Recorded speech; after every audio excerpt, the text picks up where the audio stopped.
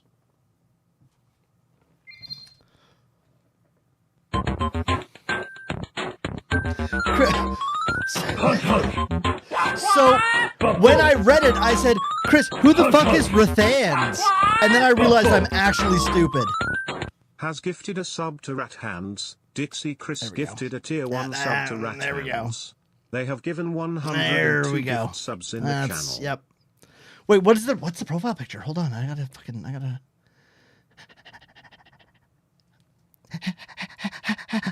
Yeah, man, that's why AI is taking my job, John. Fuck, dude. Hold on, let me fucking, can I, fucking Rat Hands Twitch. Oh. This is not, I did this wrong. I've done it all wrong. Hold on.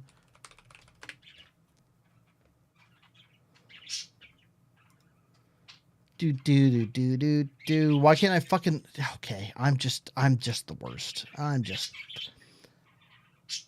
Oh, the picture is fucking perfect, dude. Oh, the picture is so good. Just fucking...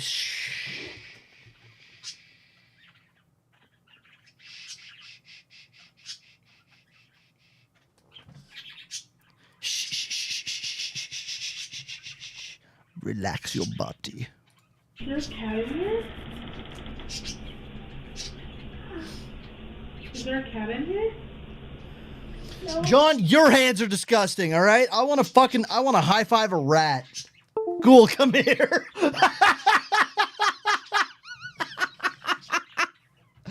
Up top, Ghoul.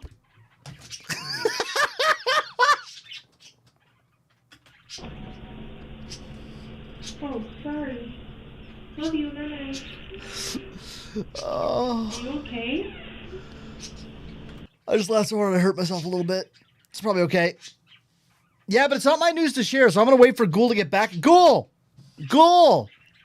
Ghoul! No, it's okay. I was just checking on you. Good night. Ghoul! Hold on. I'll fucking sort this out. Hold on. I'll sort this out. Give me a second here. Fucking. Goot! Goot! Goot! Oh, Gutenheim! Well, I'll fix this right now. There we go. Okay.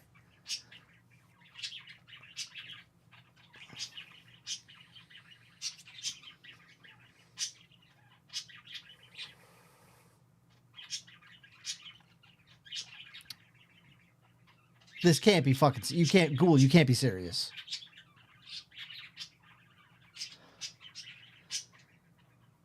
Bro. Why are you not picking up? Are you shitting right now? I just got ignored. I just called on Discord and I got ignored. Hold on. I won't fucking stand for this. Hold on. Hold, please. No. It doesn't work that way, dude. No. It doesn't work that way. Hold on. Hold on. Yeah. There we go. Okay. Hold on. Yeah, this is bullshit, dude. Can I help you? Yeah, this is bullshit, dude. I called you and you didn't pick up. I'm at work. Oh, are you at work right now? Okay. Well, then okay, I won't keep you then. Bye.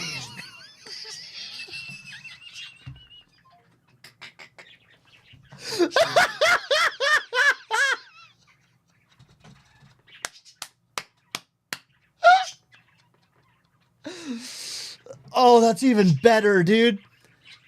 I'm gonna figure out where Ghoul works. I'm gonna call her boss and be like, she was on Twitch while she was supposed to be working, dude. I don't know. Listen, you gotta keep your eye on that one, dude. Holy shit, some guy just came down our street and broke every car window on the block. Wait, what? Are you being serious right now? I sincerely hope that you have a driveway or something.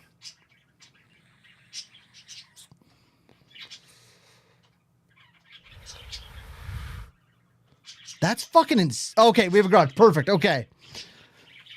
That's good at least. Hello? Oh, okay, cool. All right, good. Okay. Sorry I can't come to the phone right now. I'm pinching a loaf, laying some bricks, baking brownies, feeding the fish, growing a tail.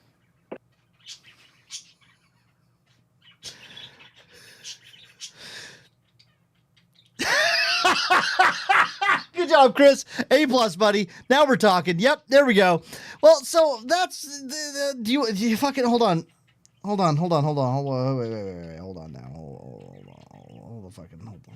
Hold the fucking phone here. Okay.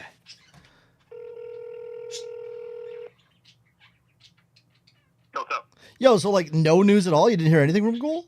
Oh, she's just like, I'm at work.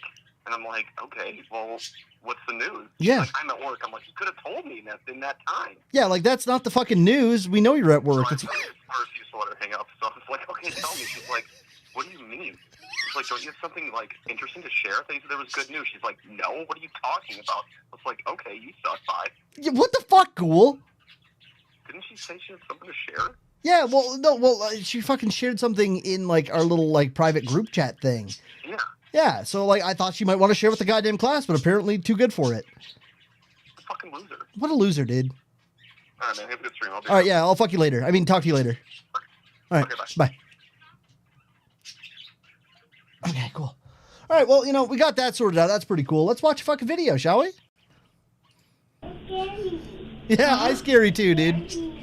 You're scary? Why?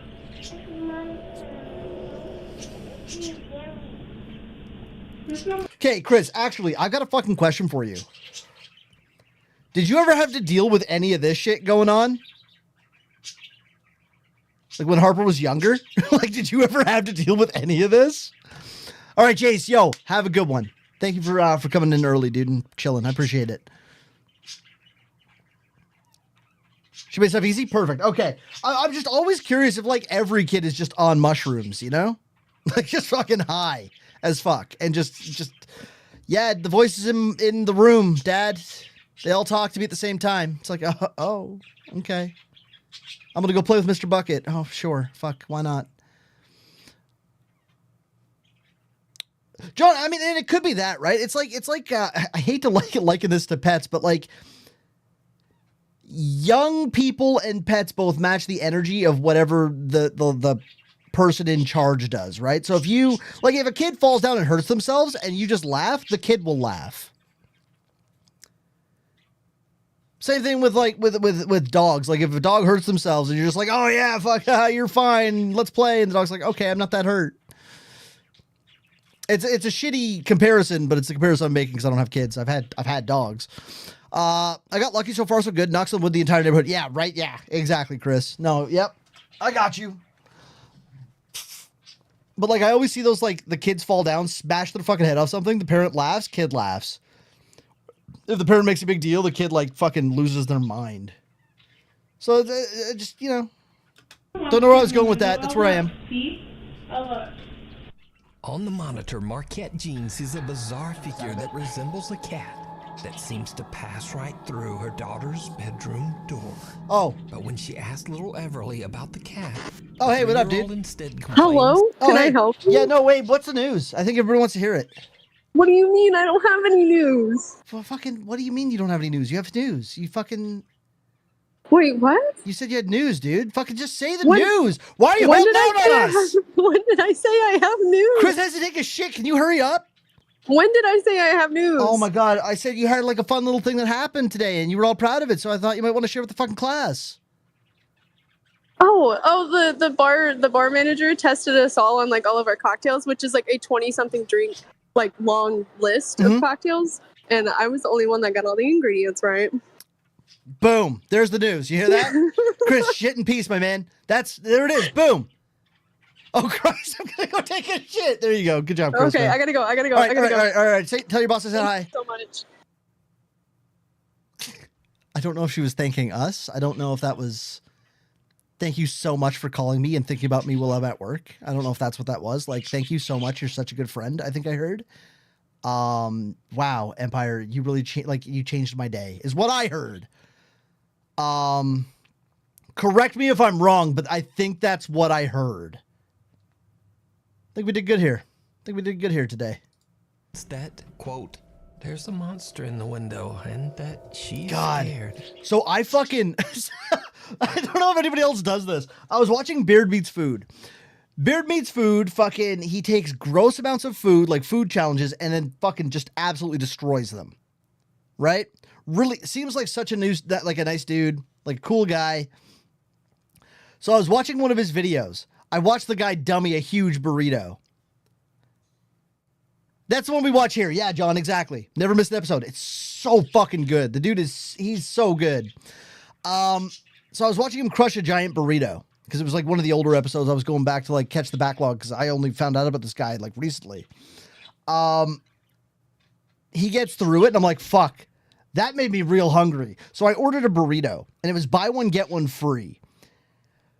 My tummy hurt so much. I don't know why I thought I was competing with him, but I acted like I was competing with him. I'm in so much pain, and I ate like a quarter of what he did. I don't even understand, man. Sarah! It's fucking insane, Chris. I just had one huge burrito. He's like 154 pounds or 155 pounds or some shit. He's so but he's fucking jacked. But like he doesn't eat for like fucking days on end and then just goes in and destroys a challenge. Like the amount of food this man can put down is fucking insane. It's like my new addiction, man. I'll just sit down and watch like fucking 3 videos of this dude eat. Like in a row. I thought I'd get grossed out by him just like fucking shoveling cheese sauce into his face, but you know what? I didn't. I'm cool with it. It is. It's Spooky Tuesday. Too spooky, too Tuesday. Yeah. It's like he's doing 20 scary TikTok videos of the year. Right, like it's like the act of it is gross, but like the water glasses, yeah, and like anytime he like fucking grabs shit, it's just like it's like fucking half backwash, dude. I would argue the man's actually never finished one of these challenges because half the food's in the fucking water. dude, does Blubs not does Blubs not watch it? I honestly, with how Blubs is, I don't think Blubs would enjoy that content. Oh, really? Let's go! I didn't expect that. I could practically hear Blub's noise of, you know? That surprises me. All right, hell yeah. He just seems like such a nice dude. Now, oddly enough, Marquette says that her beloved cat passed away last summer. She also says that, quote, weird and bad things have been happening in their home for a very long time, but this is the first time that they have ever caught anything on camera. Marquette is... I mean, that was... So, I think I said this the first time we saw this.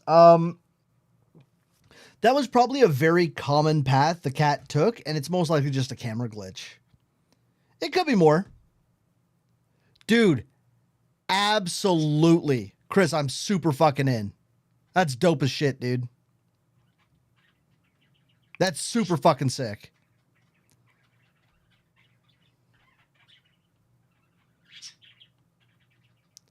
Honestly, ne'er-do-well, I didn't even catch that. It's a decent call. Okay. So today, for example, Sarah was up in her office, I was downstairs, and all we heard outside, ready?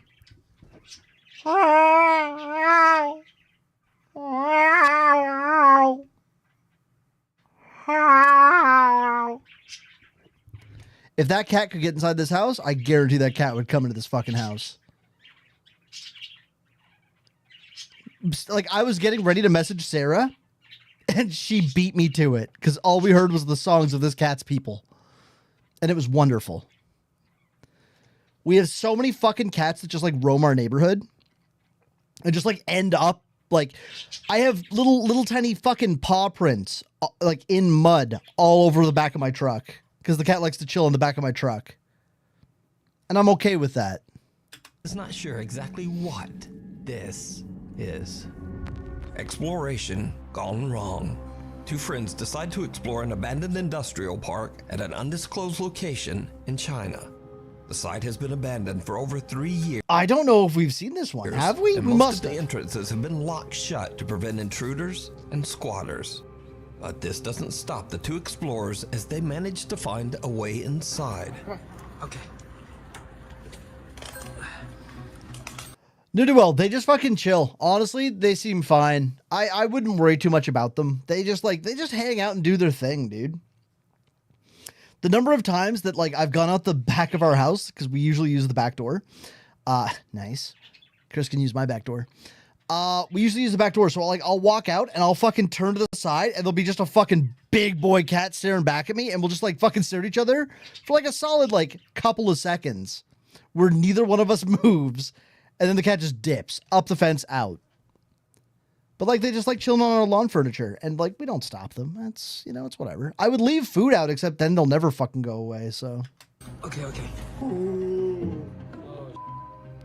They start to explore the construction floor by floor. That's when they spot something absolutely unnerving.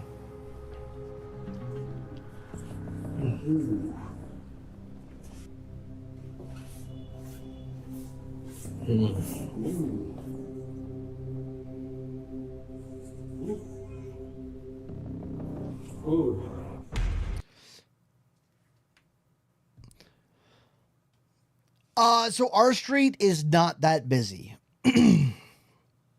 It's probably been busier since we moved in because we get a lot of like Amazon packages and a lot of Uber Eats, but the street itself is not that busy. There's only like, I would say there's probably 4 or 5 outdoor cats that just like roam around our neighborhood. What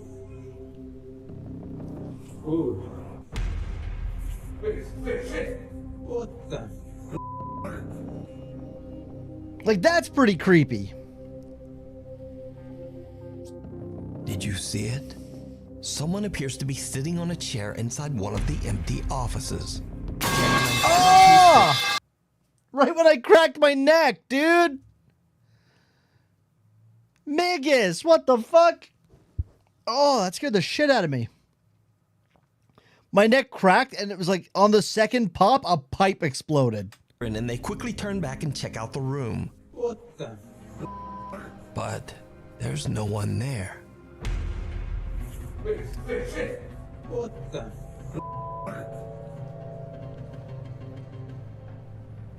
You're really not showing us to the right, though. I think that was the original thing that kind of pissed me off is they don't show you what was right because like the guy could have just like there's a path, right? Yeah. So did they accidentally capture a paranormal event? Or is it all just an elaborate hoax? You decide. He didn't start standing until the camera was gone anyways, at least. A ghost. It didn't look like he started to get up or anything. Gift.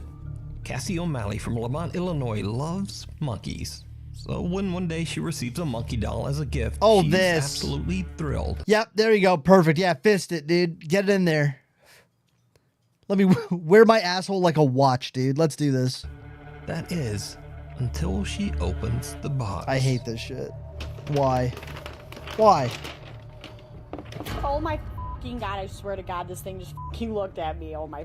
For a split second, the creepy monkey doll seems to look directly at Oh!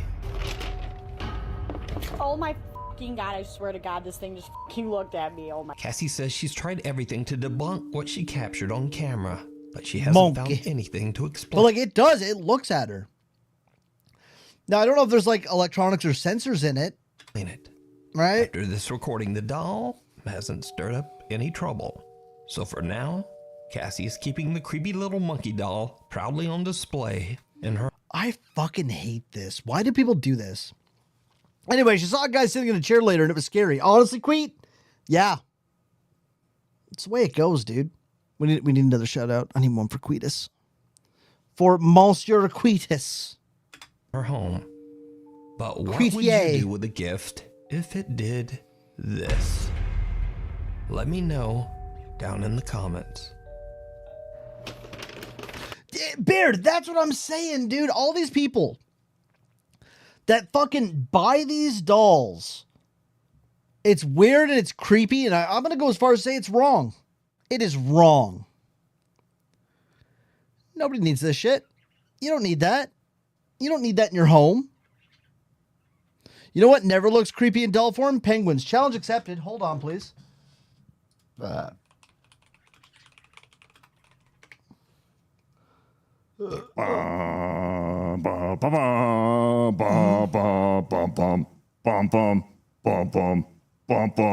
Balls. So Tovekiet.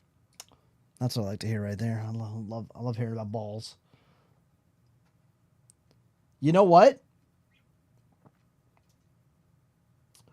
Hard to find a creepy looking penguin. You might be onto something, Liz. They all end up being kind of cute. I'm looking.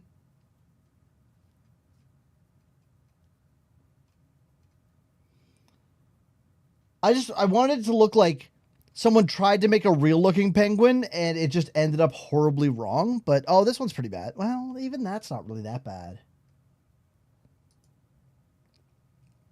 Like, I thought for a second, maybe, but even that's not that bad. That's pretty cute still. It's still pretty cute. I don't know if you can taxidermy a penguin. I don't know if they're protected or not. I have no idea.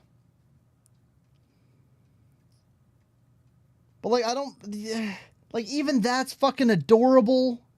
They're all cute as shit. Oh, they are protected. Okay. I had no idea. There's no, like, creepy penguins that I can see here. Like, this one, even that is, like, it's pretty cute still. This one's fucking adorable. All right. That's pretty creepy. The green scarf one. Oh, see, there we go. That's closer to fucking weird and gross. Oh yeah, penguin mouths are fucking nasty inside. They're scary, dude. That's closer to what I was thinking of when I thought of penguin doll creepy. Good fucking eye, Chris. Good fucking eye. It kept showing me when I typed in the creepy one. Oh my god. Oh, it's got people teeths. Oh.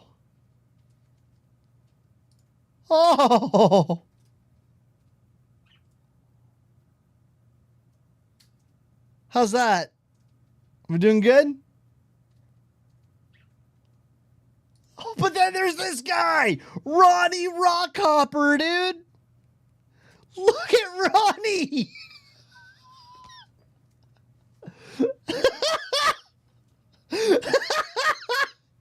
He looks so sad.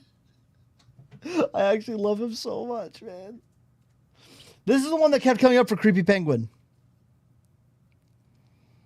That's not really that creepy, I don't think. It's, you know, it's still this guy. This guy's great. Well, Agent Mandor, do you not like the fucking penguins? Oh, these are just butt plugs. These are for your butthole. These were made to put inside you. So were these. These are made to be put inside you. It's just a training set, dude. You start at this one, you work your way up. When you're taking this side, you can go fucking pro. Is that eating a baguette? The fuck are you doing? Are you smoking a blunt? What is this? Oh, is it a fishing rod? It's a weird fucking fishing rod.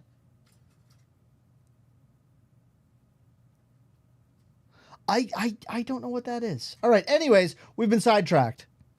I thought maybe a fishing pole, but why the fuck does it have baguette lines on it? Looks like a blunt, dude. Looks like a baguette or something. Oh my my God, I fucking swear to God. God, this thing just fucking looked at me. Oh my.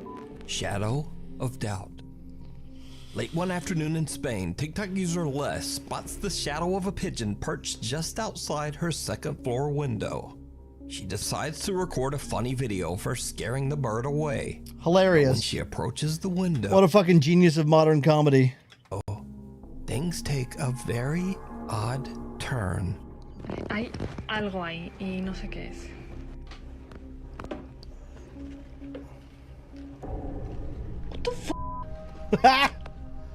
Get got, idiot. Hola.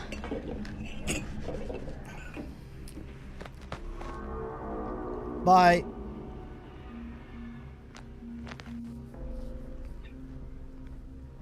Yeah, you thought you were going to scare the pigeon, but the pigeon scared you. Bro, I can't talk today. I don't know what's going on. ¿Qué es eso? A shadow can be seen through the blinds, but when Les lifts the curtain, there is no pigeon, or anything else for that matter. But the shadow remains, and then just suddenly moves away. Les, who has never posted any other supernatural video, is baffled by the incident. She says that she doesn't really believe in the supernatural, but also she says she has no clue what the odd shadow could have been. Well, but what was the shadow from, Beard? Huh? But what was the shadow from? So is this and the shadow walks away near it. Can't be her shadow. Or just an odd trick of the light. Otherwise, she would have had to move for it to move. One day, a severely damaged car is brought into a garage in Villarica, Chile. It seems that the car had been involved in a serious traffic accident just the night before. She's on the second floor, Beard. Floor 2. See the plot? The plot is getting thicker and thicker, like a good gravy, dude. The owner of the repair shop, Marcos Garcia, has a house that sits on the same property as the garage. Around 2:30 in the afternoon, he notices something very odd outside his window. He spots one of his mechanics, a man named Juan, who seems to be involved in a very animated conversation with someone. The problem is, there's no one there. Bro, my tummy hurts. Don't tell Sarah, because if Sarah knows, then she'll get mad at me for buying the burritos. Juan is all alone. Marco quickly pulls up the live feed of the garage's CCTV camera on his phone. What happens next is downright chilling.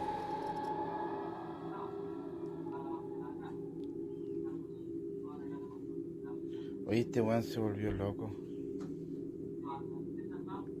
Estoy revisando por la cámara del taller de mi teléfono, estoy en mi casa.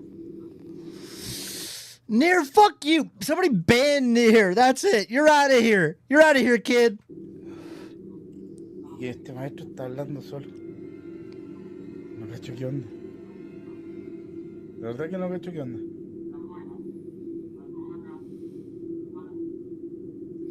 Maybe he's just auditioning for like a dance competition.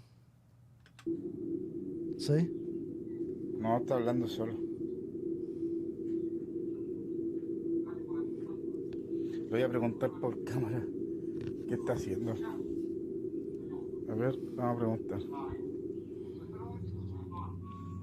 Ah, there we go. It's charades. ¿Aló? Oye, disculpa, pero ¿con quién estás hablando? Con don Carlos, que me está pasando el presupuesto y explicando el tema del accidente que tuvo anoche en la carretera. Entonces me está dando el presupuesto, le estoy explicándole lo que le estoy diciendo. Oye, cálmate. ¿Qué, don Carlos? Pero, oye, escúchame un poquito. ¿Tú me estás hablando del accidente anoche? Claro.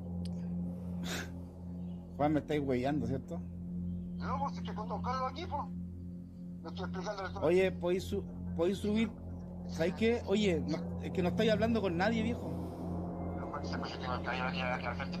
No estás hablando con nadie, Juan, y ayer los que chocaron murieron todos. Juan, no estás con nadie, sube y ven a ver las cámaras, tengo todo grabado. Sube, viejo, sube, vente al tiro, vente al tiro, vente al tiro. Si no estás con nadie, Juan. Viejo, no, tengo grabado, vente por favor, vente.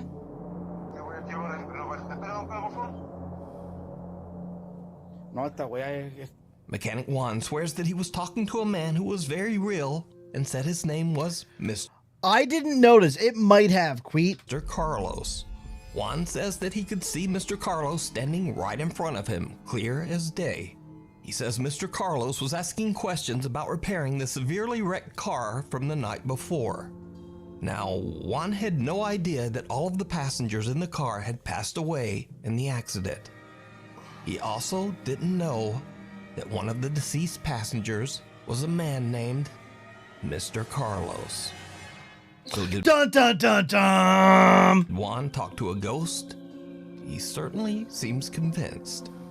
But what do you think? A crime? Well, and that's kind of the thing, though, right? A lot of them could be fucking faked. Hold on. Oh, perfect, Queen. I just got what you sent me. Thank you so much. That's a creepy penguin doll. I have no way of showing it on stream, though. Honestly, though, if I died in a car crash and I came back as a ghost and I didn't know, I would love to get my balls massaged, right? That's just being considerate of the deceased, all right? Cry for help. Little fucking... TikTok user Ali McDaniel from Raleigh, North Carolina says that he just returned from a fishing trip when he heard something odd coming from a nearby public toilet. Perhaps the sound of a screeching animal. He pulls up. Well, right, like, I don't know if you want to know this. I'm so sorry. You passed in that car crash. Out his phone. And I'd come, and then I would go. And moves closer to film the odd sound. But it turns out it's not the sound of an animal. Skittish, yep.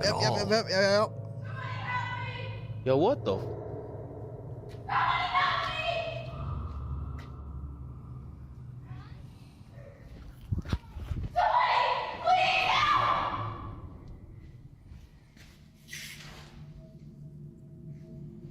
What the?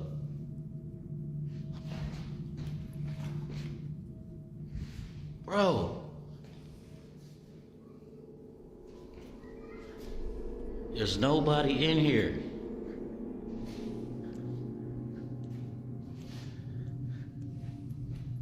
Yo!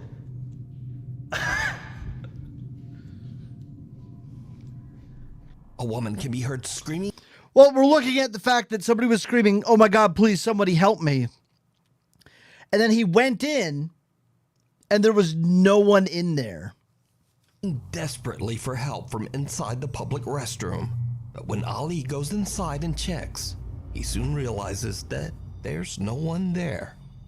Shocked by the experience, he posts his video to TikTok, and many concerned viewers believe that he might have caught standing on the toilet trick. Honestly, yeah. Or possibly even a skinwalker. But what do you think? Yo, what the?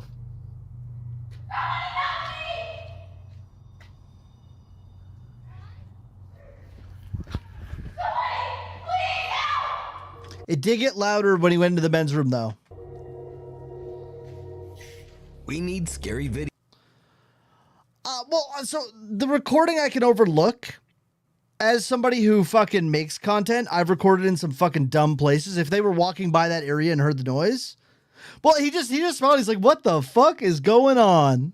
Videos. I'm going on nukes. So if you see anything that you think would be perfect for the top 5, send it to us. But it's also a little fucking, it's a little sus that he didn't fucking announce he was coming in. He didn't fucking, you know, like there was none of that. Also, the first thing I would do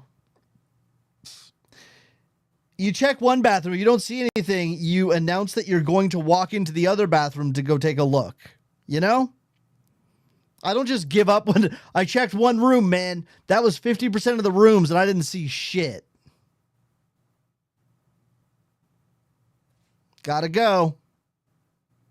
Gotta go upload this to TikTok, dude. Us at nukestop5@gmail.com. Mick Ghost. This is the best video. It's called Mick Ghost. This next creepy video went absolutely viral. I want someone to haunt my fucking double cheese, dude. On TikTok, and for good reason. An average family are enjoying a fun leisure night, hanging out at home. Yeah, exactly, Queet. And that, like, that's just what you do. It's what I would do anyways. Like, if I hear somebody screaming bloody murder in a restroom in a park, I'm going to go check it out. And I'm not going to stop until I find who was screaming. If I check both rooms and there's no more rooms to be checked, well, then I've been haunted and my ass is getting eaten by a ghost tonight. When suddenly it turns into something right out of a horror movie. All right, so Dad, if Oh, you this remember one. the I'm telling you, stupid rap. I could do it all. I think it was like 88, 89, maybe. I don't think it was 90. Maybe 87, 88. Okay, Queet. 89. Bro, you just named, maybe it was like 81, 82, 83, 84, 85, 86, 87, 88, 89, 90, 91, 92, 93. It was one of those years, I think. You don't, if you're saying the year something came out, just say around and the year you think it, you don't need to say fucking every year. Oh, he said it, no, he said I don't think it was 90. Sorry. So 81, 82, 83, 84, 85, 86, 87, 88, 89. So, something like that, dude. Man, I have brisket in the oven. It's starting to smell real good. Oh, I can't wait. We have a brisket and I cannot wait. We got a tip and I'm so fucking excited. Or a peak, I guess, or point. No, not the point. The fat part of the brisket. You know, that's the point. The flat's the other side. Yeah. So we got a point of brisket. We didn't get a full one. I'm going to smoke the fuck out of that as soon as it stops like snowing and shit outside. Also, what up, Martha? They had this record that was a square. It was from McDonald's, but they put it in the Columbus Dispatch. But anyway, it's like a piece of paper, but you put it on like a 33. Ooh, pepper crusted. Okay. They think you put it on a 33 or a 31, 32, 33, maybe 34. It might have been a 35, but it was a 33 or 4 or 5. And it had like the Big Mac song on it. And if you could recite it and go into the the store, like the restaurant. I haven't had a single migraine since my surgery, and I'm so fucking happy. I don't even get headaches anymore, dude. Not to rub it in, but fuck you, all right? I hope you feel better, man. Recite it, they give you free food or something. I still know the whole song. This has got to be the nerdiest I've ever heard in my entire life. Check it out. Go. Are you posting this? I'm gonna post it. Well, just I don't remember that. So I was born in 89. So I would have been born at the tail end of this, allegedly. And I was also in like a fishing community of like 1,000 people for the first like fucking 5 years of my life, 4 years of my life. So there was no McDonald's. Disclaimer, I'm fat and I don't give a shit. So oh, God. This out. Ready? 1, 2, 3. Big Mac McDLT, quarter pounder with some cheese, filet of fish, a hamburger, a cheeseburger, a Happy Meal, McNuggets, tasty golden French fries. Did you see that? Did you see that? McNuggets, tasty golden French fries. So I've said this in a lot of these videos. The cup could just be sweating. Right? Cold liquid, hot room, or vice versa. Condensation builds, moves it. Did you see that? Because I think Mac McDeal. Oh God. This out. Ready? 1, 2, 3. Big Mac McDLT, quarter pounder with some cheese, filet of fish, a hamburger, a cheeseburger, a Happy Meal, McNuggets, tasty golden Frenchie fries. It moved 3 times, and each one was when he did this, because he bounced. Did you see that? Every time he fucking moves, it does it. Are you kidding me right now? Okay, that last one, though, that's not sweating. Are you kidding me right now? Holy sh- Mandy? Never mind. That ain't sweat. Are you kidding me right now? Yeah, that's yanking a string. Holy sh- Mandy, her husband Brent. It's most likely. So the way that it most likely is the string is going under the table back to the person recording and just pulled. And their daughter are just hanging out together and having fun when suddenly a cup just inexplicably flies into the air and falls to the floor. Hey guys, this is Mandy. This is her channel. I'm Brent. This is a follow-up to the, I guess, McDonald's song. And having fun. Hold on. And suddenly a cup just inexplicably flies into the air and falls to the floor. Hey guys, this is Mandy. This is her channel. Interesting, though. The cup is empty. Yeah. What'd you do? Finish your fucking drink? Did you finish your beverage, dude? Yo, fuck you. I'm Brent. This is a follow-up to the, I guess, McDonald's song Solo Cup, Flying Cup incident. We were having a family night, and I decided to recite the 1989 or 8 McDonald's menu song, and they thought it was funny, and my daughter, who was... Yo, that's actually sick as fuck, dude. I want to go to Skinwalker Ranch. Here, I decided to record him. Video me and put it on her stupid TikTok. Excuse me. Whatever she puts it on. But yeah, I was in the middle of trying to do the song and just have fun with it, and I heard something. I guess you'll see me in the video if you pay attention. I looked down at the table and I stopped singing, and why I did that is because I heard something. I didn't see a cup move or anything like that, but if you go back and look at the video, you can see the cup move a couple times. But I heard it audibly on the table. I thought it was something like a mouse, or we don't have. Blubs, fucking come on, dude. Blubs, what the fuck? Come on. Let's all go to Skinwalker Ranch. Oh.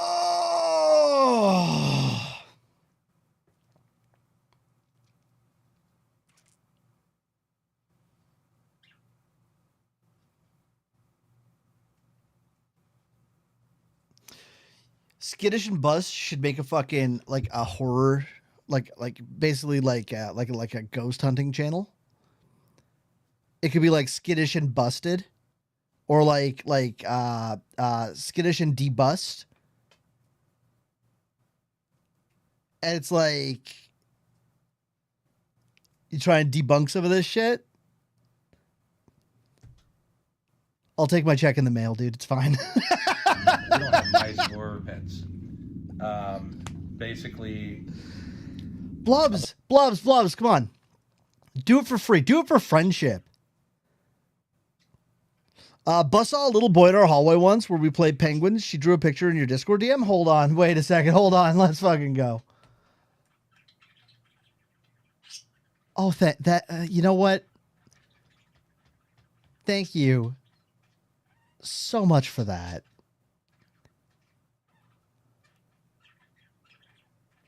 Thank you so much. I guess what? Guess what I fucking hate? This. Thanks. That's great.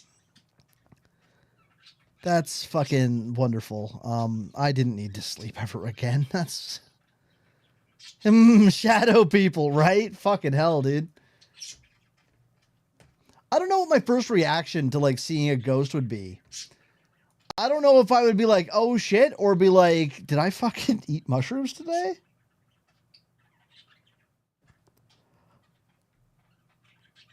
Yeah, just imagine something horrible. It's just creepy. Honestly, it's creepy and I hate it. Like I've seen some shit. I don't know if it was, well, here's the thing. Okay.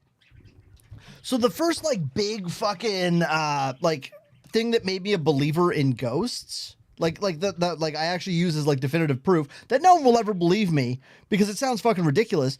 But I was on mushrooms with a bunch of friends. We all saw it at the same time, and it freaked the shit out of us. So that one gets instantly written off, but I'll believe it until the day I die. Right? Like it's just like, oh yeah, no, I saw it, but they always wait till I'm on drugs for like to show me something, dude. Every time. It's fucking crazy.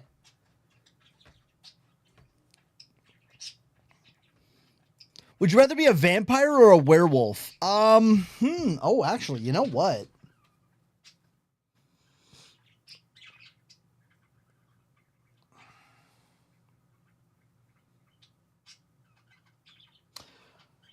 Vampires get more powers.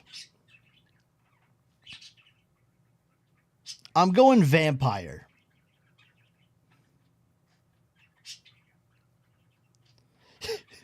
Are you a ghost? You have to tell me if you're a ghost. Otherwise, it's not good in the court of law, dude. Did you know that?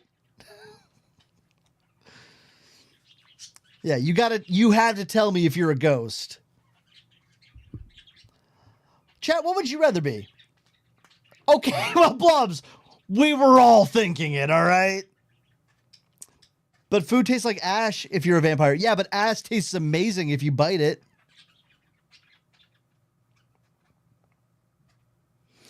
And like werewolves, I don't know. When I think of werewolves, I think of fucking flea bags, dude. You know? Like, I think it's just like getting fleas and trying to fucking scratch your ear with your foot and fucking shit in the woods and rub your ass across the carpet. That's what I think of when I think of werewolf. But I think of vampire, I'm like, oh, sophistication. Mahogany? A little fucking chalice of blood? All right, man. Fuck it, I'm in. Vampussy, final answer, bro. I can't say that. Maybe I can. I'm going to message it to Chris and see what he says.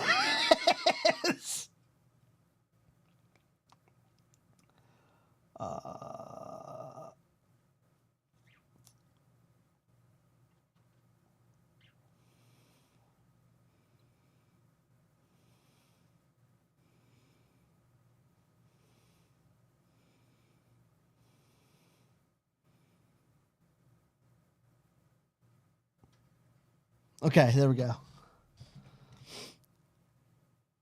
You don't need to be a werewolf to drag your ass across the carpet. Honestly? Okay. Yeah, that's pretty fair, actually. A little bit later, the thing moves again. I react, and then it flies off the table, and I about pissed my pants because I've never, ever, ever experienced anything like that. Extra. We flew out of the living room. Yeah, we actually left the living room. I was thinking about going to the Howard Johnson. Yeah, but like, so here's the thing with werewolf, all right? Here's the thing with werewolf. Okay, yeah, okay. So like, think about it. If you're a vampire and you start fucking, you're going down, well, like once a month for like a week, you're getting fine dining, dude. All right? But like, a werewolf is just a regular fucking dude. And then one night a month, you get to be cool as shit. A vampire's cool all the time. Right? Well, you said all food turns into ash, but like that would probably be great for a vampire. Fucking think about it.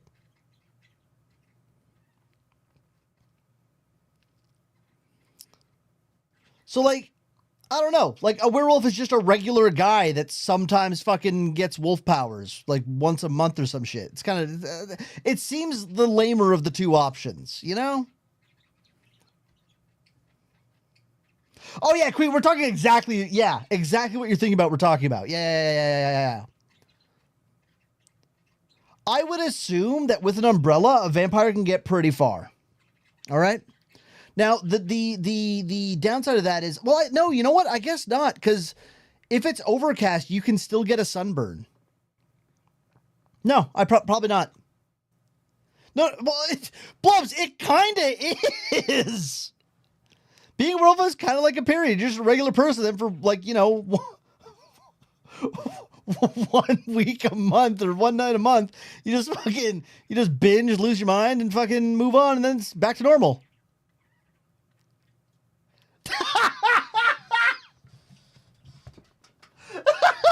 My boss asked me if you were my child when you called me because apparently you sounded 12 to them. Honestly, thank you. I think. Oh, that's pretty cool. Hold on, I'll call back.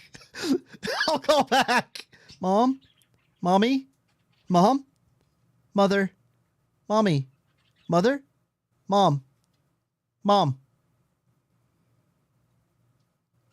I shit in your shoes.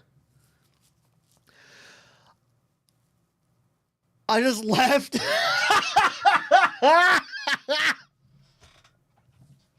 Power calling bit work sounds ominous. That's just my life, dude. It's what I do. All right. I never thought about it either, Blubs, but I mean, it kind of is the same. Like, I think getting a period is just like being a werewolf, honestly. Yeah. It's like a metaphor. It's strangely similar. A lot of parallels there. Yeah. Interesting. Oh.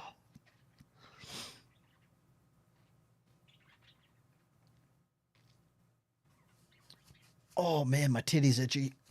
Oh, it's good. Cool, that's fucking honestly so good, though. Every once a month, you become a buff furry. It's actually the dream, I think, right?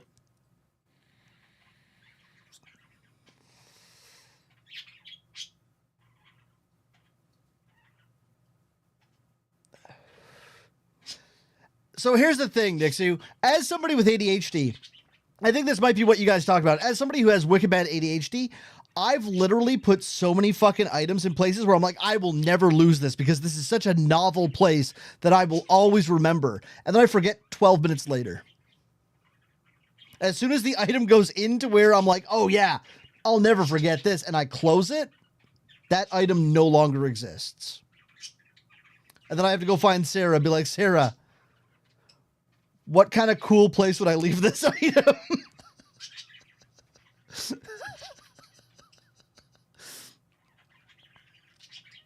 Skittish, now we're talking. Most of the time Sarah finds it. Most of the time Sarah will find it. I think the one that I remember the most is I lost my wallet for like multiple fucking days and I couldn't find it. I'm like, where the fuck is my wallet? Had a breakdown. Bon appetit. I think it was the wallet one, Sarah. Do you remember that? I was looking for my wallet fucking everywhere. Could not find it for the life of me. I was looking in stuff, on stuff, through stuff. I went out to my truck and I fucking opened up. There's like a little shelf tray thing that pulls out. And my wallet was... Oh, no, Sarah found it. There you go. Okay, Sarah found it. I remember I looked at you and I went, man, that's a really fucking sick spot. And you got so mad. And that's why I remember it. Oh, that's right. Yeah, you did tell me not to put it there. But it was such a good spot, dude. That's such a good spot for items. It's just like it pulls out and it closes in and then you don't even know it's there. It's fucking sick. Running late for an important meeting. Couldn't find my key. Decided I'll just get a friend to let me in with the spare key. Key was in my shoe. As soon as I opened the car door, I remember telling you not to, and that's how I found it. Honestly. Yeah, right. Queen, I was so fucking impressed. I'm like, that's such a sick spot to put stuff.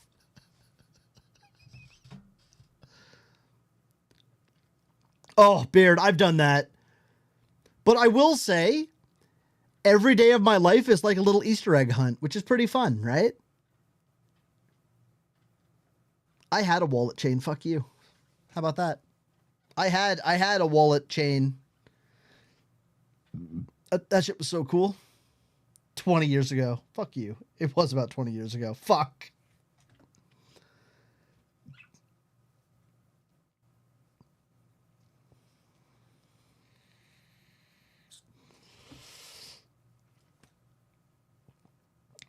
Honestly, Zach, I get that.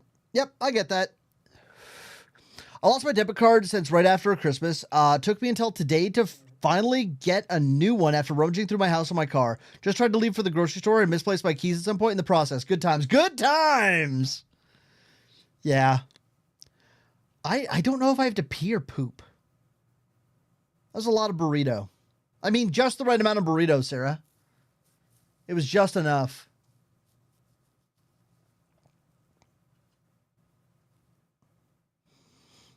I mean, I lose shit on the daily. Like, I ask Sarah all the time for the most obscure shit. I'm like, Sarah, have you seen this one specific cable that we only have one of, but it's in this house somewhere? And she'll find it. She fucking knows. I think I am going to go poop. Oh, I didn't mean to click that. I don't want to. Oh, no. Fuck, no. Hold on. Okay, we're good. I'm going to see if I can find a video, like a fast video to throw on. I don't think I need 8 minutes. On the hunt for some snacks because... All right. Enjoy some food. I'm going to go poop. Pretty quick today. You guys watch this for a second. So I haven't seen this one, though, so I'm going to be a little upset and I'll watch it again later. Might as well get a coffee while we're at it. Hiya. Hi. I've got 2 Freddos as well. In my back pocket. I don't normally eat chocolate for breakfast, I promise. Just eat everything else. That's excellent. Ah, bird pooed on my windscreen. These things used to be about 12p when I was a kid. No longer the proletariat chocolate bar of choice. Still a good one though. Today it's another full English breakfast challenge, I confess. But it should be interesting because I was looking at the Facebook comments on this one and it seems to be the common consensus of the Vox Populi that the time limit on this one makes it impossible. One way to find out. To Scunny, Sonny! I have a bad history with Scunthorpe.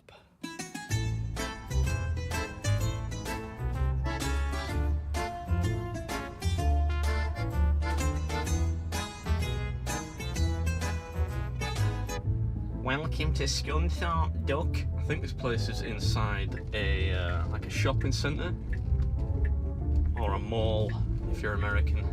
British multi-storey car parks are some of the grimmest structures on planet Earth. Always reminds me that she'll tag it when I drive into one of these. This is what we're looking for. Andrea's coffee shop. Hey, here we go. Hi. Hi. Yes, yeah, I messaged on Facebook. I'll get over you. Play some top tunes here. Is it like 80s day? Yeah, it's good. This is good music to eat to. Better Go West. Is it Go West? I think it is. You take it seriously here with a waiver and everything. Dunking is not allowed? That's very specific. I like that part. No reversal rule? You're using all the proper terminology here. I like it. One of those tracking shots from Hollywood. I'm following the thing in. Oh, 15 minutes. I don't know. 15 minutes? We got napkins at the ready. We're all good. Andrea's Cafe and coffee shop. Isn't that the same thing? No? 15 minutes. Which a lot of people on Facebook say is impossible. And if you finish it in 15 minutes, you get the meal free. Is there a wall of fame or anything? No. Oh, there is a wall of fame. It's just that there's nobody on it. I see it now. Nobody on it yet. Maybe I could be the first face on there. We'll see. Yeah, I'm ready. 3, 2, 1, go! Sausages first. Is there any other way to do it? What's up, Binabi? Welcome back to another episode of Man Consumes Breakfast. It's not my first rodeo, that's for sure. But whenever I get tagged in a Facebook post, I see lots of people saying that something is impossible or the time limit is too scant. I feel almost obligated, irreversibly compelled, you might say, to have a crack. So that's what we're doing today. I'm sorry. I'd say that I don't normally eat eggs like this, but a lot of the time I do. When you see a lot of people on Facebook were asking you to swap these out, swap eggs for something else. It's not full English without eggs, surely. Yeah, come on now. If you're trying to swap eggs, you've got no business trying a full English breakfast challenge. The eggs are what make it breakfast, right? Otherwise, it's just bread, potatoes and beans. Oh, man, you can see right into my gob from this angle. I'm sorry about that. Anyway, today we're at Andrea's Cafe and Coffee Shop, and the owner went to great lengths to explain that a cafe and a coffee shop are not, in fact, the same thing, which was news to me. But we're trying their 15-minute full English challenge, the rules of which dictate that you get a quarter of an hour to finish pretty much 6 of everything that you'd normally find on a fry-up. And if you can, you get the 15 quid meal free and a spot on their Wall of Fame, which is currently unoccupied, but it's only been around a short while, maybe like 8 weeks or something. I think, judging by the comments, most people are terrified to even try it.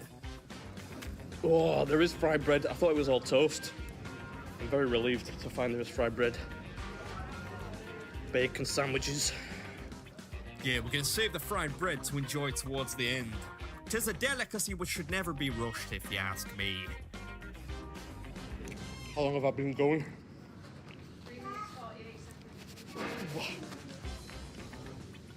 Nearly 4 minutes.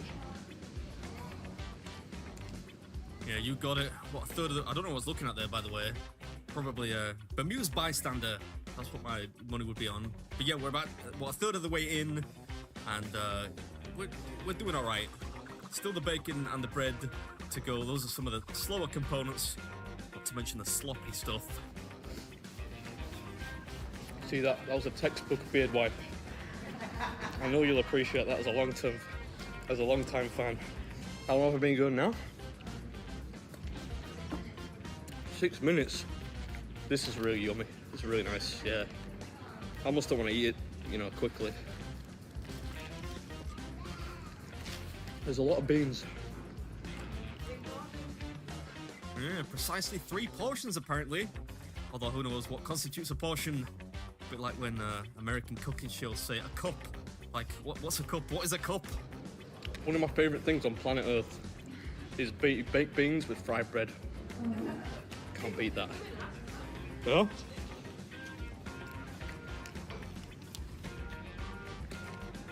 I don't really know why I bothered wiping, but you know. Right. So what, it was about 8 minutes, you say? 7. I normally fast forward this part where I'm just eating the slop off the tray, but you're gonna have to witness it firsthand this time. Sorry. Yeah, I do ordinarily have the decency to time-lapse parts like this, but if you're watching in the flesh, you've got to see it in all its uncensored horror. Although, to be fair, today I was pretty darn clean by my standards. We're almost there, just mopping up some, tinned tomatoes. Not my favourite, but I'm enjoying the beans. Hope you enjoyed it, and I'll catch you at the next one. No, not quite. I want to have like a clean face when I finish off, you know. Right, is that clean enough, boss? I fucking nailed that timing, dude. Oh, I fucking nailed that timing. Let's go. Tilt the thing up a little bit. If I've got an actual real life subscriber in the audience, I've got to say, do you have a dessert menu? Jam and coconut sponge. Oh, I'd love a bit of jam and Oh, coconut it's sponge. excellent, Nixu. Gotta have a bit of custard with that, yeah. It takes me back to my school days, which is like, I don't know, 25 years ago now. Ooh, a little bit of coconut sponge with custard. Oh. Pretty sure I just made one of those. Yummy. I was gonna let it cool down so the custard had a bit of a skin for authenticity's sake, but decided to eat it warm. Thought I'd better not. I think that would ruin my tummy. I'd still do it, but I think it would ruin my tummy. That's, yep. Okay, well, here we go.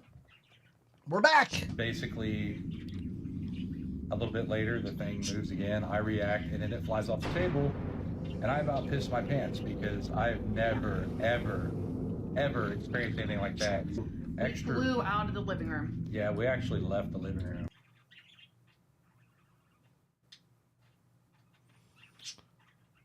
Yeah, Yoshi, I remember you saying that, dude. Honestly, it's a sound fucking business, dude. It genuinely is. I think it's gonna do well. I would be surprised if it didn't. It's such a recession-proof industry that if you're in the right market, it just makes sense. Like, a lot of the rentals around me don't have laundry access. They just don't have laundry rooms. So like the 4 or 5 laundromats that are in the area, a lot of them are fucking falling apart. Like it just, I don't know. It seems like there's a demand and it's not being met. So I'm fucking pumped, dude. I was thinking about. I'm real excited. Going to the Howard Johnson because we stayed up all night, didn't sleep very well, trying to figure out exactly what this was. I have no explanation for it. That really scared me, and I don't get. I'm skeptical about this stuff. But when cups are flying around, there's something going on. So this is where I was sitting on the floor. This is the table. The solo cup would have been about right here. My daughter was sitting kind of in the middle of that couch, and my wife was sitting on that end over there. And this is the scene. This is our little living room. No ghosts, but this is where it happened. To this day, the family has no idea So what could weird. have caused the cup to suddenly start moving and This one has to be fake, right? Like it has to be. flip into the air. And their TikTok page has no other paranormal related videos. So, let me know what you think. The Dark Visitor.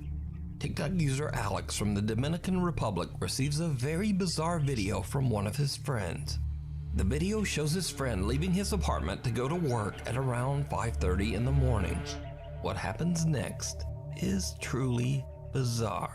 I think so too, Mr. Martha. That's kind of, just because it's the only paranormal video doesn't mean that they weren't just trying to get some of that segment watching their shit.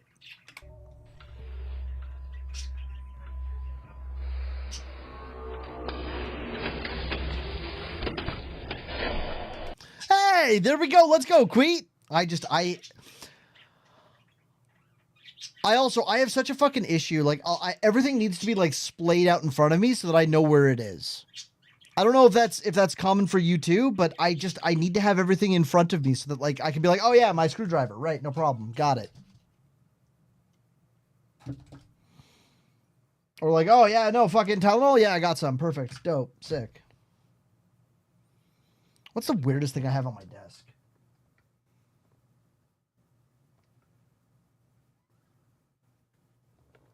I don't think that's weird. I got a fucking hand sanitizer I never use. Oh. Double-sided carpet tape. That's kind of an interesting one, right? Small thing of polysporin.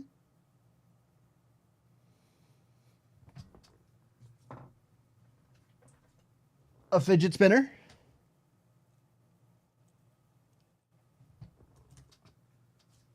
A beard brush that's covered in bird fluffs.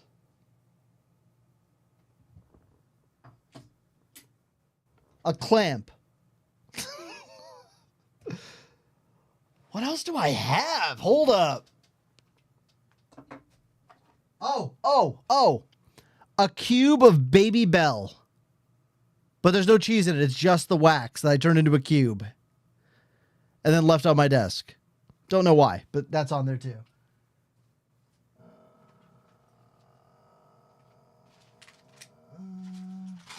Oh, the other clamp. There's two. There's two of those. Oh, this is cool. Hold up. An unopened phone repair kit. Because the fucking, my screen on my phone, I wore through the oleophobic layer or whatever the fuck it's called. No. I mean, this is just a tube of liquid that you just put on to put the cover. Like, so what I'm going to do is like, you can't use your phone for 24 hours though. But I'm going to put this stuff on and I'm going to put a glass thing over top because it's Samsung 23 for some reason. The coating just wears off like nothing. It's fucking so stupid. It pisses me off a little bit actually thinking about it. Because that's like a new phone. I haven't even had it a year yet. And it's got like a big smudge of missing bullshit. I've got a box of weed. Some whiskey. Nose spray. Ah, fuck, that's gonna fall. Shit. Hunting knife. I don't know, Mr. Martha. It might be. It might be. I bought the fucking phone off Amazon. It's not even a year old and it wore through the coating and it pisses me off every day. I have a Blastoise made out of Baby Bell wax. My friend made it in elementary school and kept it all these years. Yo, that's actually sick as hell. That's so sick. Grandfather started the laundromat on the bad side of town. One of the first businesses after they built houses on that side of town. He also built his house, was the first one on that street I grew up on. That's fucking cool, dude. Yeah, the laundromat's, it's coming along well. I just have, I've got about 5 more things that need to be done and then I can open. I also need to get a sign, so maybe 6 more things.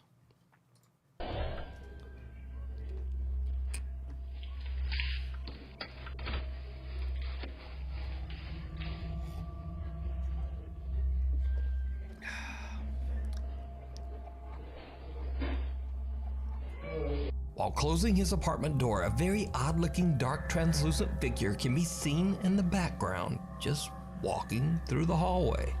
But then, it just disappears into thin air. The guy catches the figure from the corner of his eye, but he doesn't realize what it was until he reviews his CCTV footage. The clip went viral on TikTok, dun dun dun, 7 million views, and tons of viewer feedback came pouring in. It's the Nightman. So to very quickly answer some viewer questions and even claims that the video was fake, the guy records a super quick video to explain exactly what happened. Well, he said it doesn't have any type of editing, so that must be it. These Space Dunk Oreos have Pop Rocks in them? Oh, okay. Yo, I actually kind of fuck with that. That sounds pretty good. I love my mouth popping.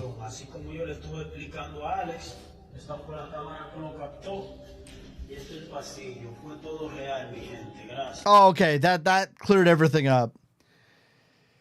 I don't know if you knew this, but after you watch a video like that, if the guy says it's real, it must be real.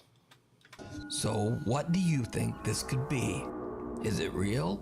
Or is it all just a TikTok hoax? You decide. Oh. The Hanging Man. In his home in England, family members try them near to well. Tell us what you think. I want Beard and Near to both have these Oreos and tell us about them.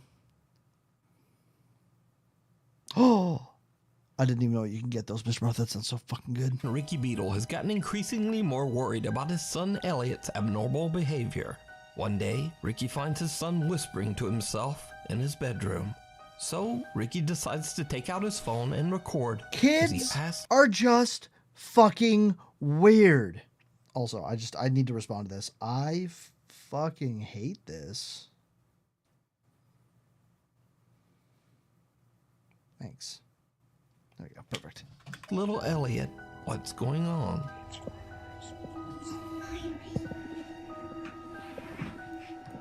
Elliot, what are you doing? I'm drawing a picture. Oh, that's cool. What's that? What's that in the corner? The man hanging. The man hanging? Oh, why have you drawn that? The man is hanging there. Oh, let's go, dude. Really? Yeah. What does he do? He hangs around, Dad. He annoys me at night. Why? Because he does this. Oh, really? Yeah. But I'm not allowed to tell anybody. Okay. 5-year-old Well, that makes sense. Well, you're a fucking idiot because you just told me, kid.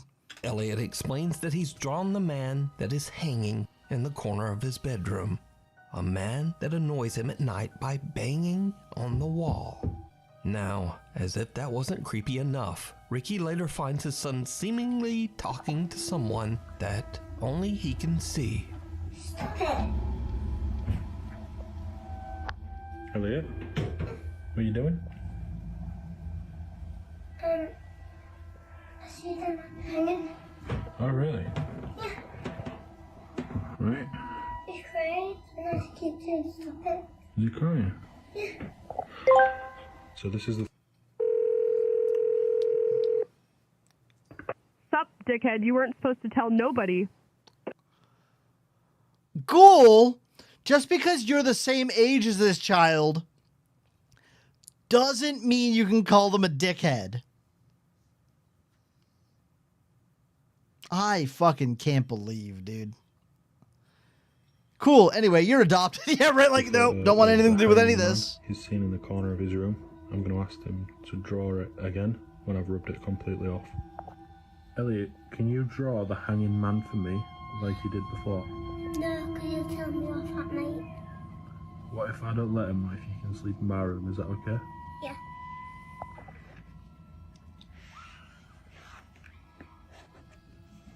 Right, so what's these on his face? They're tears. What are you, stupid? What's this? Straight. Oh, okay. Does he cry quite a lot? Yeah, because he's got hay fever up there and he's up there. Okay. Oh, he's got hay fever. Okay, well. Okay, thank you. But he annoys me at the night because he keeps saying he always. Kids really throw you for a loop, though. They have a limited vocab, so they use what they know to tell you things. My kid would not be able to sleep because he said he saw lights wherever he looked. Made no sense, and we never figured it out. Well, I mean, that's what I'm saying, man. Kids are fucking... They just end up saying the weirdest fucking shit because I think kids are just permanently on mushrooms. They don't know what's going on. It's probably fine. Okay, thank you. Now, Ricky believes that maybe his son Elliot just has a bit of an overactive imagination. But that soon changes. Dad Ricky becomes worried when the 5-year-old can't seem to get any sleep for 3 nights in a row. Fuck. Ricky decides to let his son try sleeping in a different room, and he installs a security camera to try to figure out what's going on. It isn't long before Elliot is woken up once again. When Dad Ricky checks the security footage, it makes his blood run cold. Stop it. He's scaring me.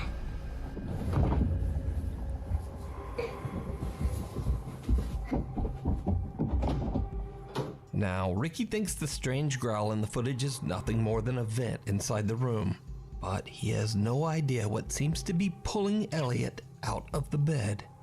Looking for any explanation, he decides to share. I mean, the way that kid moved was a little creepy. I'm just going to say it.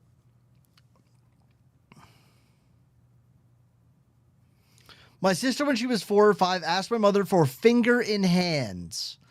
And we couldn't figure out what the fuck that meant. Later on, she told us it was nail polish. Oh. Did anybody ever watch the Wrinkles the Clown documentary? I'm sorry. The fuck? Space Oreos, taste is good, like marshmallow filling, cheaped out on the cookie as there's no design on the bottom. The Pop Rocks is strange since it doesn't have the overly sweet Pop Rock taste, just the popping. Oh. Fucking clown documentaries? Why don't I just tuck my dick in now and call it a day? I don't want to see that, all right? I'll just put my penis and my balls up inside me. Nope. Skittish and or bus? What the fuck is this? Oh my god. Okay. Oh, you get wrecked! Get fucking wrecked! So I'm using Sheep Chat, so it didn't fucking blur it out for me, so I get to look at the fucking image of like the... Yep, okay, perfect. You sent it in 2 places. Now I get to look at it twice. That's even better, I think. We're having a wonderful time. I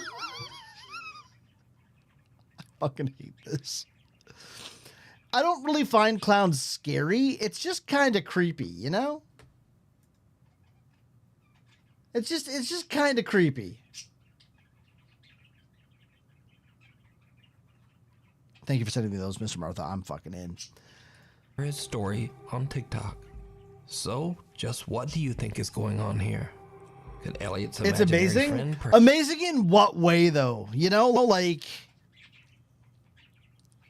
Amazing as in, wow, that's really fucking creepy and shocking, but like it's really well shot, so... You will love it 100% or I'll buy you dinner at TwitchCon? I'm not going to this year's TwitchCon. I don't think we're going because I've got the new business like up and running. Like I'm getting it up and running. We'll see when the date gets closer, but it's gonna be fucking expensive. So we were gonna take the year off cons because we're hoping to buy like a bigger house. But I'll see. I'll see what's possible. I do love going to TwitchCon. Perhaps not be so imaginary. I'll check it out. I'll watch. after I will all. watch it. Is the hanging man real? And what does he want with Ricky's son? Let me know your thoughts down in the comments. The thing downstairs. Talk about my penis. Okay, sorry. Sophia says that she's been experiencing bizarre supernatural activity in her home in Argentina. She's home alone.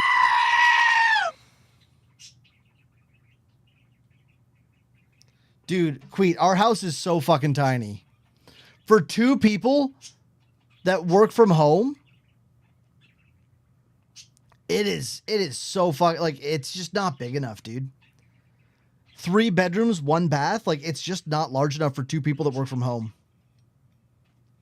And, like, the rooms are small in general. Yeah, right? Yeah. Queet, your head was basically touching our ceiling, dude. What do you mean?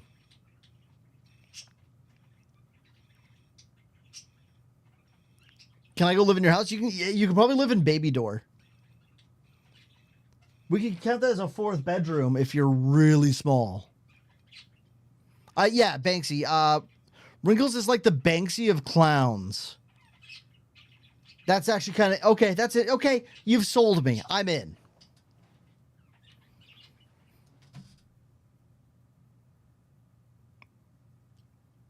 Exactly, Queet. Yeah, now you get it. Yeah, it's a ghoul-sized little room on the side. You could probably fit a twin mattress in there.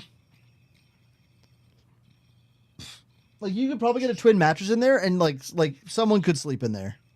I don't know if it's long enough for a twin, but it's wide enough.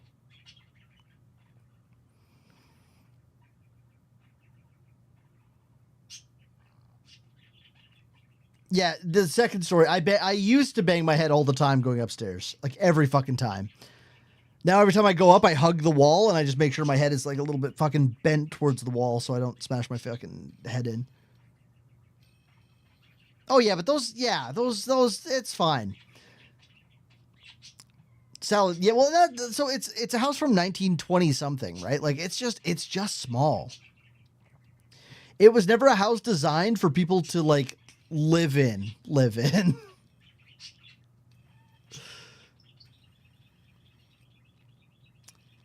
And all of the storage that probably came with the house when it was first built is gone now because, you know, it needed like central air. So we lost a whole closet. It needed hot water. Lost a whole closet.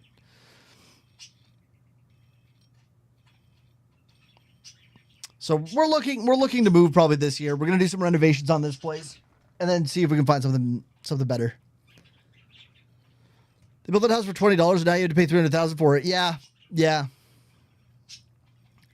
Mothman's pretty sick, skittish. Yeah, I like cryptids. I'm a big fan. Doggo, hi. One night when she starts to hear strange sounds coming from downstairs. So what we're looking for, we're looking essentially for a fixer-upper split-level house. Mortgages are fucking terrifying, dude. All right? That shit's scary. But if we could have, like, a couple bedrooms up top, den, kitchen, all that stuff, and then, like, a basement-y kind of area, like a den, we could make that space work. Because, like, Sarah's office doesn't take up a huge amount of space. She just needs room to be able to fucking Beat Saber, to beat off. I kind of sprawl. You know, I've got like a 6.5 foot desk. I've got fucking 2 PCs in here. I've got the birds. I've got fucking storage. I've got fucking all my shit, right? With the green screen wall needs to be a certain size. It's just, it's an annoying thing that you just have to do. But like, I can't get my racing rig in here. So I haven't been able to do any racing in this house at all. There's just no room. If it didn't have the garage, this place, we wouldn't have even got it. It's tiny. But for like 2 older people, this house is more than enough. For like a young couple that doesn't work from home, this house is more than enough.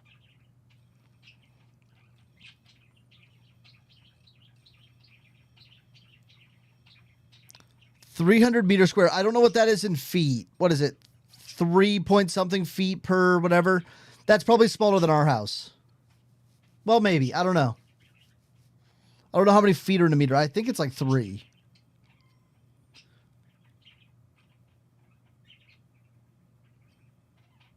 I wasn't even close. Interest rates are fucking wild, skittish. Yeah. They're supposed to be coming down here in Canada. Right now, they're sitting at like, I think 5 or 6. We got in high 4s. They're supposed to come down again. But the thing with interest rates, it's the fucking dumbest thing, right? When interest rates go up, housing prices come down. When when interest rates go the other way, the housing prices go up. So you're always essentially paying basically the same fucking amount in the end, which is fucking insane to me. You gotta get in like that sweet spot. 4-bedroom, 2-bath. That's about the size we want. 5-bedroom, even better.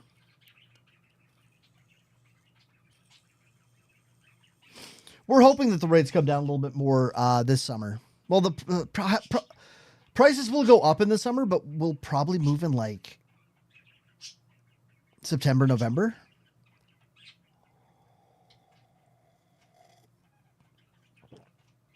Oh my God, dude. That's fucking terrifying. Well, so we had a guy that showed up. It's like, I've never felt unsafe in this neighborhood, but they claim that there was a lot of like crime in this neighborhood, but I haven't seen any, like, at all. But we did have one dude that came to our door. He lived down the street, and a group of dudes fucking kicked his door down. So he went around handing out bats to like the neighbors. So I got a baseball bat right there that he gave me.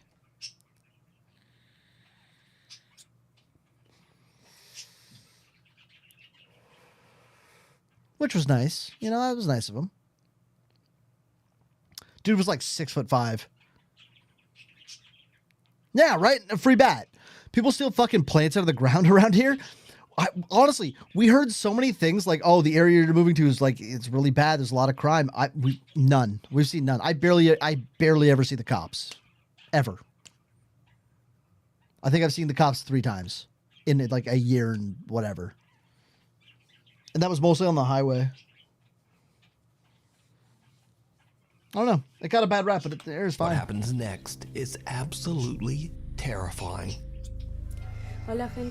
Right, members? Yeah. Oh, yeah, that little shitbag fucking dumb shit bullshit ass kid stole the Halloween candy while his fucking cunt mom watched. Sorry. I'm clearly not over it. I'm clearly not over it. That just kind of all just came out. I didn't even think about it. It just fucking... Oops. Clearly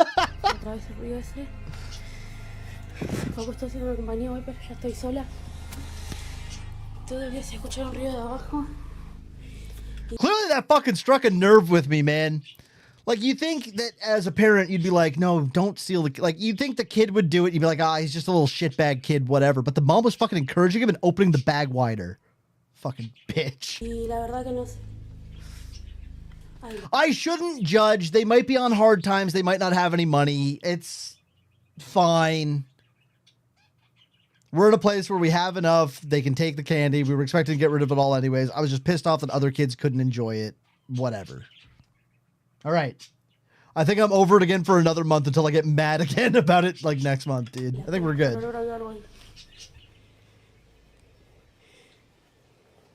Sora.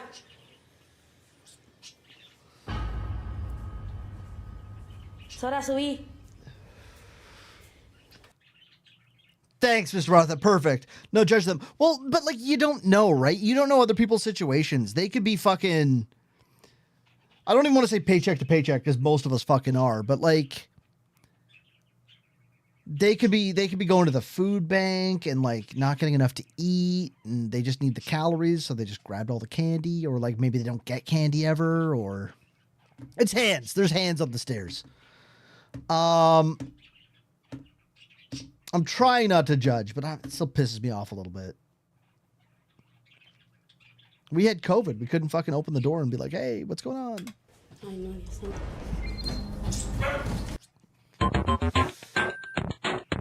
oh, boy. Yep.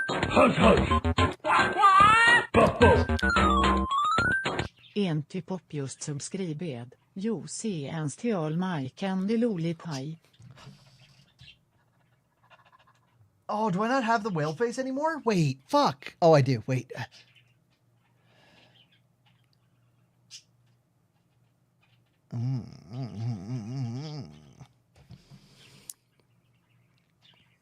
You could have. Well, I didn't. So, if you remember what happened, Sarah saw it on the camera. I didn't see it until after they were already gone.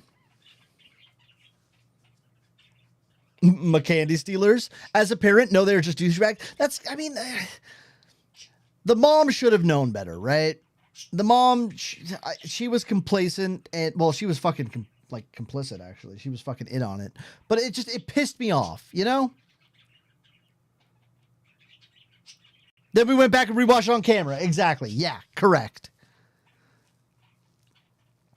I don't know. It just, I try not to judge because, you know, people are probably in, like, I don't make a lot of money, but I make enough that I don't have to worry most months. Like, yeah, I'm racking up a little bit of debt, but aren't we fucking all?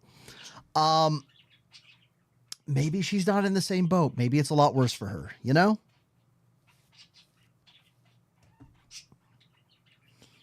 I want to be a good person, but like I'm also I was an asshole for 20-something years, dude. Piss me off.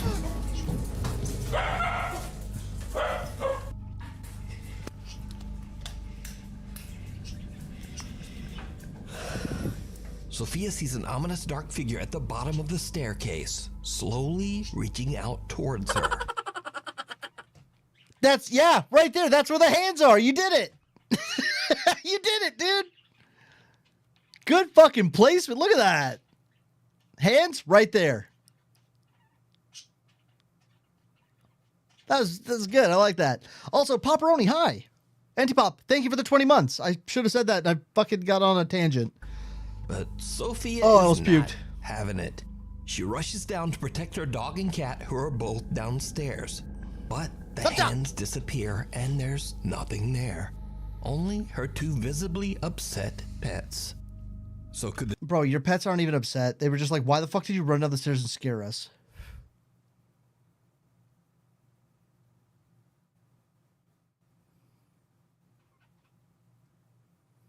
A little bit. I tend to agree.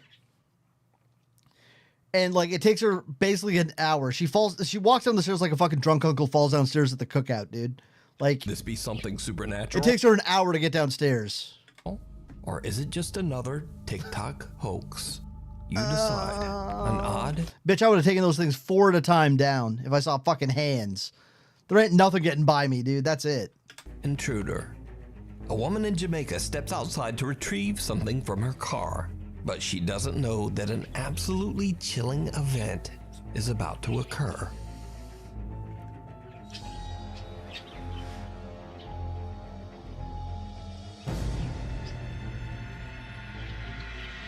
It's in the house! As the woman exits her house and walks towards her car,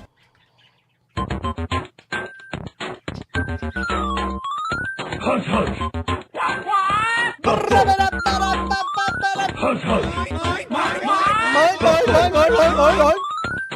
Has gifted a sub to Skittish and Bus. JSpuck1 gifted a tier 1 sub to Skittish and Bus.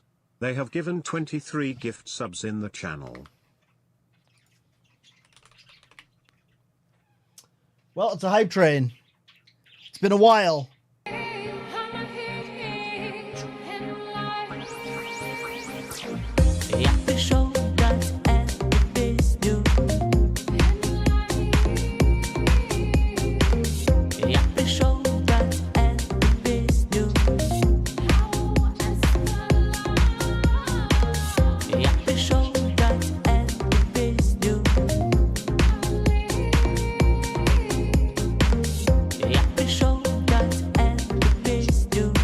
My lights broke. Oh, they're good.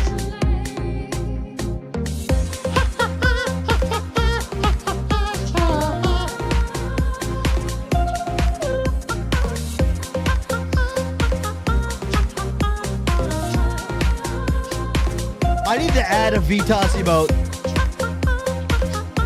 Like, I need to add one to my animated emotes. Vitas, let me use your mouth.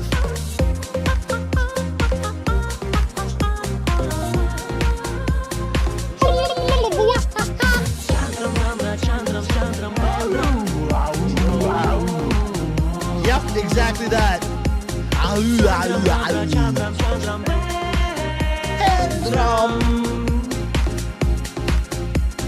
Break the chat, let's go. Fill it with Vitas, baby. Oh, whoa, whoa. Yeah, man, encroacher, right?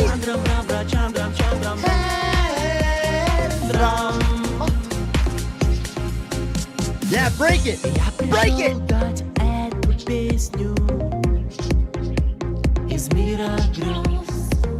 Я пришел дать эту песню из хрустальных слез. Я пришел дать эту песню. Wait, what? Did Chris call me? Let's get to level 2, baby. 2 minutes.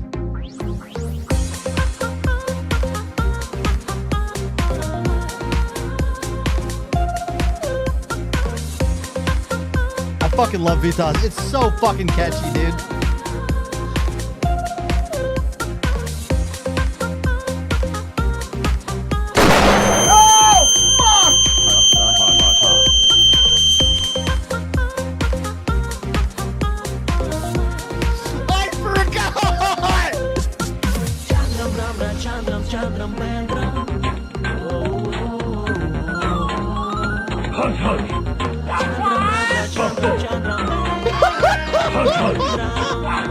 Here we go, break it down.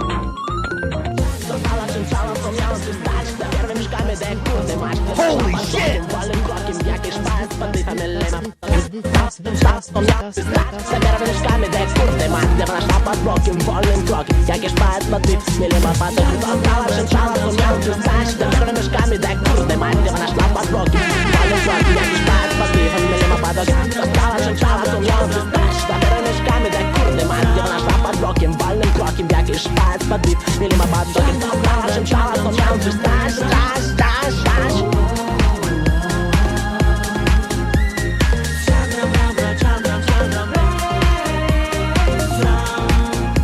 That's what I like to see.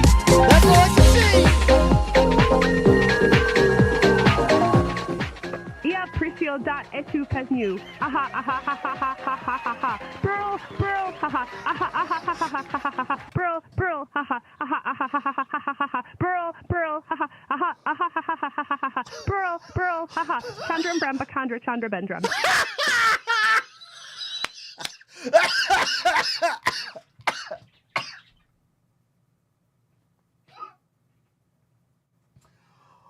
Holy shit.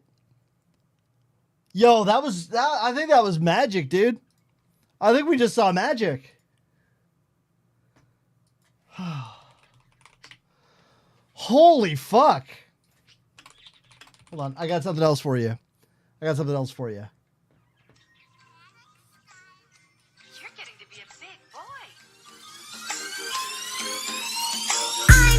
kid who's 4. Each day I go somewhere. I like exploring. I'm Caillou. So many things to do. Each day is something new.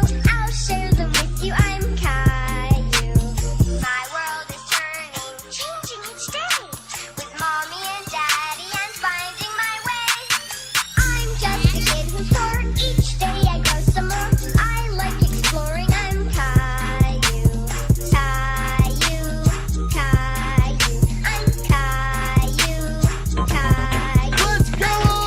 Oh my god, John!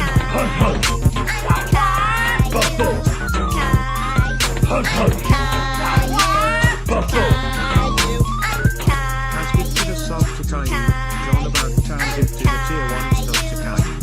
They have given 24 gift subs in the channel. You're getting to be a big boy. God, I am. Mother? I'm just a kid who's 4. Each day I go somewhere. I like exploring. John, thanks for giving us up over to Caillou. Oh my god, what is that? Each day is something new. I'll share them with you. Is that Fresh Stallion? Caillou. Yeah, it is. My world is turning, Changing each day.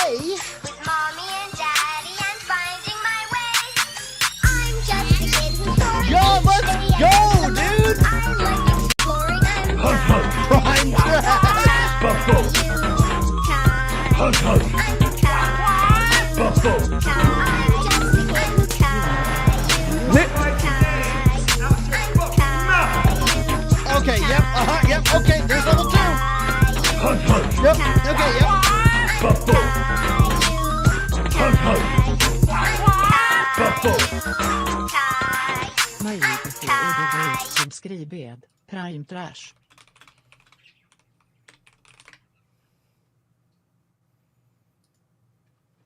Motherfuckers, come on, motherfuckers, come on, motherfuckers, come on, motherfuckers, come on, motherfuckers, come on, motherfuckers, come on, motherfuckers, come on, motherfuckers, come on. I got 7 Mac 11s, about 8 38s, 9 9s, 10 Mac 10s. The shit's never end. You can't touch my riches, even if you had MC Hammer and them 357 bitches. Biggie Smalls, the millionaire, the mansion, the yacht, the 2 weed spots, the 2 hot blocks. That's how I got the weed spot. I shot dread in the head, took the bread and the lamb spread.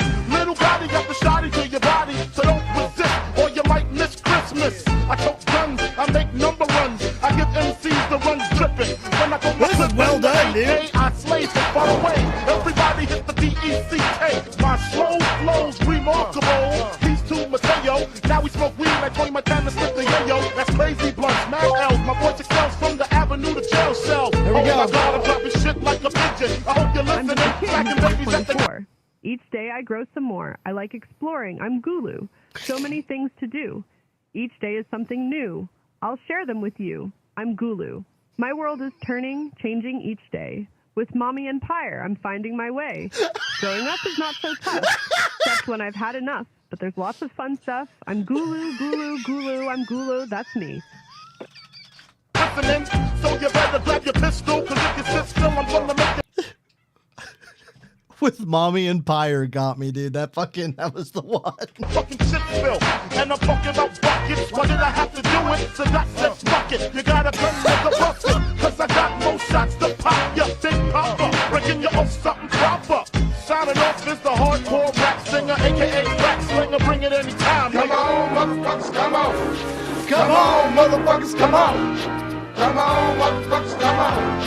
Come on, motherfuckers, 2 minutes come on. left. God, what a banger.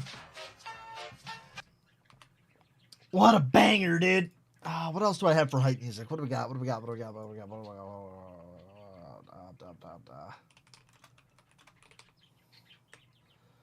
Oh, you know what we haven't done in a while?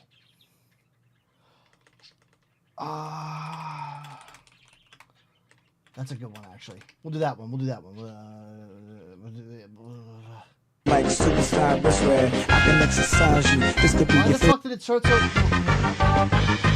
When the pimp's in the crib, ma, drop it like it's hot. Drop it like it's hot. Drop it like it's hot. When the pigs try to get at you, park it like it's hot. Oh yeah, there you go, Lewis. Park it like it's Layer hot. that music up, guys. Fuck it, let's Pop go. it like it's hot. Pop it like it's hot. Pop it like it's hot. Got the rodeo on my arm and I'm pouring Chandon and I roll the best weed cause I got it going on. Shoot it up. I'm a nice dude. With some nice dreams. See these ice cubes. See these ice creams. Eligible bachelor. $1 million bow. That's whiter than what's spilling down your throat. The Phantom. Exterior like Fisher. Interior like superstar wristwear. I can exercise you. This could be your phys ed. Cheat on your man, man. That's how you get a his ed. Killer with the B. I know killers in the street with the still to make you feel like chinchilla in the heat. So don't try to run up on my ear talking all that raspy shit. Trying to ask me shit. When my niggas feel your vest, they ain't gonna pass me shit. You should think about it. Take a second. Matter of fact, you should take 4B and think before you fuck a little skateboard P. And now Nintendo's fucking gonna sue me, probably. When the pimp's in the crib, ma, drop it like it's hot. Drop it like it's hot. Drop it like it's hot. When the pigs try to get at you, park it like it's hot. Park it like it's hot. Park it like it's hot. And if a nigga get an attitude, pop it like it's hot. Pop it like it's hot. Pop it like it's hot. I got the rollie on my arm and I'm pouring Chandon and I roll the best weed cause I got it going on. What did Eddie Pop say? Wait, whoa. Oh my God.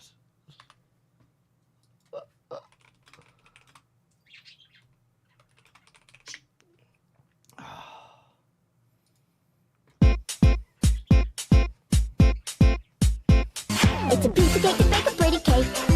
If the way is hazy, you gotta do the cooking by the book.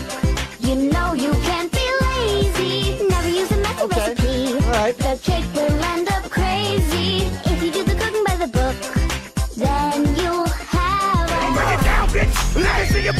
Drop that ass down low and pick that motherfucker up. Bring it down, bitch. Let me see you back it up. Drop that ass down low and pick that motherfucker up. Now back that pussy, she's a motherfucker. Hey, back that pussy, she's a motherfucker. Now back that pussy, she's a motherfucker. Hey, back that pussy, she's a motherfucker. It's a piece of cake to bake a pretty cake. Of course. It's the way it's hazy. You gotta do the cooking by the book.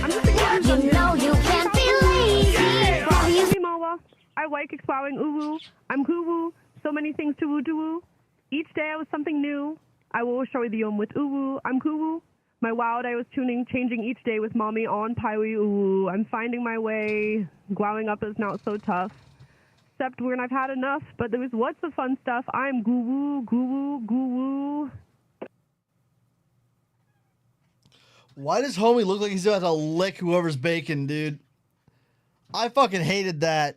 Hi, Yisu! It's a messy recipe. The cake will end up crazy. If you do the cooking by the book, I've never seen this. then you'll have a Rub that shit, it's gone, bitch. Grab it, dick, it's gone, bitch. Rub that shit, it's gone, bitch. Grab it, dick, it's gone, bitch. Turn around, bitch. Put that ass on the nigga. Grind on the dick, make it get a little better. Turn around, bitch. Put that ass on the nigga. Grind on the dick, get take out the bigger. You gotta do the cooking by the book. Yeah. Dixon Row. Dixon Row's good. Hold up.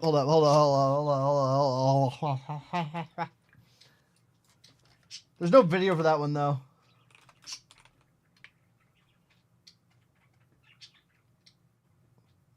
There's no video. It's just. All I have left in this world is my faith in Jesus. All I could ask is that he keeps me on the right path and forgives me if I go down the wrong one. Blacktastic 2K5. Yo, I used to fuck chicks and I used to eat pussy. One day I looked down at my cock covered with pussy debris. My life was on lock and I needed a key. Little did I know the key was a dick and my face was a lock. All I needed was a cock in my mouth. I needed a switch. I don't wanna fuck chicks. I just gotta diss my Wait, licks is the hype train over? Hype train's over, guys. You can keep posting it. The hype train's over, guys. It ended. We can't. It's over. I don't think we can do dicks in a row. It ended. It's over. I mean, Jace, they're gonna have to, dude. They're gonna have to wait. At attention. It's you know? Hype train's still going? I don't think the hype train is, I think you're lying to me, Big Link. Hold up. It was 3 minutes ago. No, the what the fuck just happened? Why did it just update my layout? What the fuck is this?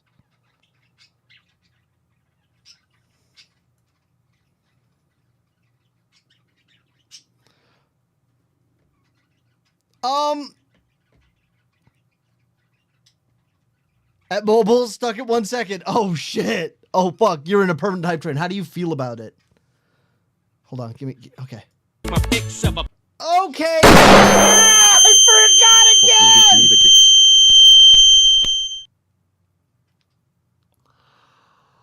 I made it so much fucking worse, dude.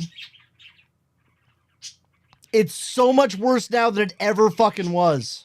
Pile of dicks stacked up like bricks in a row of six in a row. Chubby dicks, stubby dicks, fat dicks, skinny dicks, black dicks, curvy dicks, any dicks. Call your friends for a dick lick party. Compliments of me and my bag of dick sucking tricks like Penelope Cruz and blow. I'd like a white line of shit shot up a fucking nose, white like snow. A snowball and sperm from my nasal passages to my throat. Oh, and just yo, one time I sucked 6 in a row. I sucked 6 in a row. One time I sucked 6 it's the worst one ever, but we just made it. One time I got my kicks with Joe and I sucked his dick. Yo, 5 of his friends in a row. One time I sucked 6 in a row. One time I sucked 6 dirty dicks in a row. One time I got my kicks with Joe and I sucked his dick. And 5 of his friends in a row. We're talking 6 fat dirty dicks, 6 thick fat dirty bricks, organized in a row, shooting loads in my cake mix, so I could bake a fat cake. And while we wait, you could break your dick off in my face, rub bicks on my balls, cause it's got a runny nose. You can see my bulge and it shows through my clothes. My mouth is small, so I gotta suck dicks in rows. But who knows, we can fit 2, I suppose, Joe. Just like I expected, your balls were infected, you should have been protected. But when I sucked your cock and your friends erected and connected and ejected, the hot loads all over the place, but don't feel neglected. I'll still suck you all suck you off in my face. And don't forget to tell your fucking friends that I deep throat to the base. I deep throat to the face. Suck 6 in a row to the face, nigga. One time I suck 6 dirty dicks in a row. One time I got my kicks with Joe. When I suck 5 fucking 5 of his friends in a row. One time I suck 6 in a row. In his row. One time I suck 6 dirty dicks in a row. Nigga, one time I got my kicks with Joe. And I suck 6 dicks, 5 of his friends in a row. Yo, bro, what's up? I'm in the mood for some dicks to blow. For real? Like, whoa.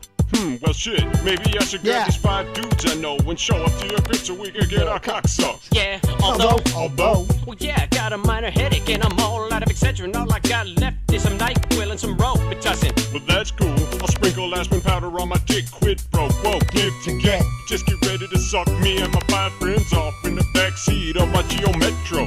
Your Geo Metro? But are you sure everyone can cram inside it? Probably just open wide and maybe we can all fit. I'm talking about in the Metro, not in my mouth. You know I only suck dicks in a row. Yeah, I know, now my dick is hard, I gotta go. Yo, one time I suck 6 in a row. One time I suck 6 dirty dicks in a row. One time I got my kicks with Joe when I sucked his dick and 5 of his friends in a row. Neo Geo Metro, you got it. In a row. One time I suck 6 dirty dicks in a row. One time I got my kicks with Joe when I sucked his downtown 5 of his friends in a row. I got a tight though, I got an even tighter asshole, but you can't touch it, cause I only suck dicks. When I sell my house, I gotta look into equity and escrow. And if my real estate agent is there, I probably suck him and his business partners off in a row. As long as there's like 6 of them. You and your kids.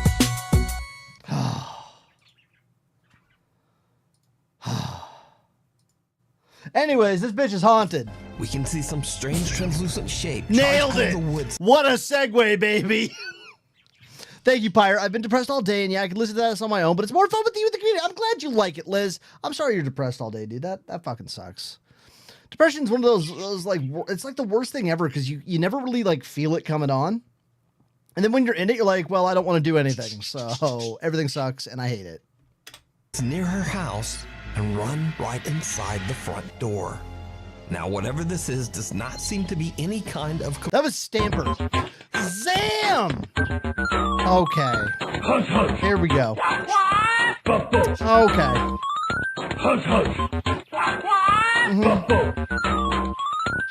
Sialen som just subskribed, det först knonkat videos rekorded in 1894.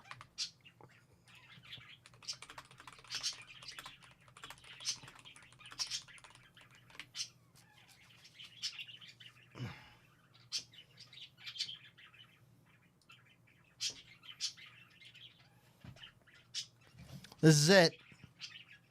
This is it. This is the first ever recorded cat video.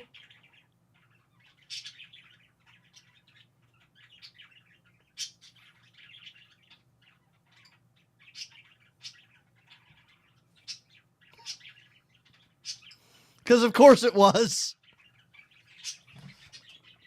Dang. Yeah, man, I did that for you. I did that for you, bro. All right? I went and found it. Yeah, I don't think that was actually the first video. It seems a little too crispy. But they're saying The Boxing Cats, Professor Welton's, July 1894.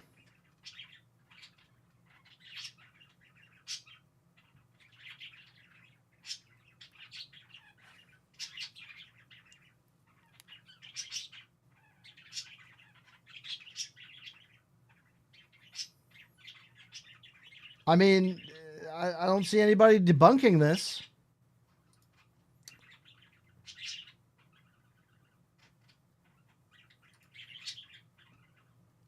Probably upscaled. No, this is, it's over 115 years old. This is the first cat video. That was it.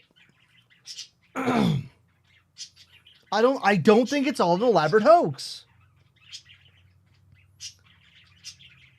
Created in 1894 to be viewed on a kinetoscope, an early motion picture exhibition device that Mr. Edison invented. The video showcased a 20-second moving picture of cats fighting in boxing gloves. Yeah. The Library of Congress digitized the video and uploaded it to YouTube back in 2009. That was it. That was the first cat. That was the first cat video on the internet. Well, first cat video recorded ever on film. There we go. All right. Well, now we know, dude. Compression glitch. Thanks, the one Sam. in the video is perfectly clear.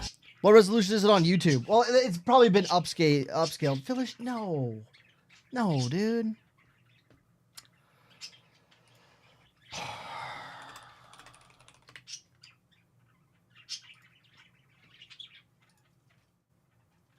The resolution on YouTube is 240p. 240p. This is 240p.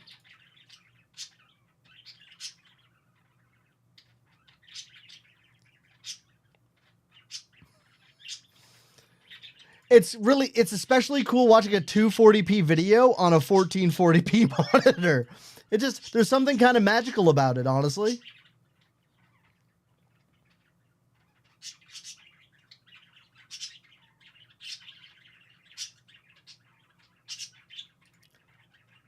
Ah! Okay. I don't want it.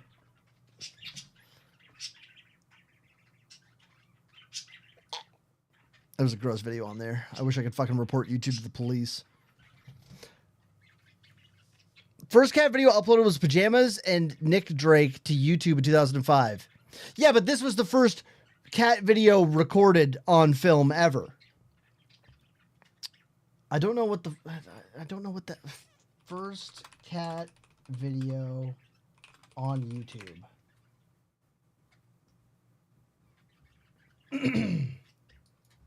Pajamas and Nick Drake.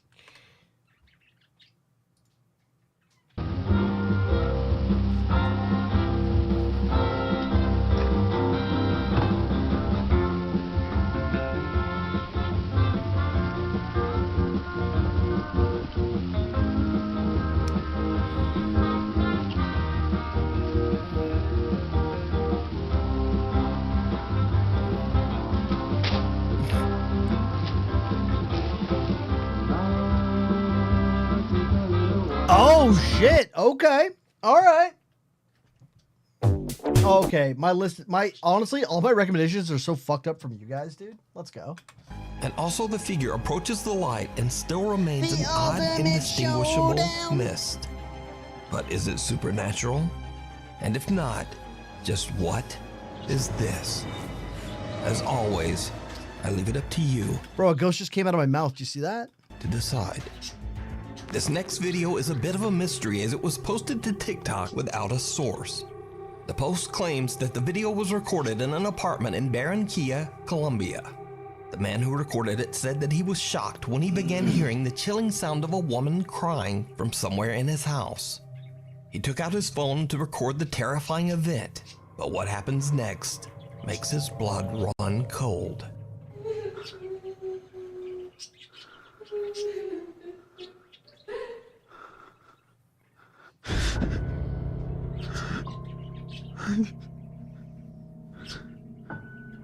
We saw all of these, Zach. This is the scariest videos of the year. Niño. Fake as shit. A young boy with a blank expression suddenly appears from behind the man's TV stand.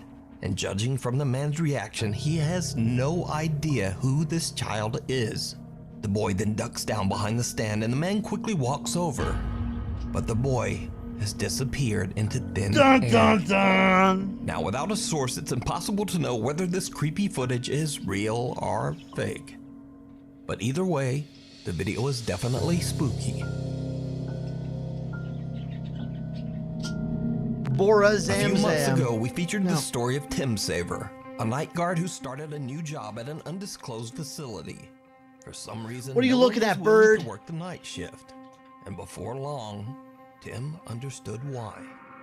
He began to experience disturbing and Atlas, come here. unexplainable events at Come work. here.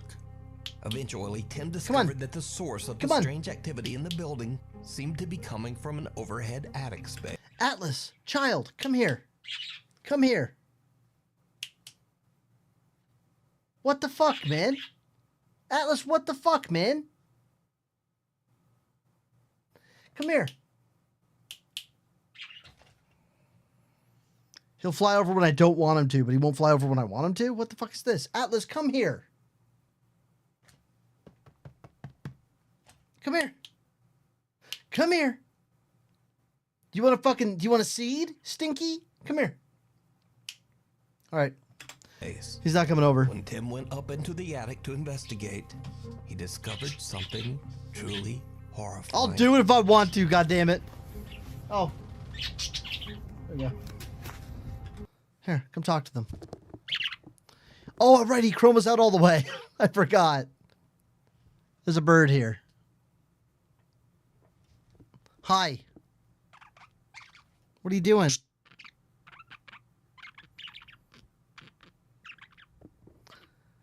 Atlas, if you keep going over, it's going to look like I'm fingering Fiona.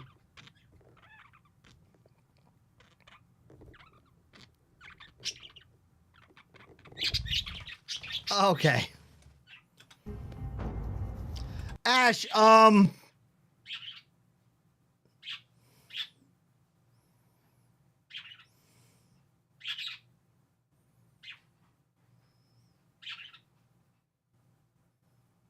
no? Sam! What up?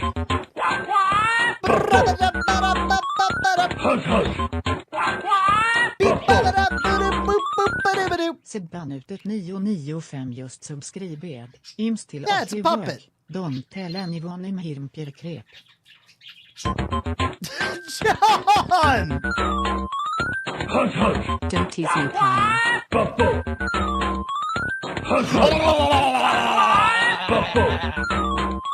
Oops. Has gifted a sub to Fleshlight. John About Town gifted a tier 1 sub to Fleshlight. They have given 28 gift subs in the channel. It's just you and me now.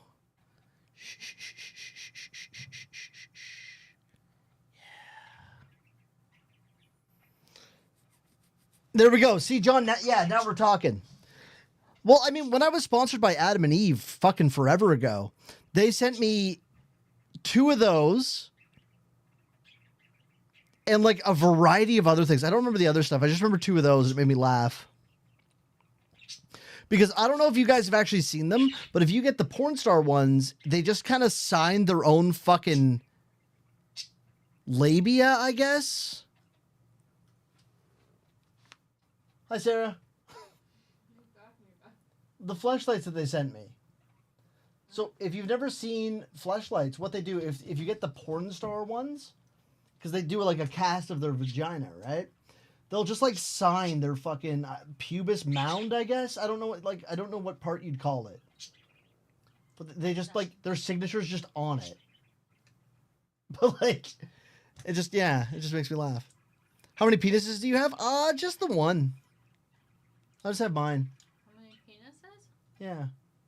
Well, because they sent me a bunch of stuff, right? Oh, good. Sarah Loves Feet just got me. Hush, hush.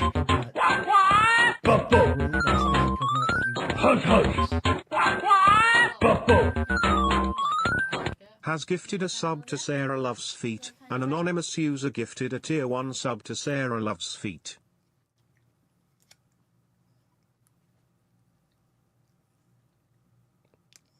It's edible. You can just eat the whole thing. Even the back part? Mm-hmm. Just said some wood. I'm not eating it. Hush, hush. Hush, hush.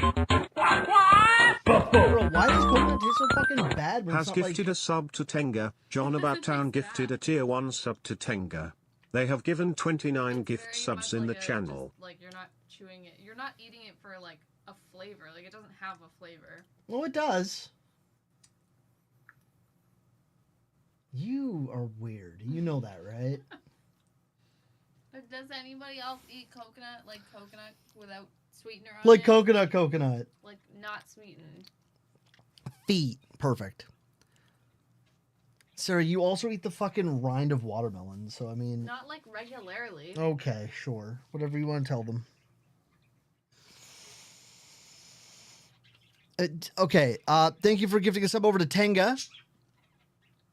Raw coconut tastes like sawdust. Thank you. It tastes like wood.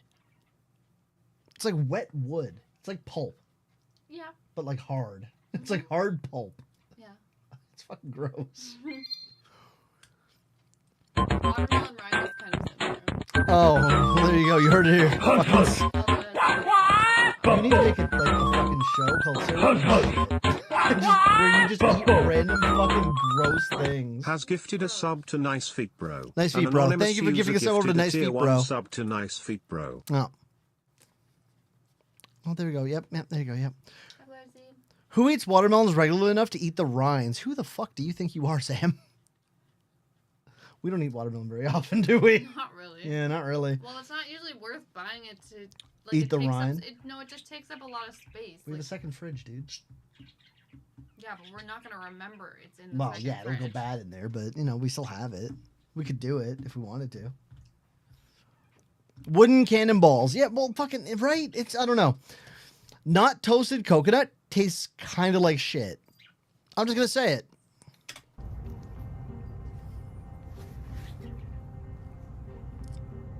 There's a hand there on the fucking skull, the trophy.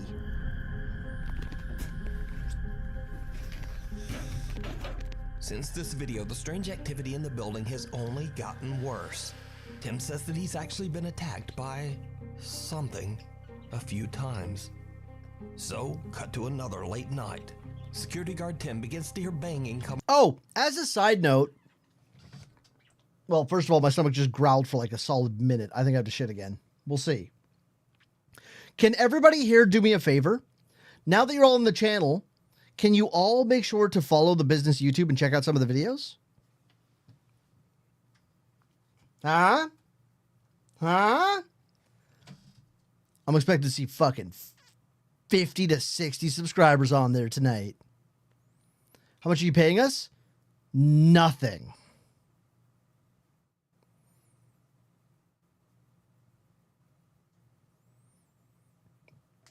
Okay, cool. Coming from somewhere inside the building. Yeah. Once again, he grabs his phone and hits record as he goes. Yeah, to make sure to like and like if you have a moment, like comment on the videos. So it helps a lot when a video goes up. If there's traction in the first little bit, YouTube is more inclined to show that in the short shelf and like push it to more people because it thinks the video is very popular and doing well. So if you guys have all the power here, right? If you guys, if a video goes upload, like I will tomorrow, if I upload a video tomorrow, and you guys all watch it when it first comes out, usually around 11 o'clock, 11, 12, 1, somewhere in that window, then YouTube will just give it free advertising. Yeah, that's right. That's right. Personal interest. Let's go. Investigate. I will. Warzy, that's the one. Every time there's lost socks, I'll give them out to chat. Oh, no, I don't want to do that. Oh, here we go. Warzy, same fucking. Yep. Okay. We're on the same page. All right.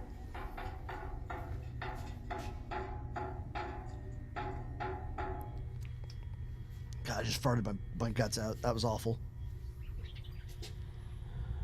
Please protect me, God.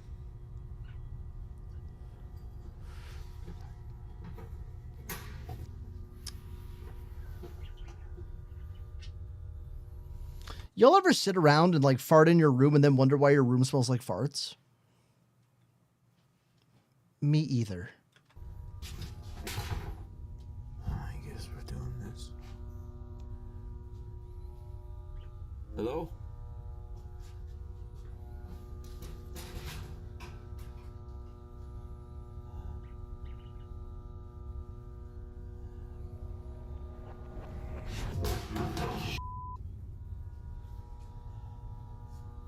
Damn, dude is caked up. What the? Never spooky, right? Whoa.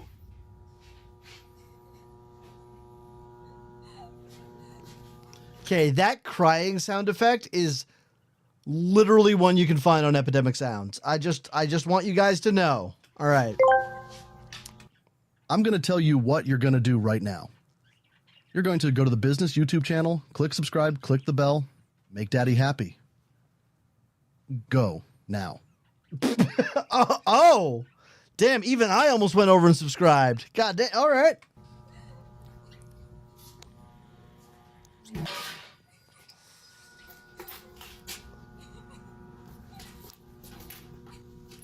See, so the problem with this video is the way the sound is coming in, it doesn't sound like it's spatially in that fucking room. It just sounds like something laid over top. It's like coming from behind my head. Who's there?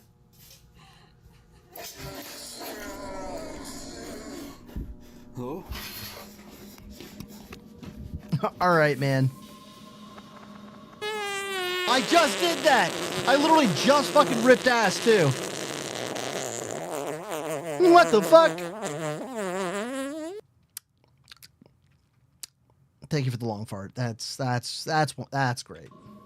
A mannequin moves on its own and then falls over. Then a large glass frame falls to the floor and shatters into a million pieces.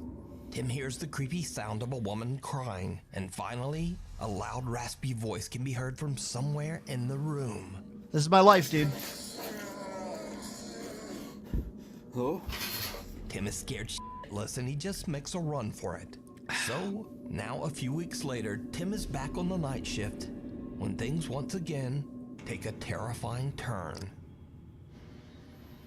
There you go, Ash. Now we're talking.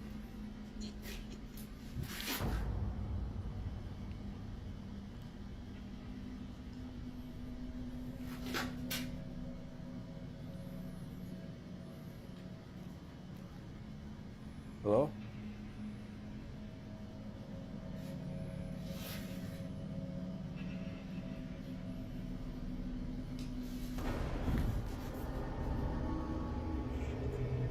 That's what I mean, Mr. Martha. Like, just fucking flash your light over there.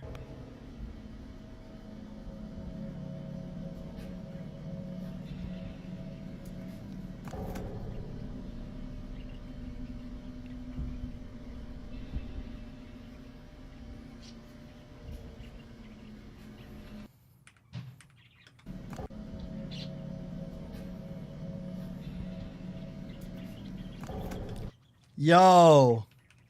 Hold up.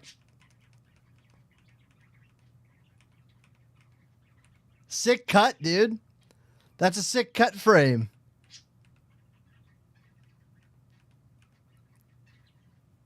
That's a sick splice, dude.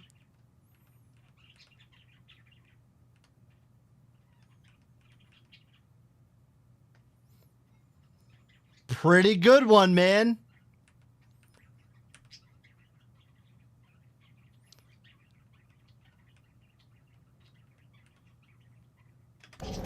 Oh, well, pardon me, Mr. Perfect. I guess I forgot that you never ever make a mistake. Okay. Well, if I was making a ghost video, the first thing I would do is make sure I don't have... Oh, fuck, I didn't mean... That was the wrong button. I wouldn't have literal fucking empty frames.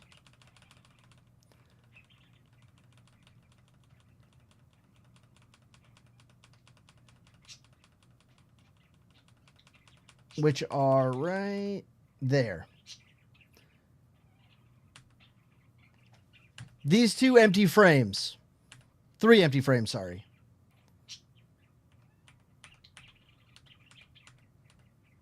He's also closer to the stuff. Maybe he stepped forward, but I think it's just 2 videos. Spliced together.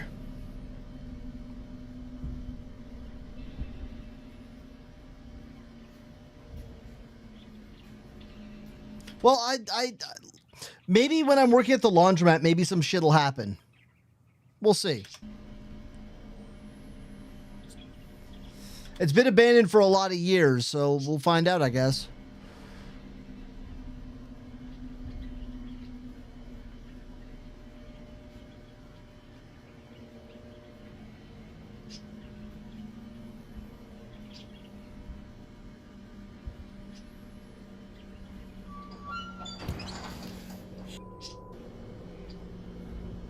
Did y'all just stage this to be the creepiest room? And that was that? Someone or something can be seen sitting on top of a steel cart. Whatever it is slowly moves back, and when Tim turns on his flashlight, it just disappears. Tim says Nuke, you didn't notice the fucking splice, dude? Come on. he is shocked by Come all on. that he's seen while working as a night guard in the building. But this pushed him over the edge. The next day, Tim quit his job. So is it real? Right, there's a lot of fucking technical issues in Or this. is it all just an elaborate hoax? You decide. Not clowning around. Oh, I fucking hate this one. Tech user Jacob explains in his videos that he's recently inherited his grandmother's house after she passed away. But Jacob says that he can't shake the strange feeling that something in the old house just doesn't want him there. And then things just get weirder because Jacob finds a creepy old jester doll that belonged to his grandmother. It looks so much like Pee Wee Herman, dude. My grandmother's old house. She left it for me, and when I got here, I saw a bunch of Antipop, do it. You won't. cool stuff. Nice. Nice. Nice number of fingers. One of Nice. the best things is right behind here. Oh yeah. I call him Jeffrey. I feel like having no job in this economy is more scary than that thing. What the fuck, Sam? You're not wrong. But also, what the fuck, dude? All right. Grandma left him for me, I guess. Yeah, your grandma didn't like you. Your grandma hated you, dude. The book, not the feeling. Can't it be both? Real creepy. Kinda cute though. Jacob says that when he I mean, it is well made. Like, it is a very cool looking thing that I would never own. the sight of the doll Right. used to terrify him, but he says it doesn't really bother him anymore. But then, late one John, night, you Jacob might be wakes up right. to hear knocking coming from his bedroom closet.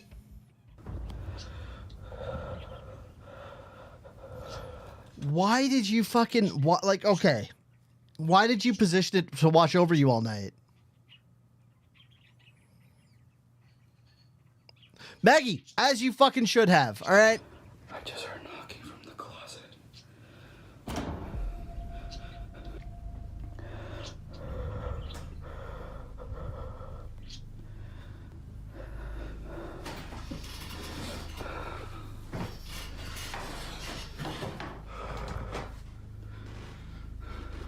Oh my god, if you can, that'd be amazing.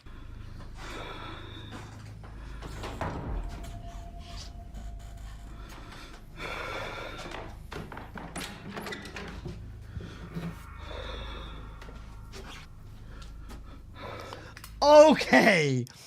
Ne'er-do-well says, I mean, hard to jack off to it if you put it in the closet. I mean, okay. Well, all right. Okay. Okay. All right.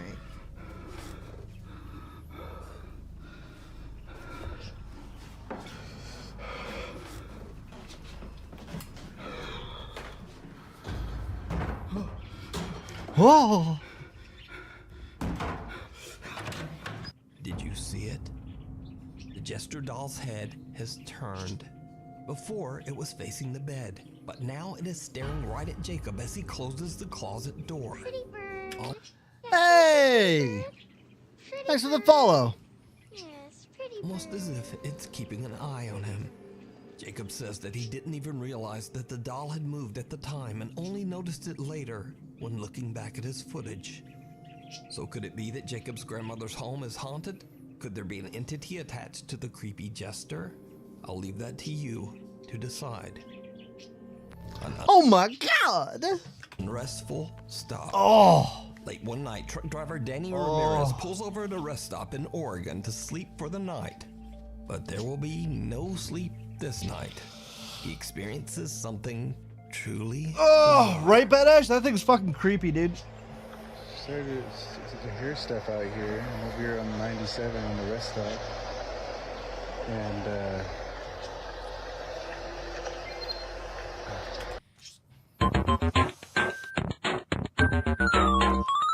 Hush, hush. Buffalo. Hush, hush. Buffalo. has gifted a sub to you_decide. Lord Zach Bora gifted a tier 1 sub to you_decide. They have given 639 gift subs in the channel. 639? That's just a 69 for 3, dude. Easy. Thank you, Zach. Jesus Christ, dude. You're insane. What the hell is that? I'm getting tired.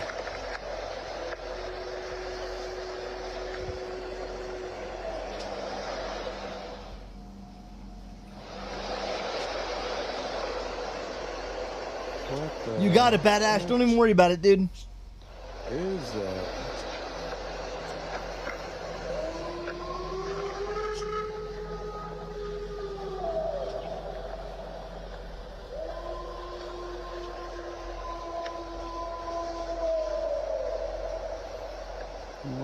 Who gave the wolf a fucking megaphone, dude? I don't... What? Absolute is that?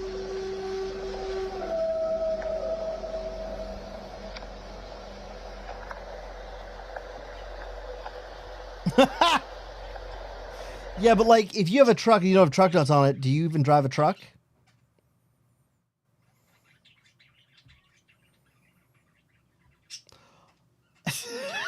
Nixon!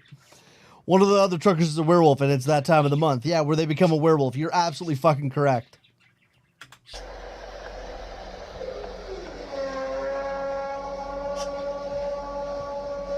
Starting to regret that I stopped at this rest stop.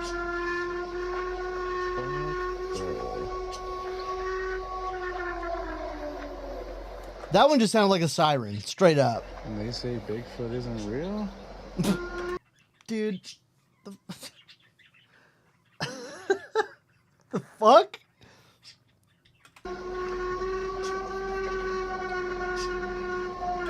Bro, and they say aliens don't fucking, they don't probe people?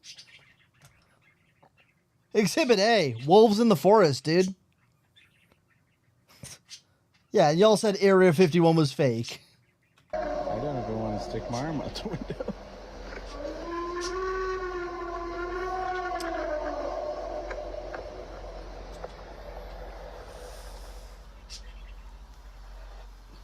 I can't believe. A loud animal-like wail can be heard coming from the woods right in front of Danny's park. What's a Bigfoot? Like 6 inches. Thank you, Badass. Let's go. Same wavelength. I appreciate that so fucking much, dude. Truck. Danny believes he might have captured the sounds of a Bigfoot. Now, it should be noted here that Danny has never posted anything related to the paranormal on his TikTok, which makes this creepy footage that much more believable. Also, others say that they've heard the exact same sounds in this exact same area. Then it must be something either man-made or geological where wind goes through it and it makes that noise, in my opinion. I don't think it's a wolf. But of course, real or not, I leave that to you to decide. If it's only at that fucking rest stop, in that fucking one place, in that fucking, like... It's got it, you know. Favor. Security guard Freddy works at a busy construction site in Texas. Freddy! He says that during a night shift, a construction worker named Jose needed help moving a giant heavy wooden cable reel. Jose is relieved when a fellow worker who he's never met suddenly offers to help him out. After they move the heavy cable reel, Jose looks back over to thank the young man, but he's disappeared. Perfect, Badass. Yep. Yep. Man, Vio fucking slays me, dude. She's so funny.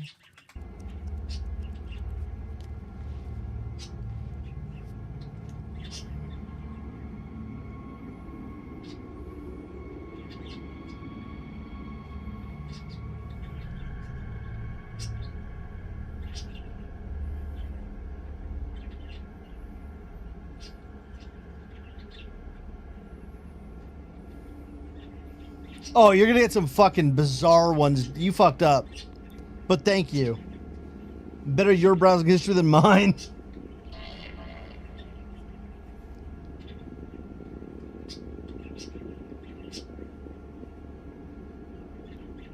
Jose reports what happened to the security guard, Freddy, and to his foreman. But they tell Jose that he was the only worker on duty that night. He was completely alone on the job site. So as a matter of site security, they check the CCTV footage and they're shocked by what they find. And this is where things get This is really kind of weird, sick. because Jose spots a photo on the wall inside the office and recognizes the man in the picture as the man who helped him out that night. Security guard Freddy and Jose's foreman are chilled to their core. Super fucking chilled, dude. So fucking chilled right now. Because you see, the man Jose points out in the photo passed away over 7 years ago. The man's name was Alan Lopez, and back in 2015, when he was only 21 years old, he was hit by a truck on the job site and passed away almost instantly.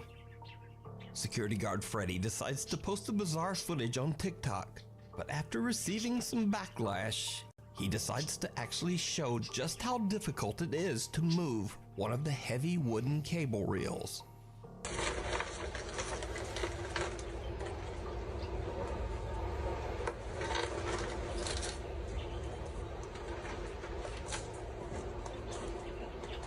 There's no chance.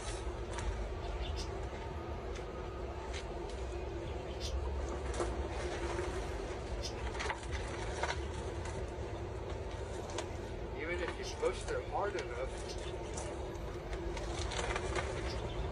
it's not rolling that far, and it's coming back. So could it be that Jose received help from the ghost of Alan Lopez, whose spirit is still wandering the job Dun site? dun dun. Let me know down in the comments. That one's kind of cool. I like that one. A little while ago, I featured the creepy story of Lauren Combs, who over the course of a year captured multiple... Bro, you ever just fucking pull your belly out while you're watching videos? Because my belly's fully out right now. I'm just fucking rubbing my belly. You know? You guys do that? mysterious, unexplained events in her home in Waco, Texas. Do that?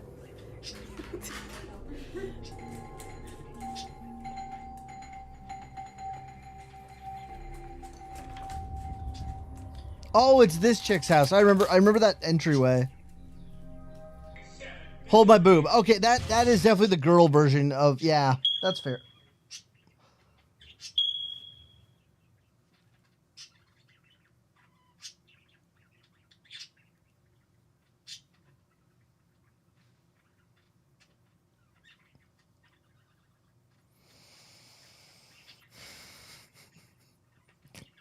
That one got me.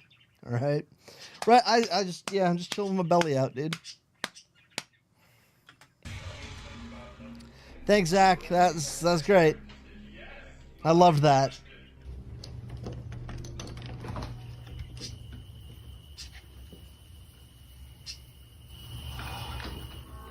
Oh my god.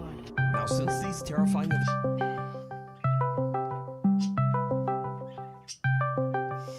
That was two back-to-back that got me. Fuck you guys. Get it, girl. Take her to the floor. Show her how you roll. Drop it low. Drop it. Oh, yeah.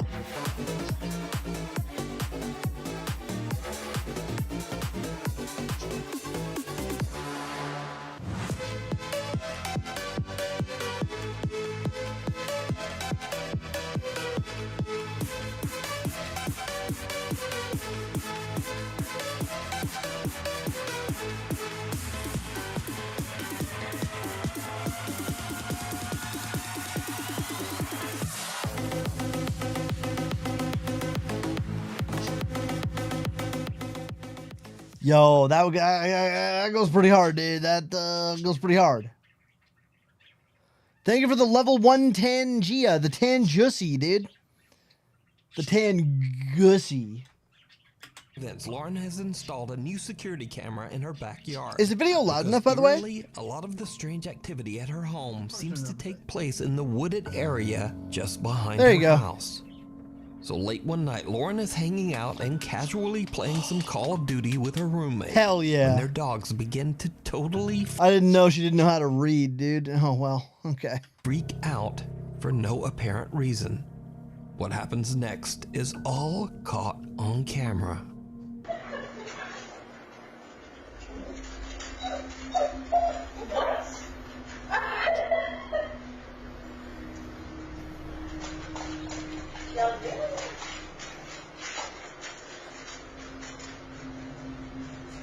Bye.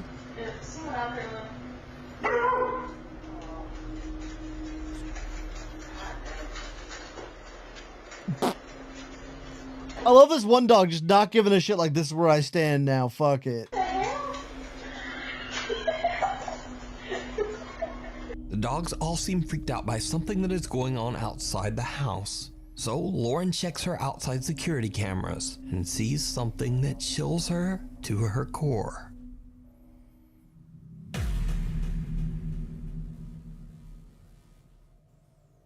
They were roommates.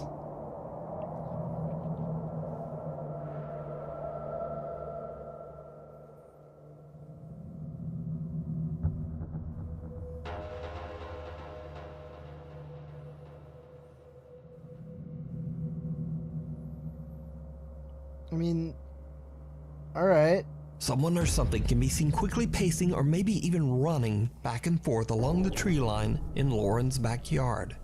Lauren has no idea who or what this could be and is extremely disturbed by the whole experience, especially after everything else that has happened in the past.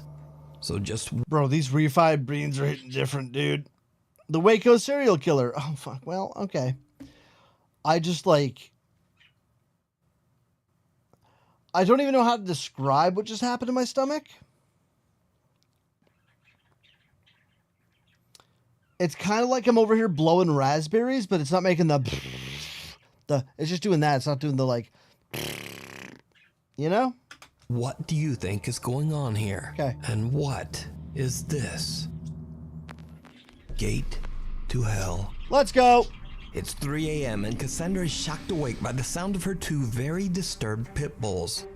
As Exactly, she Andy jumps from Pop, her bed yep. and looks out of her bedroom window, she quickly realizes why her dogs are so upset. Look how fucking sweet that baby is, dude. Her outside garden gate is moving, violently clanging back and forth all by itself.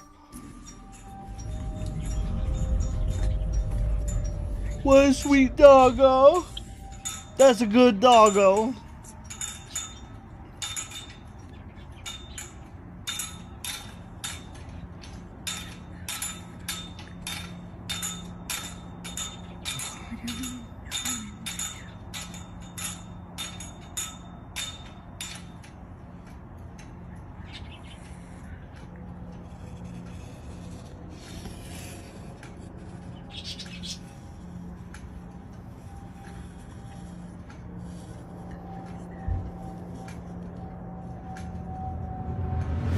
Sup, dude?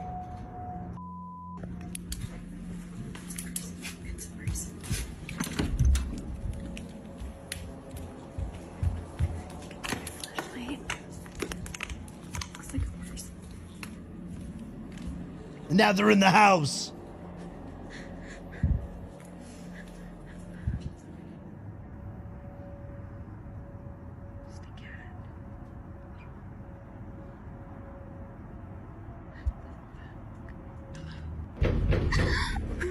Now, the gate moving by itself is shocking enough, but most terrifying of all, some very strange-looking person appears to be standing just outside the garden fence.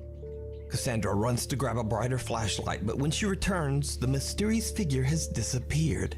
Yeah, she seems right? to hear something nearby and whispers, "Hello."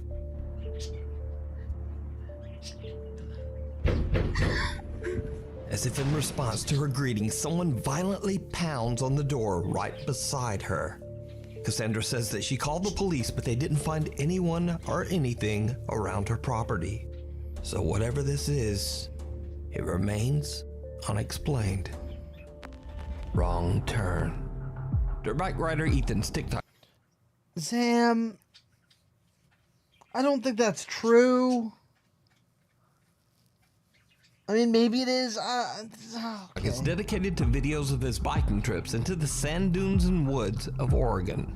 But one day when he's 15 miles out into the woods and completely alone, he experiences something that frightens him. Yo, that's a sick bike, by the way. To his core.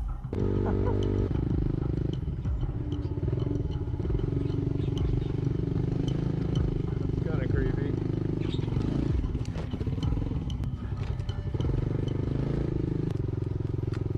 Go this way.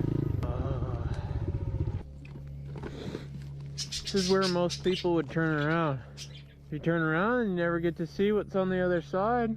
That's where all the gold is waiting over there. Could be missing out what's on the other side.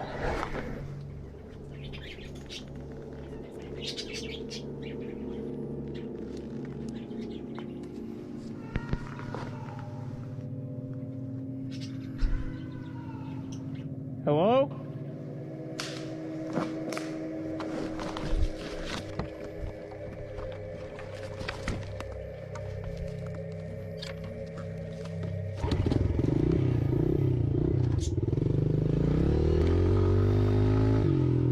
Ethan is shocked when he hears strange human-like sounds coming from the woods. He believes it's a voice saying, "Hey," and "help." Could be missing out what's on the other side.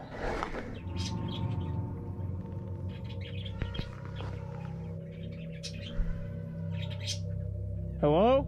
Ethan then hears strange movement in the brush that seems to be quickly moving towards him. He decides to just get out of there and is even so spooked that he runs right off the path and almost ends up falling right down the hill. Fuck, dude. When he posts the video to his TikTok page, he wonders if he might have had an encounter with a skinwalker or some kind of cryptid. Because you see, it's rumored that a strange creature wanders these woods. But many of his viewers just shrug it off. They say that he probably just heard a Oh, we bobcat getting or spooky, Dr. Tadakichi. You're goddamn right. maybe even a peacock.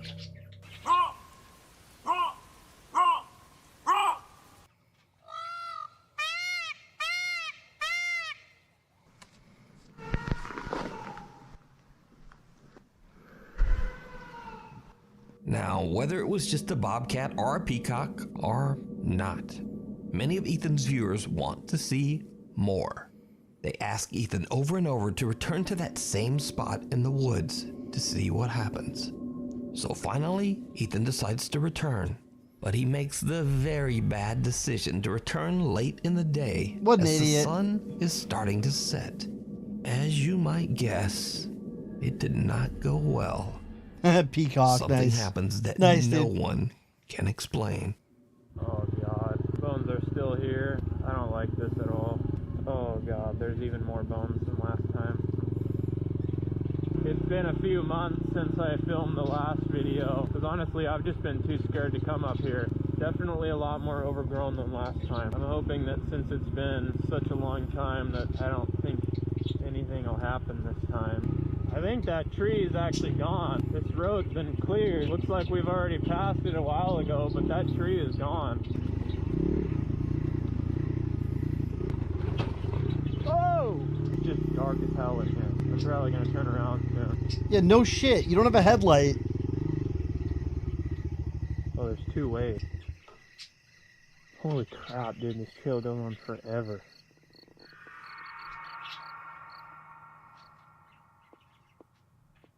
It just got really quiet really fast. Everything stopped making noise.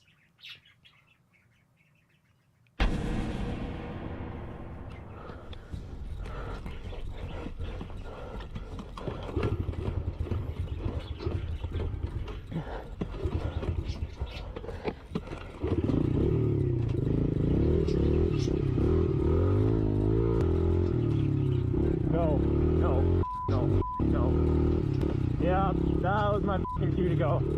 That was my cue to leave. It's already getting dark when Ethan finds himself in a field and tries to decide which way to go next. I forgot. All of a sudden, it gets really quiet as even the crickets seem to stop chirping. Suddenly, an ominous-looking figure walks right out of the darkness of the tree line. Terrified, Ethan gets out of there as quickly Either way, it's cool as he can. So what do you think is going on here? Did Ethan find the creature that he heard months earlier? Could this be what many believe to be a skinwalker? Or is it all just an elaborate hoax? You decide. Either way, it's pretty fucking sick. Beware the purple chair. Proud mother Martina claims that she and her family are terrorized by a dark supernatural entity that haunts their home. Martina has set up a series of static cameras to keep a safe watch on her children, but she also caught some footage that is absolutely unnerving.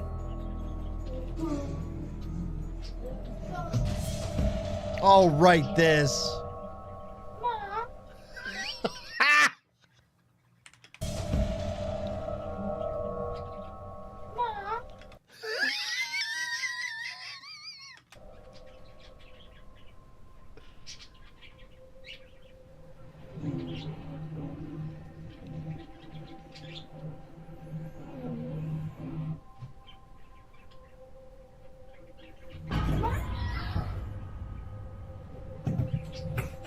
I'm out of here. Bye. Two doors move by themselves and the boy calls for his mother, but otherwise doesn't seem that concerned. But as he continues to play his video game, his chair is forcefully pushed backwards, finally sending the boy running from Mama. Cut to another day and Martina is casually vacuuming the hallway carpet. Then this happens.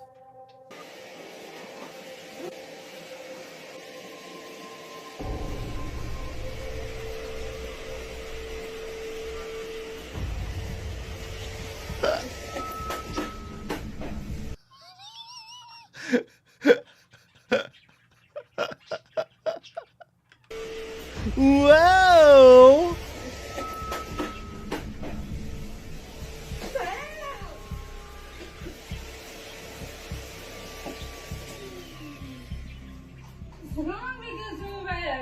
Again.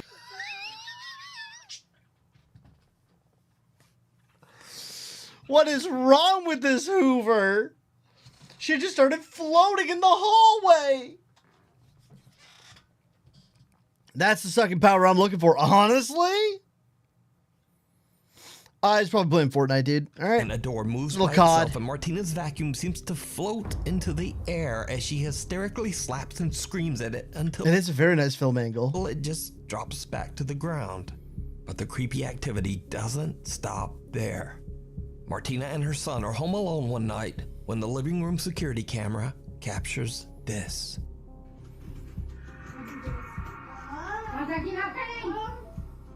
I'm making video at the show.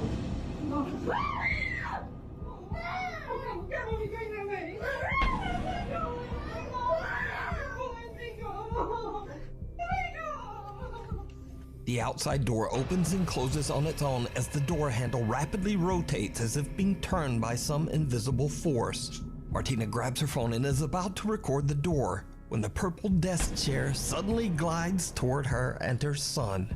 The two have had enough and are about to hurry out of the living room, but something seems to forcefully pull at Martina's sweater. So is this real? We have a vacuum like that. We've got one little shop vac that's got the little googly eyes on it, but it's like really small. Poltergeist activity caught on camera? Like it probably holds like a liter or two. Or is it all just an elaborate hoax? You decide. Attachments. Daniel Thompson from California lives with his mother in a house. Oh, this is weird. Completely filled with his security camera footage without watermark is sus. Is it though? Ours doesn't have a watermark. mom's collection of antique dolls, furniture, and vintage trinkets. Hey guys, gonna get a little tour of my place because I think we were really brutal on this guy the first time we watched through this. I guess some of you were asking about it. Hi, Mom. Hi, how are you doing? Check out this 1930s Art Deco mannequin. Yeah, I'm pretty sure we dunked on this guy the first time we watched this, man. Again. 1928. Okay, all of this okay. vintage stuff my mom got in like France, I think. Look at these dolls. My mom just like collects dolls. Every room of this house is filled with antique. Even the bathroom. Ugh. Daniel says that his mother has That's just some hoarder shit, dude. been collecting antiques for as long as he can. I don't know. When does collection become a problem? You know? Like, when does a collection become so big that it becomes an issue? Remember, and he's starting to believe that some of the items might have something Yeah, this one's probably fucking haunted, dude. That one too. supernatural attached to them. Okay, you know One what? night Good when call. Daniel hears bizarre tapping coming from a room downstairs. He takes out his phone and begins to record. Guys. Yeah, okay. All right. That's honestly, that's kind of fair. If your collection doesn't get dusted, it's what if you just don't fucking like dusting? Like, I fucking hate dusting. Starts impacting you financially.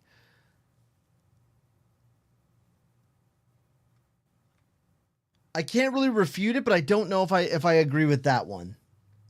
Cause like collecting shit's just it can like that's just kind of expensive anyways, right? Do you hear that? I guess it depends what you mean by impacting. Like, if you're not able to buy food because you need to buy another fucking doll, you have a problem. Those are the tapping noises I was talking about.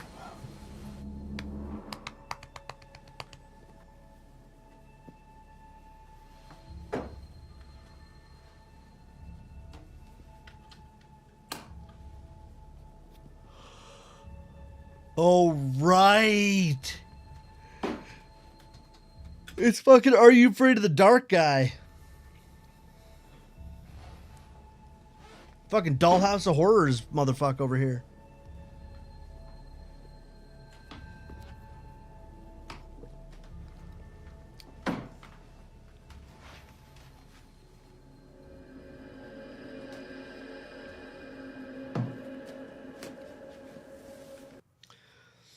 I know of people that buy those giant Bath and Body Works candles en masse and rent out a storage unit just to house them all. You never gonna burn them all in your life. No, that's fucking... I just don't know why you would need any, like, amount of that, you know? It's a little weird.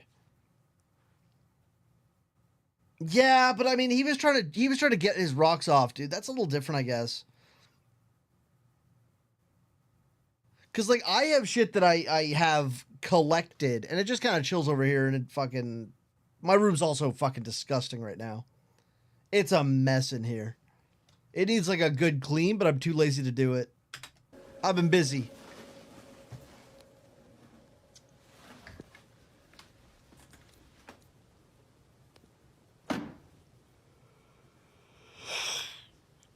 Like, where is this coming from?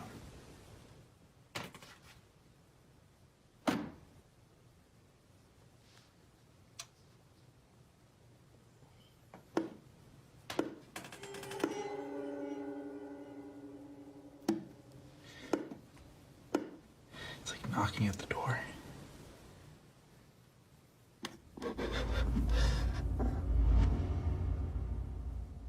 Hello?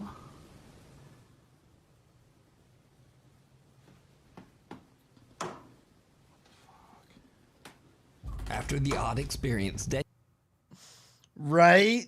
Daniel decides to install a security camera to keep an eye on the creepy antique dollhouse.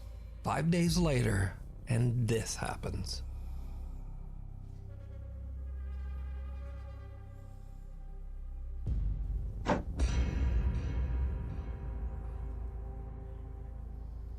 I mean, right? Like, it is the most creative one, but your mom's house is full of just random ass shit. You just fucking... Okay, whatever. It's probably fine. This is the smallest haunting ever. Miniature furniture inside the dollhouse seemingly moves. It's the smallest little temper tantrum ever, dude. All by itself. Cut to the next night. It's 2:30 a.m. and the knocking returns. Like, we're haunted by fucking Stuart Little, dude. I don't know what to do. But this time, it's not coming. What are these, ghosts of ants? They need to be at least 3 times this size. From the dollhouse.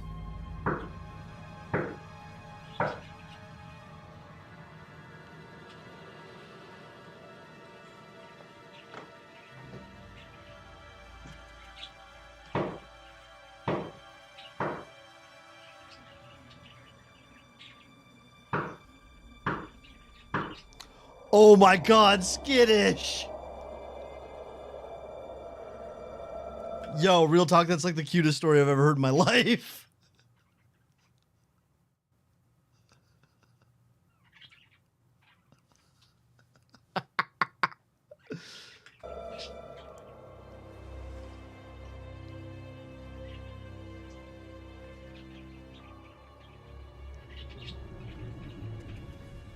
Hello?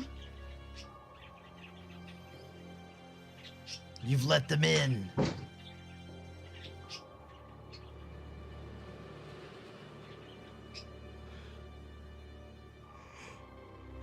I can't stop yelling. Fuck me, dude. Ah.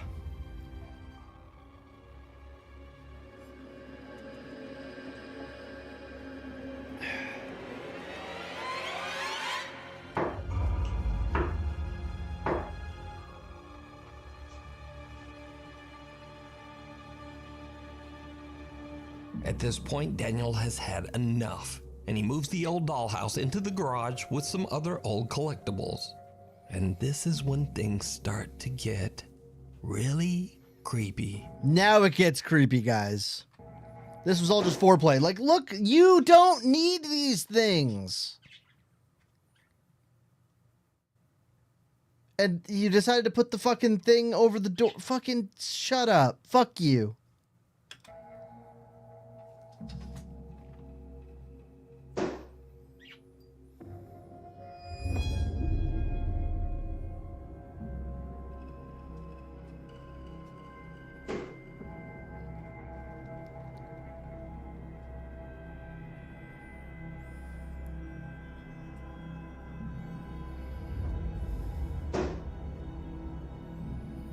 Disturbingly, a doll's eyes seem to move on their own.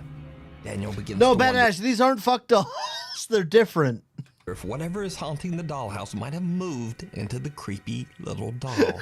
But some of Daniel's viewers on TikTok start to get a bit suspicious. Yeah. Yeah, Dr. Takichi, that's where I'm at too. Like, it's most likely fucking nonsense, but Jesus Christ, as dude. to whether his clips are real. So some of you are saying that I am making all of this up. Yes, you are. Which I totally get, and honestly, I cannot prove to you, like, undoubtedly that it's real. I just am. We picked up an old dollhouse for an art project off Craigslist once for free. It was nice. It came with a bunch of really expensive furniture. Now I wonder if it was free because it was haunted. It was haunted, dude. You have a spirit that's eating your ass every night. All right? You just didn't know. Reporting to you guys what I am seeing. Now, even Daniel's own mother is skeptical of his claims that something from the dollhouse might now be haunting their home. But all that changes one night when she too experiences something downright chilling. My daughter, Lady Mary, too. You and the rest of us will be here, but I hope you enjoy yourself. I went over to America 10 years ago to try my luck, and I've been there ever since. They call us the Hollywood Raj.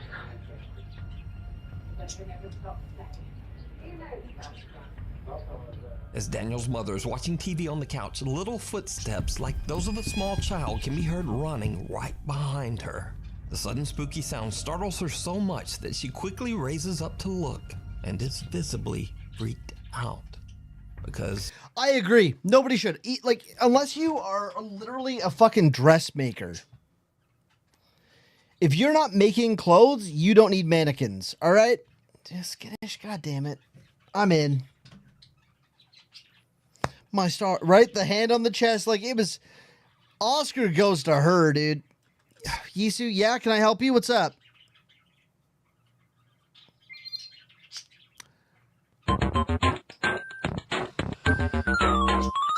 What the fuck is wrong with you, Yisu? What is wrong with you? You don't need that, dude. Obsidian nu just subscribed. Look, two stalls had all on day. Event like that right before Eva had my coffee. Honestly, Obsidian, you might be onto something. What isn't wrong with me? Put it down, Yisu. Put it down. there's no one there. So could Daniel's mother's hobby of collecting antiques for all these years be the cause of their paranormal experiences? Yes. Put it down. Or is it all just an elaborate Oh my hoax? God, here we go. You decide. Oh. Caught live on camera. Popular TikTok creator Millie George is doing her makeup one night when she decides to go live to chat to her followers. It's late at night and she's home all by herself when her viewers spot something in the background that shocks her to her core. Yeah. Okay, so on the live, right, 1 minute I'm doing my makeup in the mirror, like this, like literally doing nothing, and then everyone's like, oh, someone just walked in your house, and I was like, stop winding me up, no one's walked in my house, like, stop winding me up. And then I walked over to the back door. Yeah. I'll show you the back door now, look. Alright. I walked over to the back door. Yeah. So this is how the camera works. The camera was like this in my house, and you can see the back door there. Yeah. Terriers, I fucking love that, by the way. All There's a right. reflection there. Okay, Yeah. so I have an automatic sensor when you walk out my back door that the back door light comes on. Yeah. Oh, I've just got the door open. So like, look, and you can see everything in the garden. Okay? Yeah. I'm locking the fucking door again. Right, I'm now going to show you the CCTV footage. I remember loving this video so much because there's just a random chick sleeping on the couch behind him. On my phone, from my fucking live. CCTV footage. From the live. I've got it downloaded. I downloaded the live. What and what was you supposed to have seen? Someone else? This was 5 nights ago, by the way. Yeah, no, look. Okay, so... Alright, Yeah, I'm watching.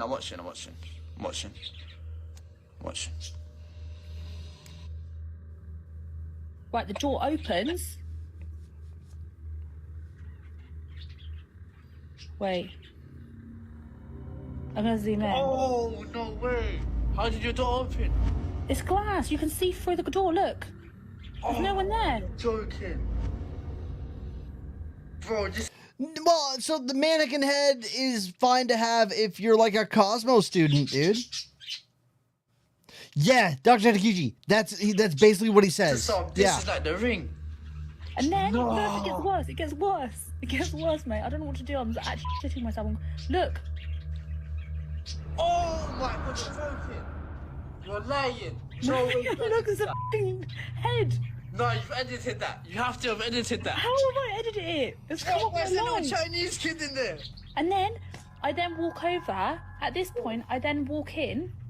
I walk over to the door because everyone was saying there's someone behind me, and this doesn't show on the live. It's been cut, and I'm straight outside again. So it's like the camera stopped working. Bro, why is there a Chinese ghost in your yard, bro? Shocked by what she's seen, Millie shows her Asking the real questions.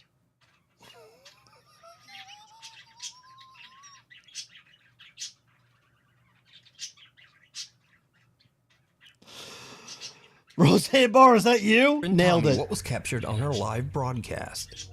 She shows that she was facing a wall during her live stream and didn't have eyes on the back door.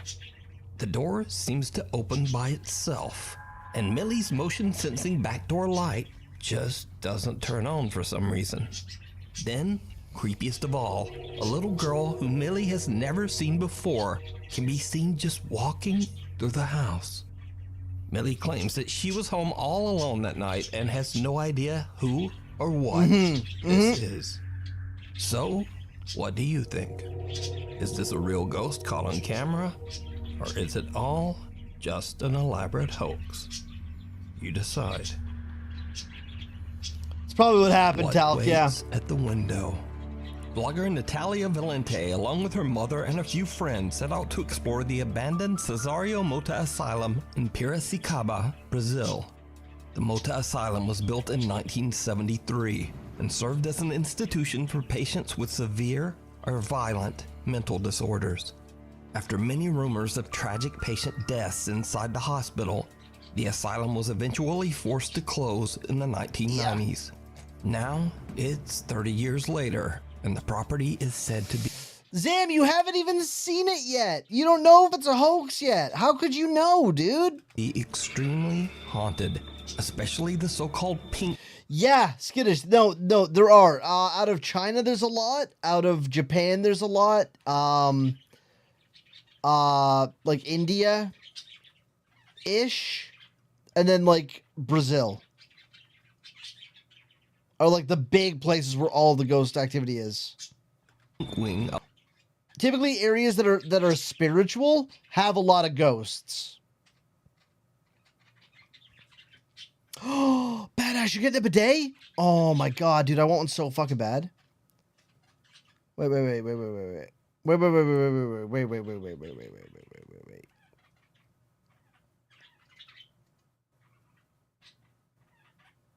Jisoo, what did you fuck up? I don't see where you fucked up.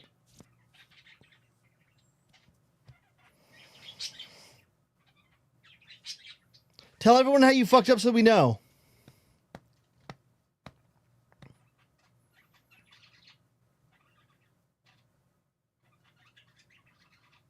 Honestly, yeah, bidet.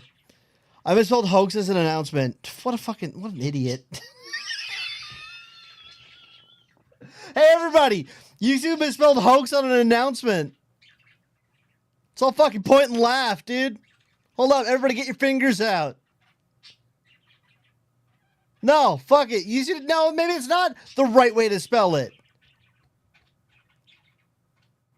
Hoax, dude. Everyone make fun of Yisu real quick.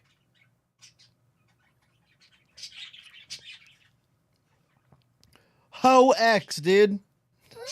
I have a few of those. I'm sorry. Oh, I'm not. Yeah, there you go. Dad, please come back. Yeah. Hoax. Now you just sound like you're from Minnesota. Oh, yeah, one of them hoaxes.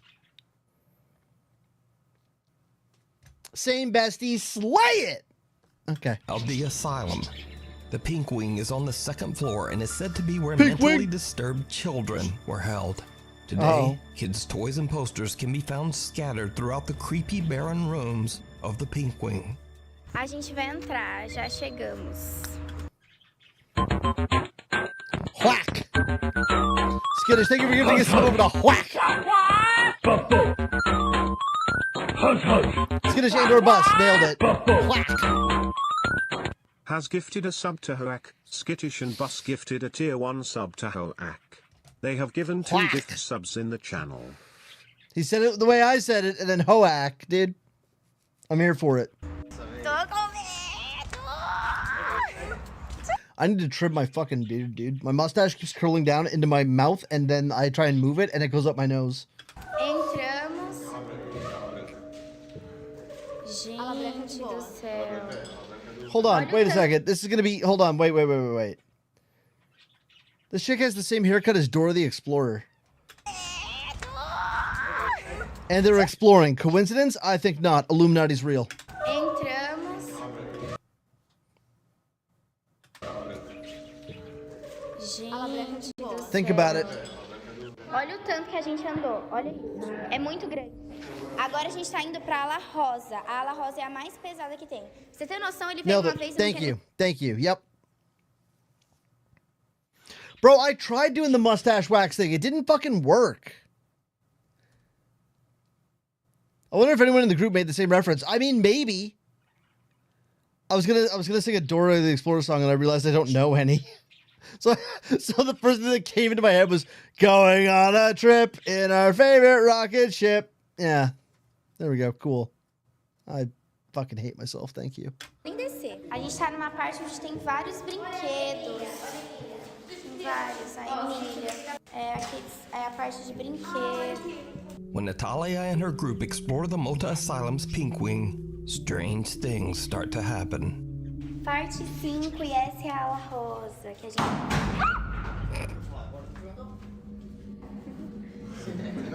Foi vocês? Jura por Deus, jura? Eu tava junto com ela. Tipo, aqui real é bem pesado. The group hears a loud... How the fuck is that gonna keep mustache hair out of my mouth? By washing my legs, dude. We've already proven that you don't need to because gravity will fucking take care of it. All right? You're doing it wrong. You're showering bad. You're showering bad, Yisu. You're doing it wrong. But Oh, there you go, Dr. Takichi. And that's what the spirit of Christmas is all about. Warzy, I don't know, dude. Loud bang that startles Natalia, but they have no idea that they just captured something. If I was pissing my feet, I'd not risk it. I don't get mustache hairs in my nose or mouth, and I wash my shins, so maybe the logic works. It doesn't fucking work. What about that skin? You don't need to.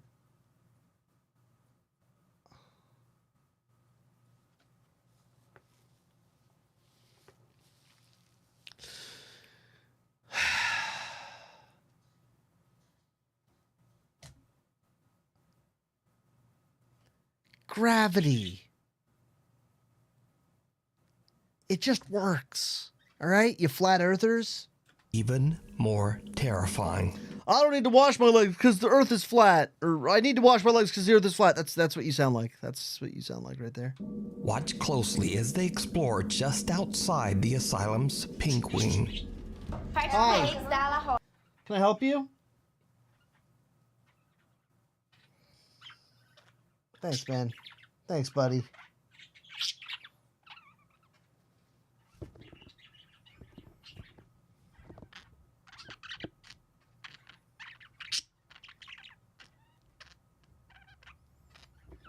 Hurt? Warzy! You don't need to do all that. Did you just kick me? Why did you kick me? Stop kicking me.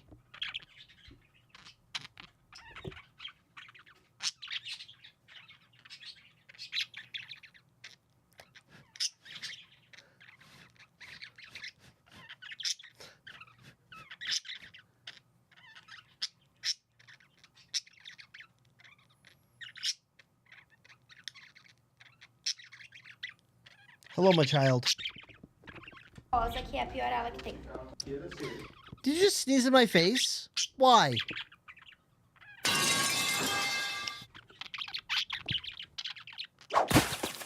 Oh, yum. Yisu, come get that. Alice, I just touched your butthole. Dude, I just touched your butthole. I didn't like that.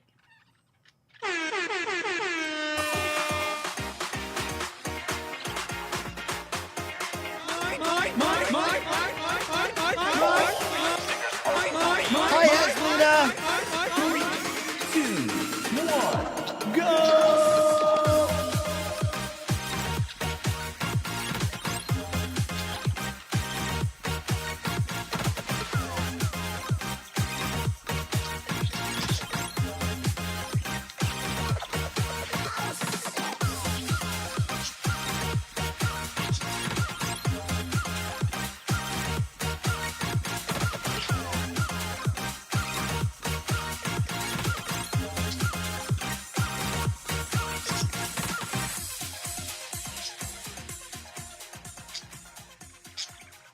You don't need to feed me, Atlas. Oh, he's getting worked up. He's getting worked up.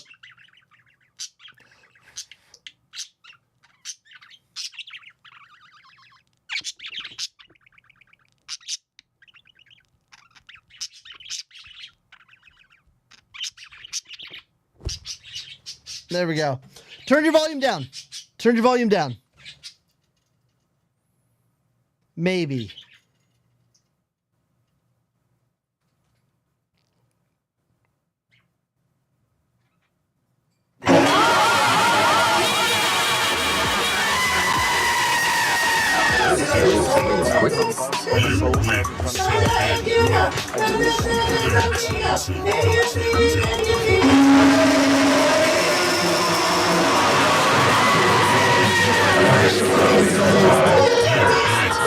When it goes and if you know, and if it's okay, and you see it and you feel it, and there was the one of the this of the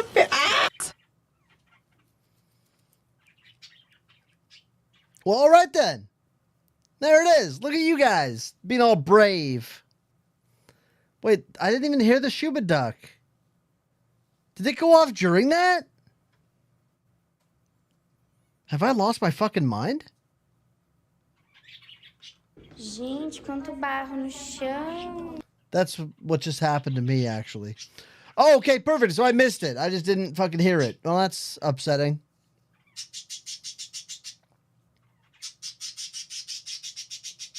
Poseidon, shut the fuck up.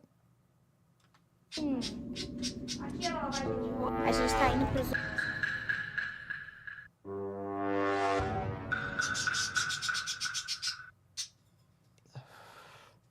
How you doing, Haslina? Welcome in, dude.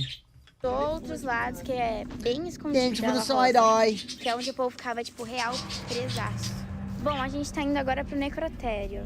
Did you see it? Up in the window, three children. You're fucking stinky, dude. Can be seen watching the group as they walk around the Do you see them? Property. They're kind of hard to But miss. The creepiest of all is that the young boys we see are actually standing in the window.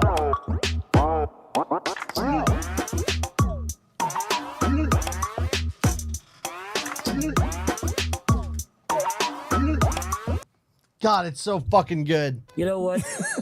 Try about it. Okay. Oh, Shuba Duck. Oh my God, my body hurts.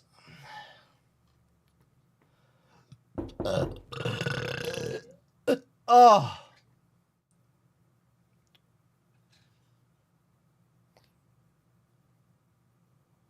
Wait, why didn't the chair go off?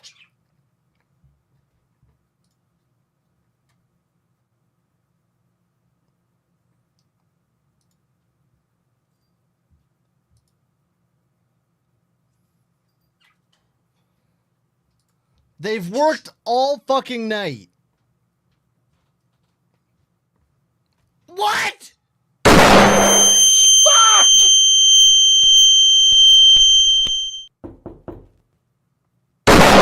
Here. Power. Down. Ah! Why didn't it go off?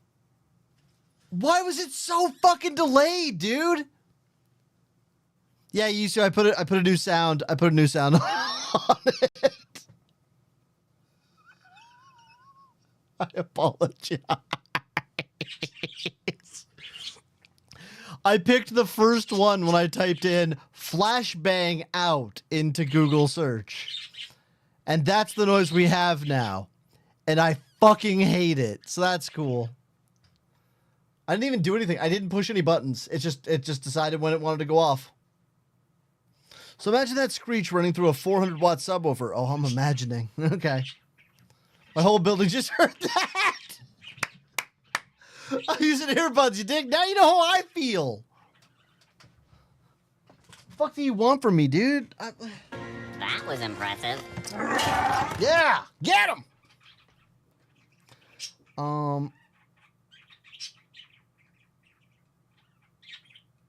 I need a meme song. I don't have any meme songs off the top of my head. Hold on.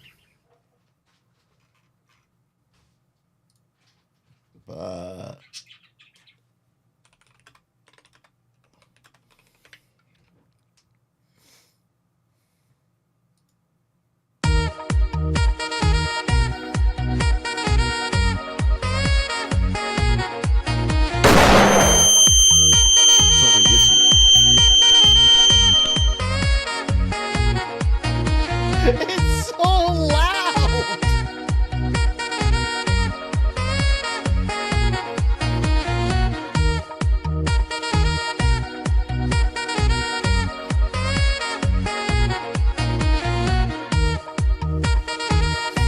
This is all we needed, dude.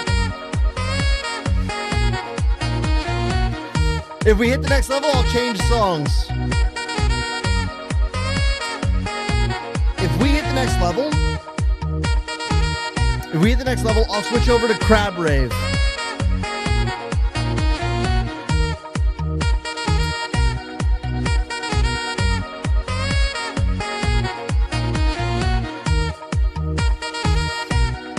Do it.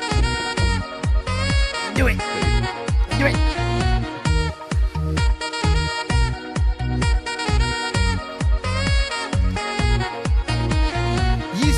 have I got a treat for you then? You want extra butter? A little garlic butter, dude?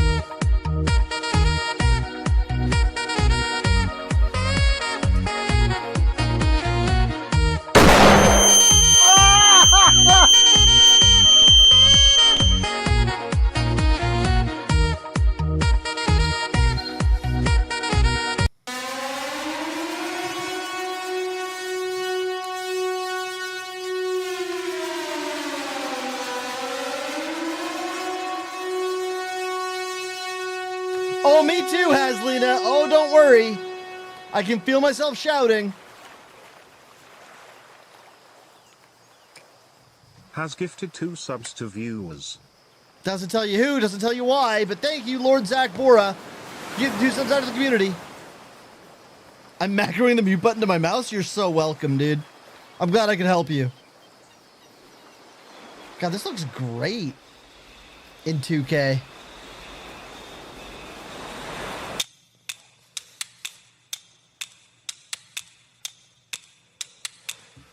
Get your fucking crabs out. I want you guys blasting crabs all over my fucking face. I want crabs in and around my mouth. I want crabs all over me, dude. I want you to spam so hard you break Twitch. Because their servers have to handle this. Kiki, what's up? I want crabs everywhere. Fill my screen, baby. Let's go. Crabs for everyone! Oh, yeah! Hey there, boyos. Lovely day for a boat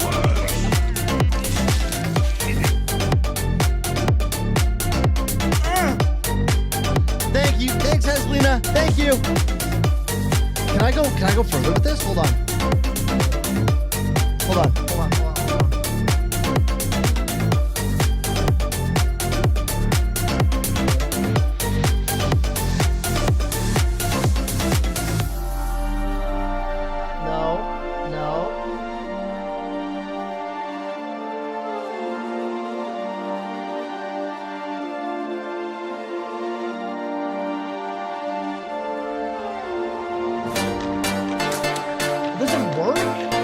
Hold on.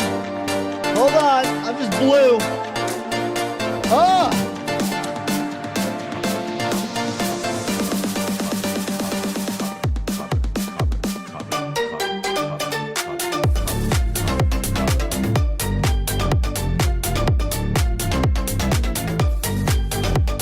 There we go.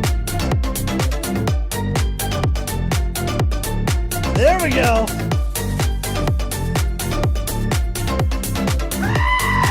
Yeah! Yeah!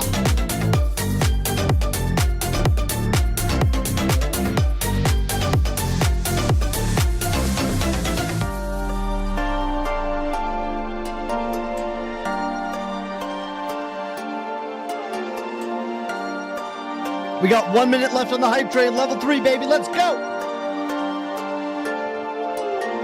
Now, somebody wanted Ultimate Showdown, right? It's going to turn my lights off here. Oh, I'm really dark right now. Damn. All right. Well, you know, it's probably fine. I will do Ultimate Showdown. This is really pleasant to not have the bright lights in my face, to be honest. It's... And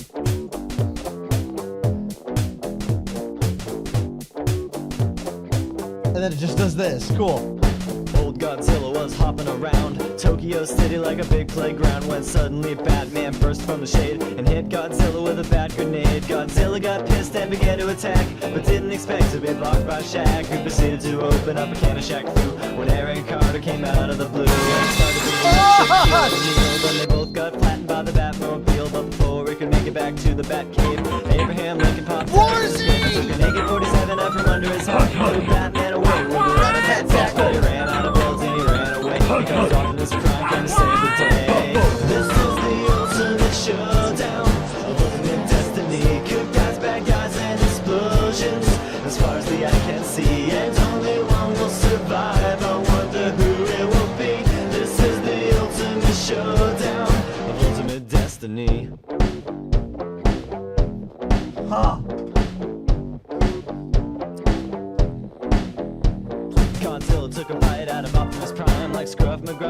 fight out This a goes crime, so and then hard, Shaq dude. came back covered in a tire track, but Jackie Chan jumped out and landed on his back. And Batman was injured and trying to get steady when Abraham Lincoln came back with a machete, but suddenly something caught his Exactly leg and where's he the tripped. Indiana Jones took him out with his whip. Then he saw Godzilla sneaking up from behind, and he reached for his gun, which he just couldn't find, cause Batman stole it and he shot and he missed. And Jackie Chan deflected it with his fist. Then he jumped in the air and he did a somersault while Abraham Lincoln tried to pull a vault onto Optimus Prime, but they collided in the air. Then they both got hit by a Care Bear stare. This is the ultimate showdown, ultimate destiny. Good guys, bad guys, and explosions. Like 30 seconds behind? Welcome.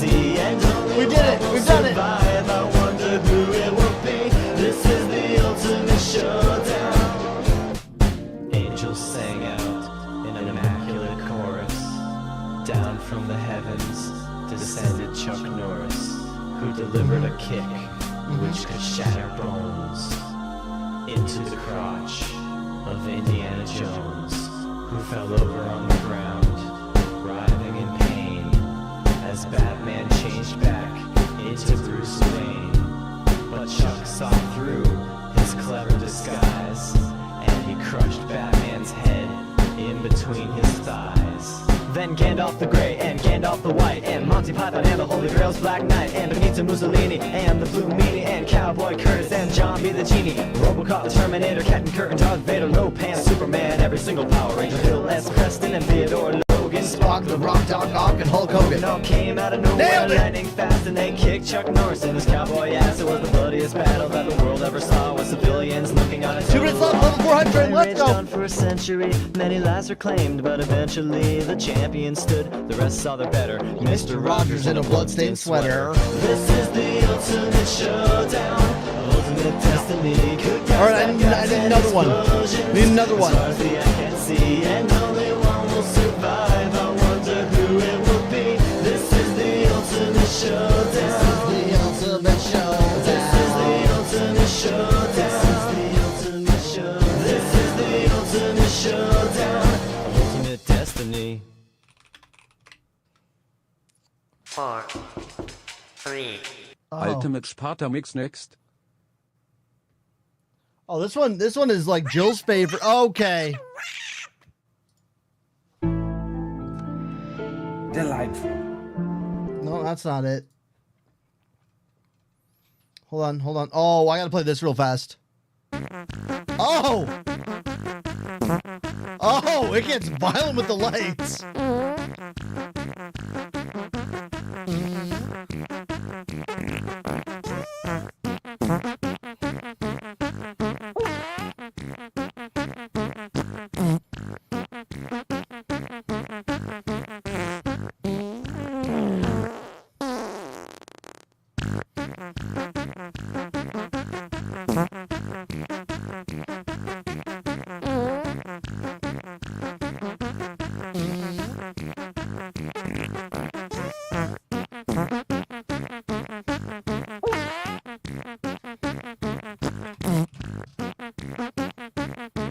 I love it so much. It's so well done, dude. It's so fucking well done. All right, here we go. Here we go.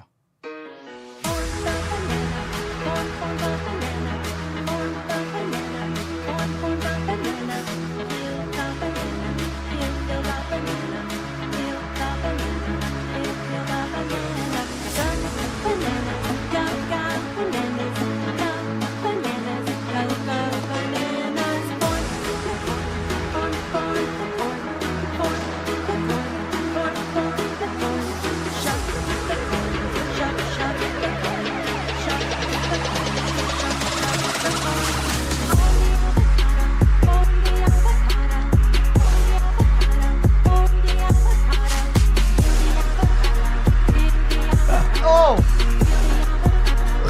You ever dance so hard you burp? Bah. Oh.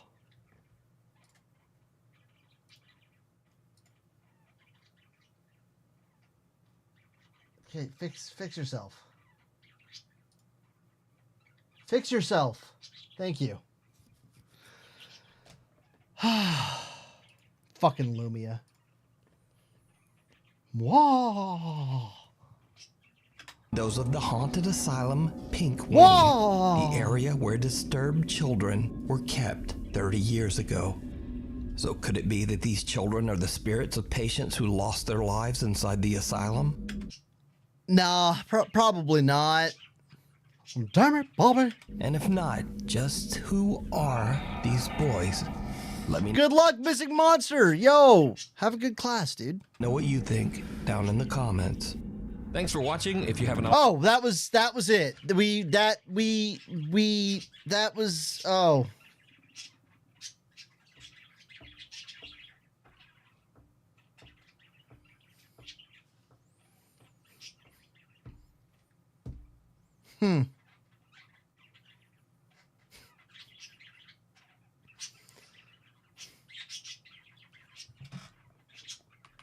Okay. Okay.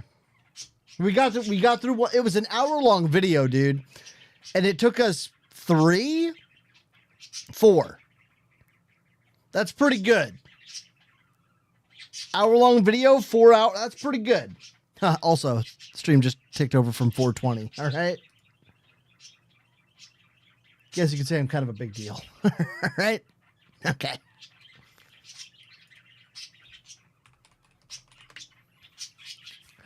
Okay.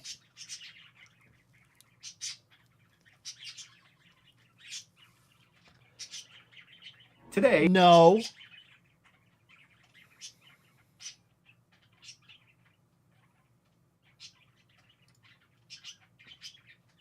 Sometimes Yes. truth is stranger than fiction. And today we're going to look at... It's bowling time, baby.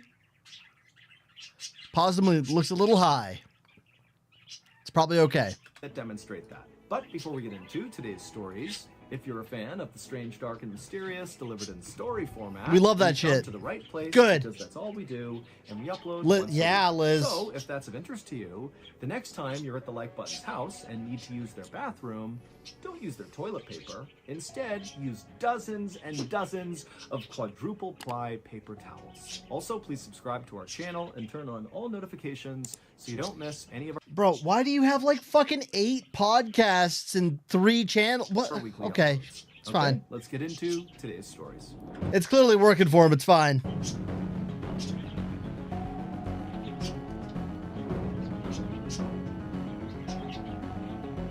Oh, is it like... Haslina, wait, I'm sorry. Okay. Haslina...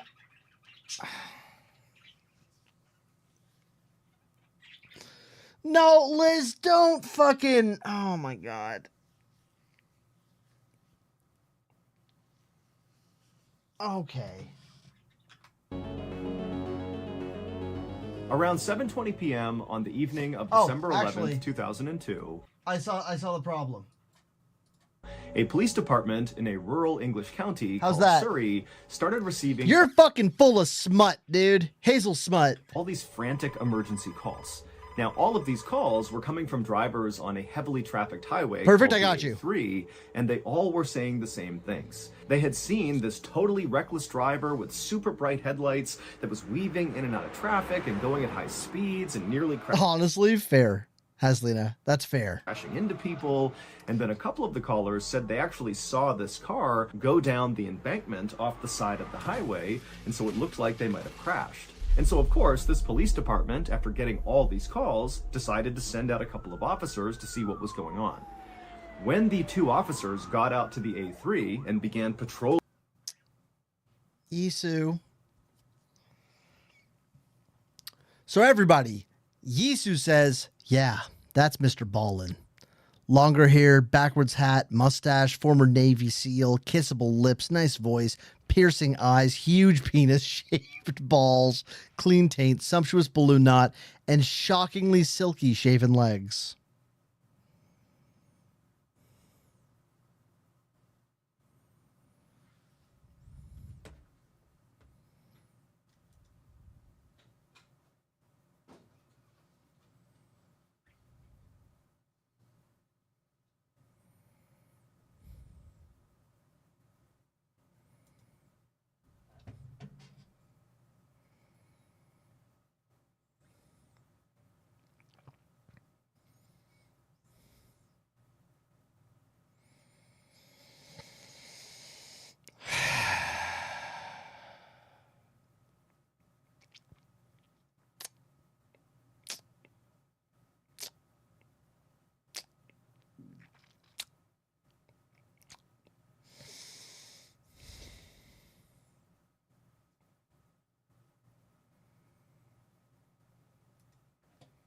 the area on the A3 where all these calls were saying they had Fuck is seen wrong this with you? reckless driver. They didn't see the driver. They didn't see a wreck on the side of the road. They didn't see any signs of an accident. I mean, there was nothing there. Now, had only one person called in about this wild, reckless driver, at this point, the officers would have chalked this up to a mistake or even a prank. But so many people called in about this one particular reckless driver on the A3 that these two officers decided to just keep on looking and really see if they can figure out where this driver went. And so to this point, the two police officers had been just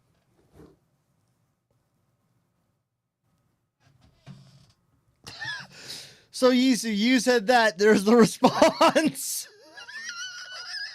You look up and see that, dude.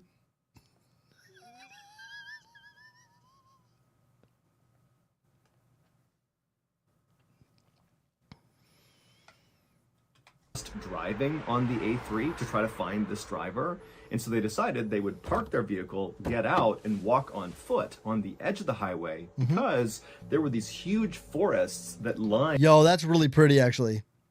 This guy! either side of the A3. In fact, Surrey, the county in England where this was one of the most heavily forested areas in all of England. And so these forests on either side of the A3 were very dense. You could not see very far into them. And so these officers were thinking that it might be possible that this driver, if they were driving as recklessly as all the callers made it seem like, they could have veered off the highway, gone down the embankment, and then because they were going at such a high speed, they could have crashed their way into one of these forests and basically disappeared from view from the road. That in order to see this crash in the forest, you'd have to be basically in the forest. And so these two officers, they pulled over, they got out, and they began walking along the edge of the highway, staring into the forest, looking for a sign of a car wreck. And sure enough, after walking for a while, one of the officers spotted something deep in the woods that looked almost metallic or plastic. Whatever it wasn't supposed to be in the forest. And so the officers made their way in. Yeah, I mean, my tethered bolt... Fuck, I'm not gonna say it. I don't even care. To the tree line and began walking through all the trees. And as they got closer, they realized very clearly there was a car. There was a wreck in the forest. And so the two officers, they begin running towards the wreck. They're calling for backup on the radio. They get to this wreck in the middle of the forest, and they're on the driver's side, and they look inside the car, and there's no driver in the driver's seat, but they looked through the car to the passenger side, and they saw the front passenger door was wide open, and on the ground on the other side of the car was very clearly a body. And so the two police officers rushed around the car to get a better look at the body. And when they did, they couldn't believe what they were seeing. It didn't make any sense. Like, what was this? Now, to understand why these police officers were so caught off guard by what they were seeing, we need to go back 5 months to July 16th, 2002. On that night, a 21-year-old man named Christopher Brian Chandler finished up his beer at a pub in West London. And for reference, where this pub was located was about 1 hour north of that stretch of the A3 highway in You ever just fucking, like, scratch inside your ear and fucking feel your brain? Surrey, where the car was found in the woods. This night, Christopher had gone to this pub with a close friend of his. This was meant to be a fun night out. But, as Chris is finishing up this beer, he began to feel really antsy because it turned out Christopher was actually wanted by police in London. Sorry, 1 second.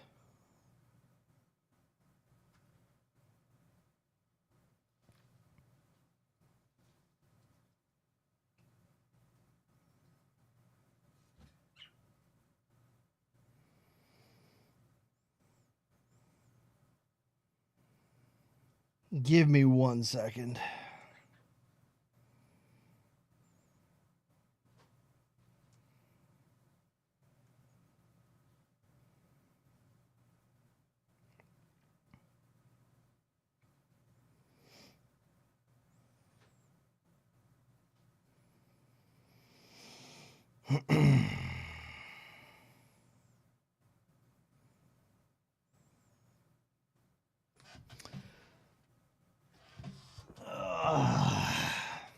For robbery, and so he hated staying in one place for too long. And so the only people who even knew where Christopher was the friend he was with at the bar, and then also Christopher's brother. He knew he was at this particular pub.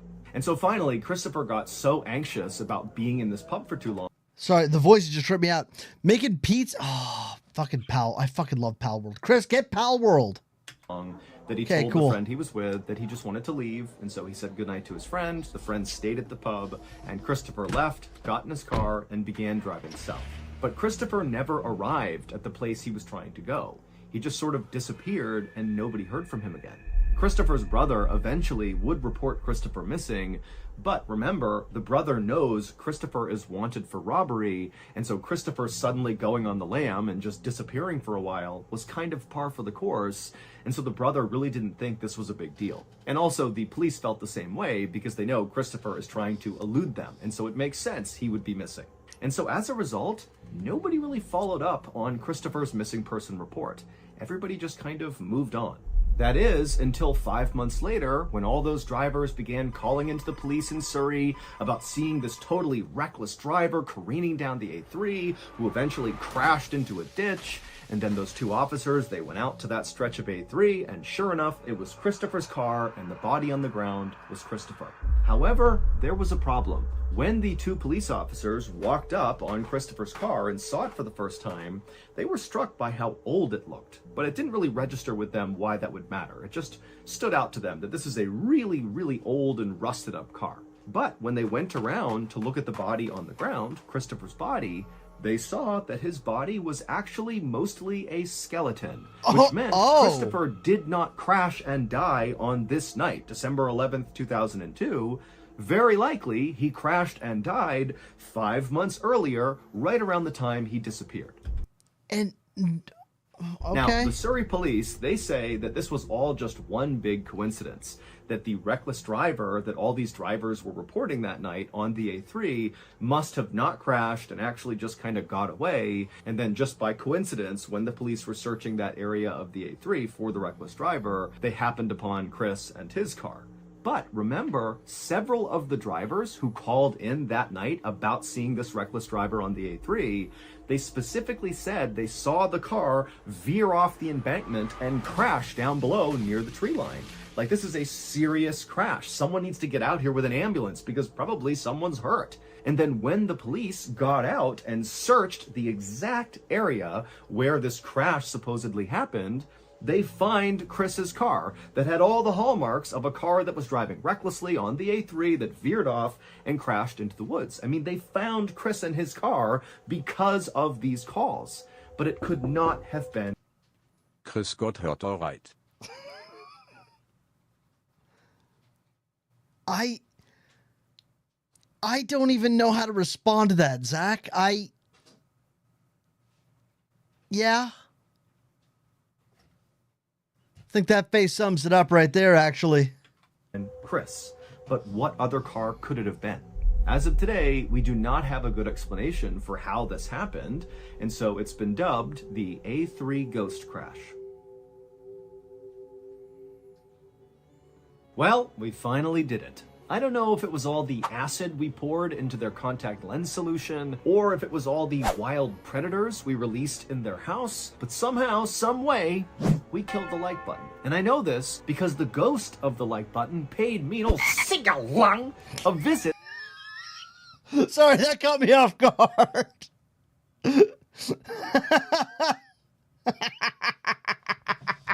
Last night. And after slapping me right in the anti-tragus and then pouring fox urine in my eyes, the ghost of the like button said, "Listen here, Mr. Ballin, if you want to bring me back to life and keep up with your antics, you need to bring me one piece of brand new..." Pint, I only turn these on for you. I hope you know that. You're the only reason. Fuck everyone else in chat. All right? I turned on subtitles only for Pint.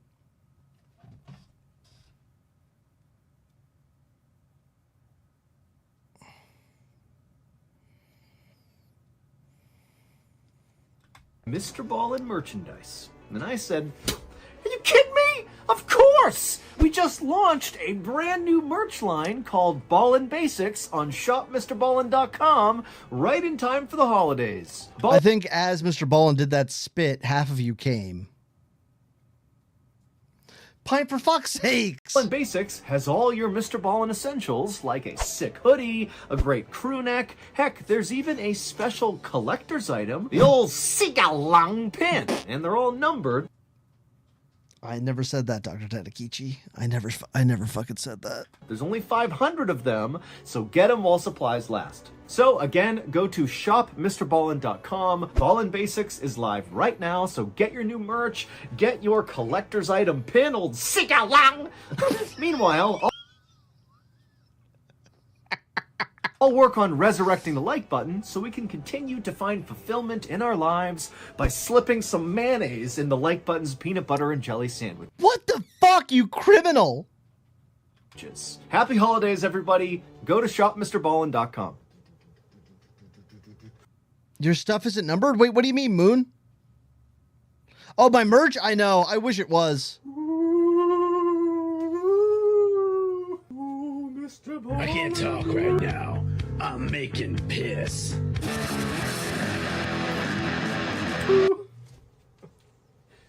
It's not even funny.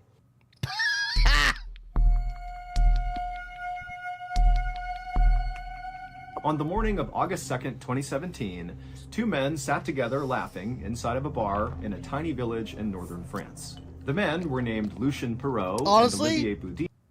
Right, Doc? That one was the most convincing for sure. And even though there was a massive age difference between them, Lucien was 69 years old Nice. and Olivier was 38 years old, the two were totally inseparable, to the point where the people in the village referred to them as father and son. Lucien had spent his whole life working in manufacturing in a nearby city, but just 4 years earlier, he had finally retired and he had moved into a small home inside of this northern French village. But when he had first moved into this new home, he had been very lonely and sad. You know, Lucien was divorced, he struggled with alcohol, and he had had a really tough life, and he just wasn't doing well. But when he met Olivier, his whole life turned around. When the two met, Olivier also was kind of like a down on his luck guy. He was struggling with some health issues that made it hard to work, and so for years he had been bouncing between the nearby city and this village in northern France looking for work somewhat unsuccessfully. And so when these two happened to connect, it's like they bonded over having kind of difficult lives. And for Lucien, what really mattered to him was Olivier, despite being so much younger than him, did not treat Lucien like he was this dried up, worthless old man. He treated Lucien like a peer. And so together, these two very unlikely best friends That's cute, began kind man. of orchestrating their lives around the other. And before long, it was like their lives had all this new structure and routine and meaning to them, because again, the two men got to be together basically all day long. So, on this particular morning, as Olivier and Lucien were together at this bar, they began talking about what they wanted to do that night. And they settled on having a barbecue at Lucien's house. Lucien would cook up some beef and they would sit out on his back garden patio and just spend the night together. It sounded like a wonderful plan. And in fact, the bartender would say that when Olivier and Lucien finally left the bar that day, that he recalled overhearing them being so excited about this particular barbecue. And so that evening, Olivier and Lucien arrived at Lucien's house and they went out to the back patio where Lucien had already draped a nice tablecloth over this small round table. It was a red and white checkered pattern tablecloth, and on this table was an open bottle of wine and some cheese and a baguette. And so Olivier, he sat down and began enjoying some wine and bread, and Lucien walked over to the grill and began cooking up the beef. Lucien had a neighbor, we're going to call her Marie because we don't actually know her real name, and Marie... Right, that's like the most French thing I've ever heard. I love it. Right, barbecue with a bud. Like, I just like that, dude. It's just, they had little date night, little bro job, dude. Second floor window overlooked Lucien's garden patio where the two men were having this cookout. And so that night, Marie It's did goofy? Okay, we gotta... dance out. Don't and saw spoil the it. two men kind We'll of get listening to there. music and goofing around, and she was used to them spending lots of time together, and she was also used to them staying up late at night. And so she figured, you know, tonight's going to be another one of those nights where these guys are up That late. fucking AI art, though. Look at that AI art, dude. Look at the size of that piece of cheese. Up late at night, and so she figured, you know, tonight's going to be another one of those nights where these guys are up late, having wine, celebrating, whatever. Yisu, a bro job is just two dudes hanging out, maybe sucking a little bit of dick. It's not a big deal, all right? Don't make it weird. You know, she was just going to shut the window and try to ignore the noise coming in and just let them do their thing. And so eventually Marie would do that. She would go to bed to the sound of music coming from next door. And the sound If that was gay, all of fantasy football would be gay. All right? I'm not buying it. Sound of men talking. And then the next morning, when Marie got up around 6 a.m., she looked out that window again and frankly was not that shocked at what she saw. Lucian was still just sitting at the table, looking like he could be eating some bread or still drinking wine, and Olivier had clearly passed out on the ground. Now, Marie didn't judge. She knew these two liked to stay up late and drink and do stuff like this. Yeah, exactly. And there's nothing wrong with that. Just, you know, yeah, like it's fine. Just, you know. But you know what?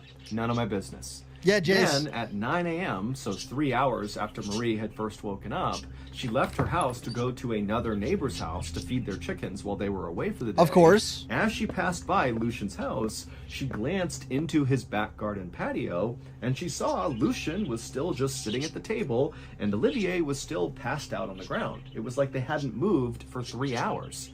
But again, Marie's thinking, none of my business. And so she just kept on going, went to her neighbor's house and fed the chickens. But when Marie came back to her house 3 hours later, around noon, she looked again into Lucian's backyard, and she saw the two men still had not moved. Lucian is sitting at the table, and Olivier is laying on the ground. And suddenly Marie's thinking, wait a minute, you know, the sun is high in the sky right now. These guys aren't moving. They're going to get heat stroke. You know, we got to do something about this. And so she yelled out to Olivier and Lucian, but she got no response. And so Marie just walked into Lucian's backyard. And as she got closer and closer to the two men, she realized that they were not moving at all. Like they were not breathing. Something was horribly wrong here. And so Marie, she just turned and ran to another neighbor's house. She told them what was going on, and they got these big pots of water, and they ran back and doused Olivier and Lucian with water. That'll probably fix it. You know what? Good job. That's probably the answer, dude. Trying to get them to snap out of their drunken stupor, but the two men did not move at all. You're not breathing? Quick, let's waterboard you. That'll fix it. When the water hit them. Clearly, they were dead. The next day, the local prosecutor announced there was going to be an investigation into the two men's deaths, which were being classified as criminal acts. And the prosecutor also said that it seemed like Lucian and Olivier died at the same time, and so most likely this was either a double homicide or a murder-suicide. And the primary theory as to what killed the two men was poison put in their food. And so, police sent off the canned beans the two men were eating to this institution. I'm sorry! You ever just hang out with your bro, eat a fucking can of beans, a baguette, and some beef, dude?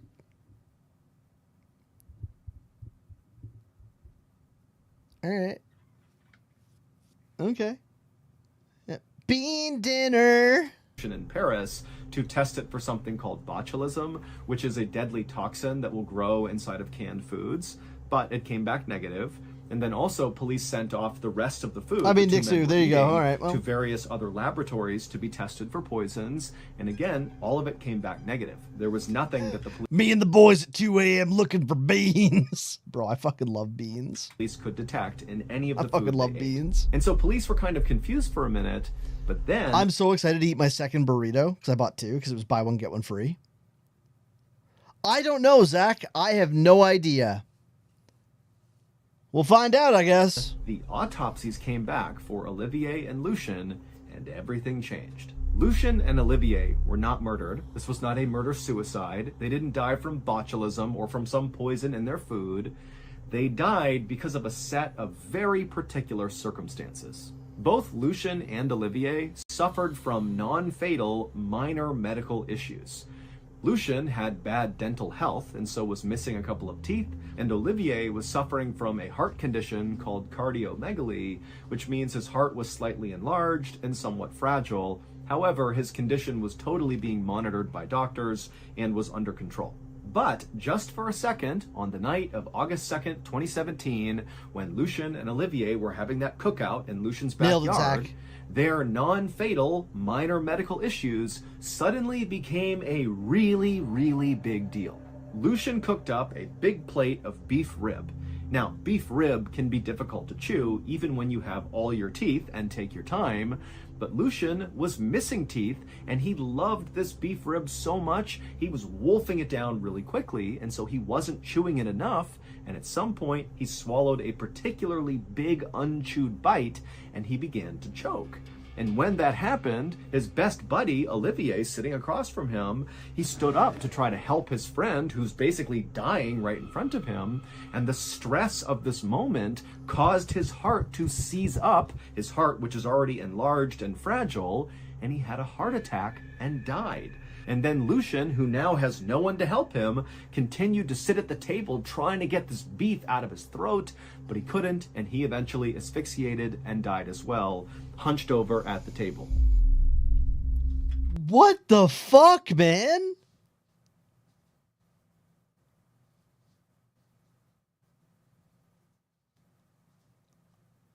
Well, the died choking on meat made me laugh, and then I felt instantly bad about laughing about that. I mean, that is the way. At least they died hanging out with the bros, you know. They were broing around.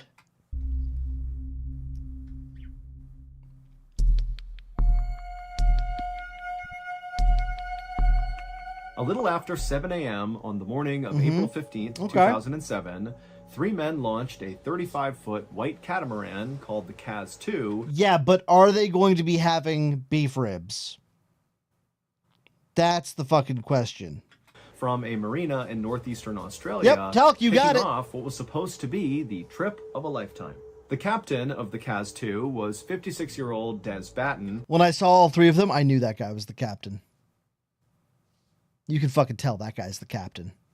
And for months, he'd been training for Beef Rib Cruise. And the two friends that Des was bringing with him on this trip were Jim Tunstead, who was 63 years old, and Jim's brother, Peter Tunstead, who was 69 years old. All three of the men had spent a lot of time plotting their actual course they'd be going on, which was from this marina on the northeastern side of Australia, up and around the north side, and then down the western coast to Perth, which was their final destination and where all three men lived. In total, this trip was supposed to take 8 weeks, and all three men were absolutely giddy with excitement at the prospect of spending an entire 2 months basically just drinking beers and fishing.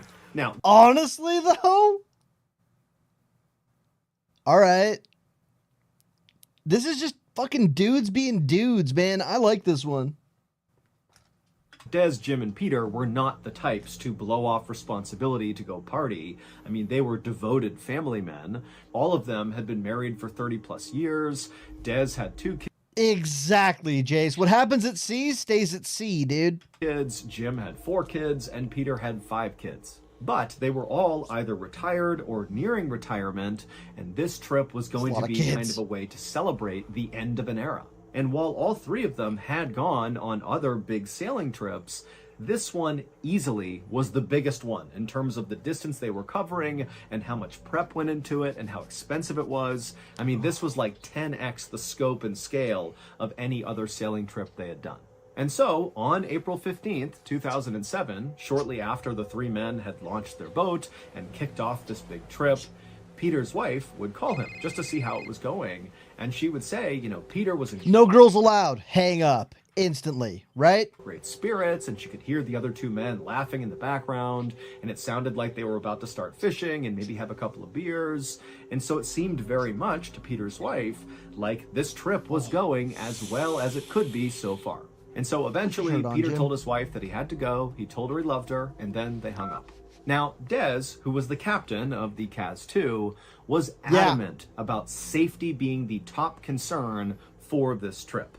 Even though all three men were relatively healthy and had a lot of sailing experience. Time's up, boys! Even though Des was a member of a volunteer marine rescue group and so literally could be called on to go perform rescues at sea, despite all this experience and know-how, before they kicked off this trip, Des made Jim and Peter go through all these man overboard drills on the Kaz 2 to make sure they knew how to do it if for some reason, you know, an emergency arose out at sea. And so the men got really comfortable using all the life-saving equipment and going over all the procedures. And then also when they charted their course. Imagine studying for the test and the test ends up killing you, dude. That's what's happened here. They went through all of those drills and it's still fucked up. May as well have just not studied. If you don't know it, you don't know it, I guess. Of course, Des stressed that at no point should they be sailing into open water. They needed to stay close to shore the whole time just because it was safer. And so when Jim began filming a video around 10 a.m. on the day they set sail for this trip, you can clearly see the shore in the background of this video, so they're following the course they had planned. But a couple of hours after Jim had shot that video on the day they left, a woman named Isabel Wheeler, who did not know Des, Jim, or Peter and had never seen the Kaz 2 before, she was fishing in an area called Champagne Bay when she looked out into the water and she saw the Kaz 2, a white 35-foot catamaran, sailing east to west across the horizon. And then at some point, as Isabel was watching this boat, which really meant nothing to her, she just happened to be watching it, she saw it make a quick 90-degree turn and began sailing out towards the open ocean away from the coastline. Now, remember, Isabel knows nothing of this boat or its occupants, and so has no idea that Des, Peter, and Jim had been so clear about, at no point will we sail into the open ocean. It's too dangerous. Stay close to shore. She didn't know that. And so she just saw a ship turning and sailing out to the open water, and she thought, okay, whatever. You know, so she didn't go and report what she saw. Why would you? It was only later on when details emerged about what happened on the Kaz 2. Yeah, we said no girls allowed. Hard to port. We're going out to sea, dude. Fuck it. That she would later come forward and say, hey, I saw that boat, and this is what they did. The next day, April 16th, 2 more people would spot the Kaz 2. These were 2 men who also did not know Des Peter. That's a sick boat, though. Just saying. Jim, they didn't know Kaz 2, they didn't know Isabel. In fact, these 2 men didn't know each other, but independently on this day, they looked out near Champagne Bay and they saw the Kaz 2 sailing east to west in the exact same spot that Isabel had seen it the day before. Now, remember, the Kaz 2 was traveling from that marina on the northeast side of Australia all the way around to Perth. It was a point A to point B trip. There was no reason the Kaz 2 would ever double back and be in the same place 24 hours later, but here we were 24 hours later, and 2 more people are seeing the Kaz 2 in the same place that Isabel had seen it, and so that made no sense. But again, these 2 men who saw the Kaz 2, they just saw it and thought nothing of it, because they don't know anything about this boat. It wasn't until later that they eventually came forward with what they saw. Then, one more day after that, on April 17th, there were these fishermen that were out in their boats a little farther north of Champagne Bay, where Isabel and the 2 other men had seen the Kaz 2 on consecutive days. And these fishermen, they spotted the Kaz 2. And again, these fishermen do not know the Kaz 2. They don't know its occupants. They're just seeing the ship. Except this time, the fishermen, when they saw the Kaz 2, they thought something was wrong, because they saw the Kaz 2 from a distance navigating its way fairly close to shore in an area that these fishermen knew was full of coral reefs. It's a very dangerous area to be piloting any ship. In addition, the sail of the Kaz 2 was totally ripped to shreds. And so the fishermen, they're looking at the ship, wondering what they're doing, but the pilot of the ship looked so in control as he's navigating his way through the coral reefs that the fishermen thought, okay, he knows what he's doing. What the fuck happened to him? You know, leave him alone. But again, later on, they would report what they saw.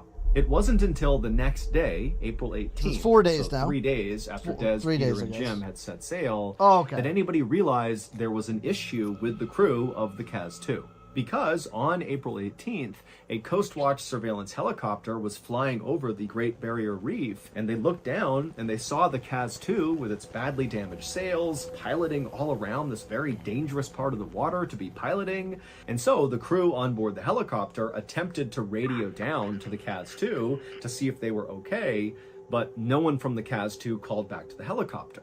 And so as they're waiting for a response from the Kaz 2, the helicopter crew... Maybe he was getting ratatouille'd, bro. That's the only explanation. ...is watching the pilot of the Kaz 2 clearly, you know, navigating the boat in between coral reefs. And it seemed like, you know, there you go, despite Doc. the damage to the sails, maybe that's it. He knew what he was doing. And so to the crew on the helicopter, this didn't really look like an emergency, but it seemed like something worth flagging. And so they called the Marine Police and said, hey, we have this ship here that's not responding. We think they're okay, but you might want to come take a look. And so the Marine Police... Sorry, the beach that makes you old? They would come out to the area where the helicopter had said they had seen the KAZ-2, The rat that and when they makes you got there, old. the KAZ-2 was gone. At this point, the Marine police got some information You wouldn't want that little beach out there that makes you old? about the boat, KAZ-2, and discovered who owned the boat and who was on this trip, so Dez, Peter, and Jim, and the police would get in touch with all of their families, and they would all tell police that besides Peter's wife, who talked to Peter on that morning they left, no one had heard from any of the men. They had gone totally silent since that first day. And so when police heard this, they knew this had to be some kind of emergency, and so a search was launched to find the KAZ-2. Well, I mean, luckily we know where they are. They're looping back and doing this a third time. And 48 hours later, a rescue helicopter that was part of the search was about 80 or so miles off the northeastern coast of Australia when they looked down and they spotted the KAZ-2. And it still had all torn up sails, and it was kind of spinning listlessly in the water. And from the helicopter, they couldn't see anybody on board the ship. It was totally vacant on the deck. Now, at this point, authorities really have no idea what's going on with this boat or its occupants. It was possible that maybe they had been hijacked, and so Dez, Peter, and Jim could be held hostage down below, along with the people that took them hostage. Or maybe the boat just got stolen, and Dez, Peter, and Jim are not on this boat, and that it's just the criminals on board, and again, they're down below, hidden from view. You know, so authorities, they don't know, but they decided to take a risk and just send somebody down to get on that boat and just see what was going on. So a rescue officer on board the rescue helicopter named Corey Benson was lowered by a rope where he was dropped into the water, and then Corey swam by himself over to the KAZ-2 and he climbed up the side of the boat and he stepped onto the deck, and right away he noticed it was kind of like eerily quiet on board the boat. There was nobody he could see, and there was no sign of any disturbance, minus the sails of the ship being all tattered. And for a second, Corey thought about maybe calling out for Dez, Peter, and Jim to see if they were down below and could come up and solve Oh this my mystery. God, it'd be terrifying because you don't know what's on that boat or who's on that boat or what's going to happen. Like, that's terrible. That guy's got fucking balls, dude. But then he also worried that if he called out, there could be some bad people on board this boat, and he didn't want to draw their attention. And so Corey was quiet and just began walking towards the front of the boat.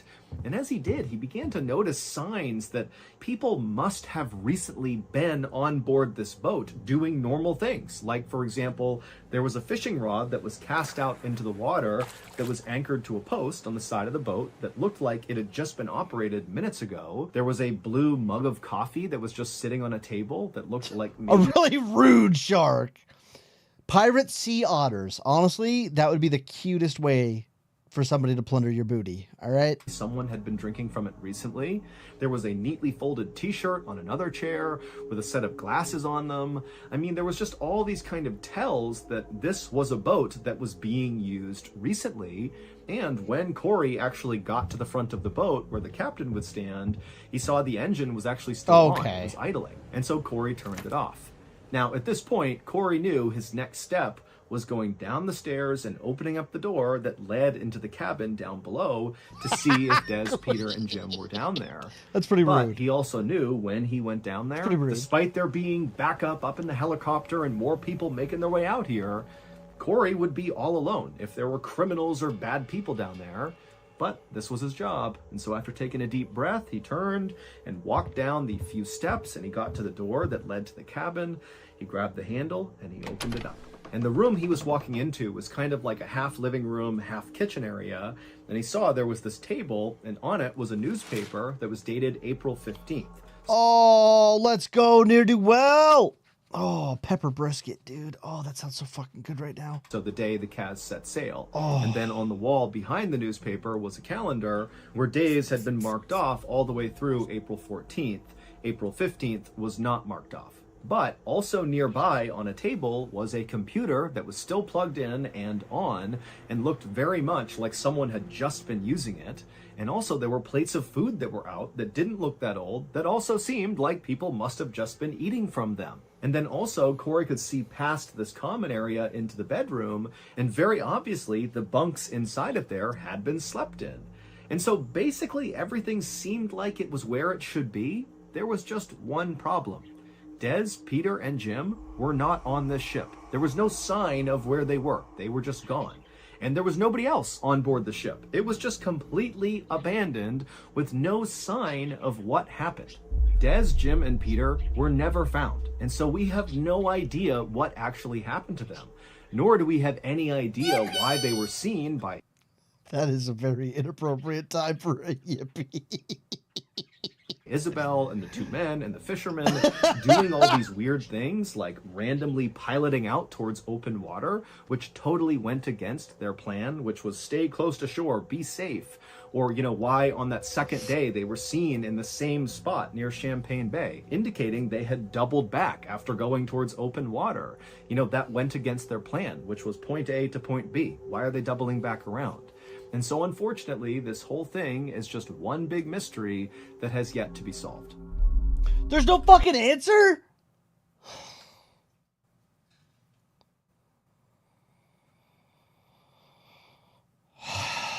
What up, Panther? How you doing? Welcome in.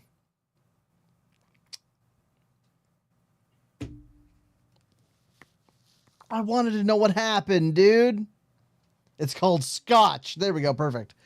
That's super disappointing, man. Since you made it to the end of this video... No, don't tell me how to live my life, dude. I'm not very happy with you right now. No fucking ending on that one pissed me off a little bit. Oh. You know? Oh. But who was fucking navigating it through the coral then? Oh my god, that was like 3 burps. And the calendar was marked up to the day before they went missing. You know what? Cry about it. Wow. Today, I'm going to tell... Wow. I got hit with a cry about it? Okay. Okay. Okay. Today's story is a good old-fashioned scary story that you might tell around a campfire. But before we get into that story, if you're... Yeah, but why did they turn out to open water? Why did they do it 3 times?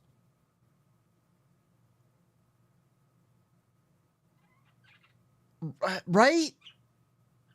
If you're a fan of the strange... Like, they went missing on the last day, but they were fucking acting peculiar for 3 days before that. Why? Dark and mysterious, delivered in story format. And all 3 of them? You've come to the right place. I don't know, man. That's all we do, and we upload once a week. So, if that's of interest to you, please super glue 50 harmonicas to the front of the Like Button's car right before they leave for work. But, like, if it was triple suicide, the bodies would have been found, I think, right? Unless they murdered themselves in the water? I don't understand, dude. I'm a little mad. I don't want to talk about it. Also, please subscribe to our channel. No, and turn on Yisu, put your hands down. No up top. No up top.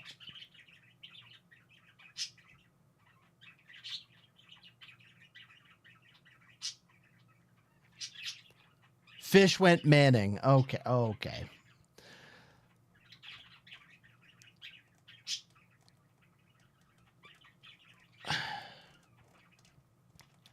We don't know, Queet. Oh my god. Oh my god. The ocean's a big place. Well,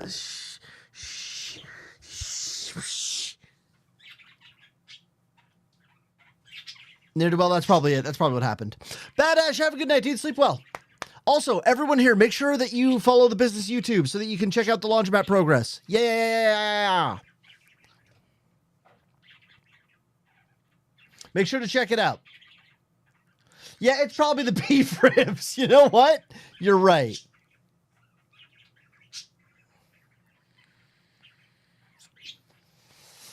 You see, you can't just go around eating sales, dude. All right? I was about to call you Imagine Dragons. I don't know why. I'm going to go put on a sweater. I'm cold. I never get cold, but now I get cold. It's weird.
Okay.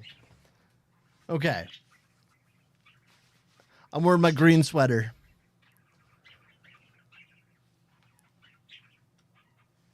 Oh, are you? Oh, you, Dr. Takichi, have you not seen the business YouTube? Yeah, dude. I'm gonna be making little videos like to keep it updated and keep you guys updated on like what's going on and what's happening. I do match, yeah. So this fucking hoodie. Oh well, it's not a hoodie. Sorry, this sweater. Ready? The whole thing is Sherpa lined. I don't want to. Hold on. Can I even show you this? Don't make it weird. Hold on. Sherpa lined. That was my pants. My pants are Sherpa lined. My fucking sweater is Sherpa lined. My socks are thermal socks.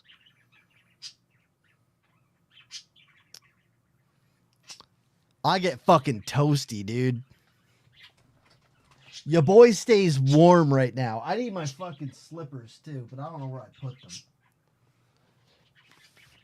Underwear? I don't wear underwear, all right? You got a free ball in the Sherpa, dude. It's like fucking a sheep. I'm sorry. Thank you.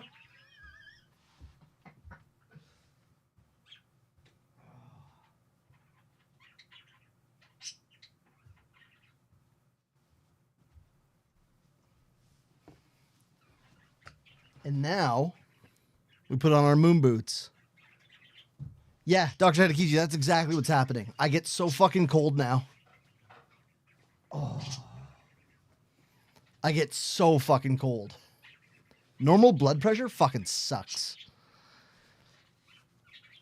Having normal having normal oh my god. Having normal BP is the worst. All right? It absolutely fucking sucks. When you have high blood pressure to the level that I had, you feel like a superhero. You get unlimited strength and power. You never get like muscle fatigue ever. And you're always warm, like really warm. And when that goes away, you get tired washing your hair. And you get cold all the time. Yeah, used to, because I never used to, because I was always running warm. Oh, dude, I absolutely remember sleeveless hoodies. If I didn't get so cold, like when the summer rolls around, I'll be able to wear those. Fucking, what the fuck, dude? Listen. You don't need to wash your legs. You don't need to do it, man. Notifications so you don't miss any of our weekly uploads. Okay? Y'all are sounding a little crazy right now. There are days where I missed my high blood pressure, honestly.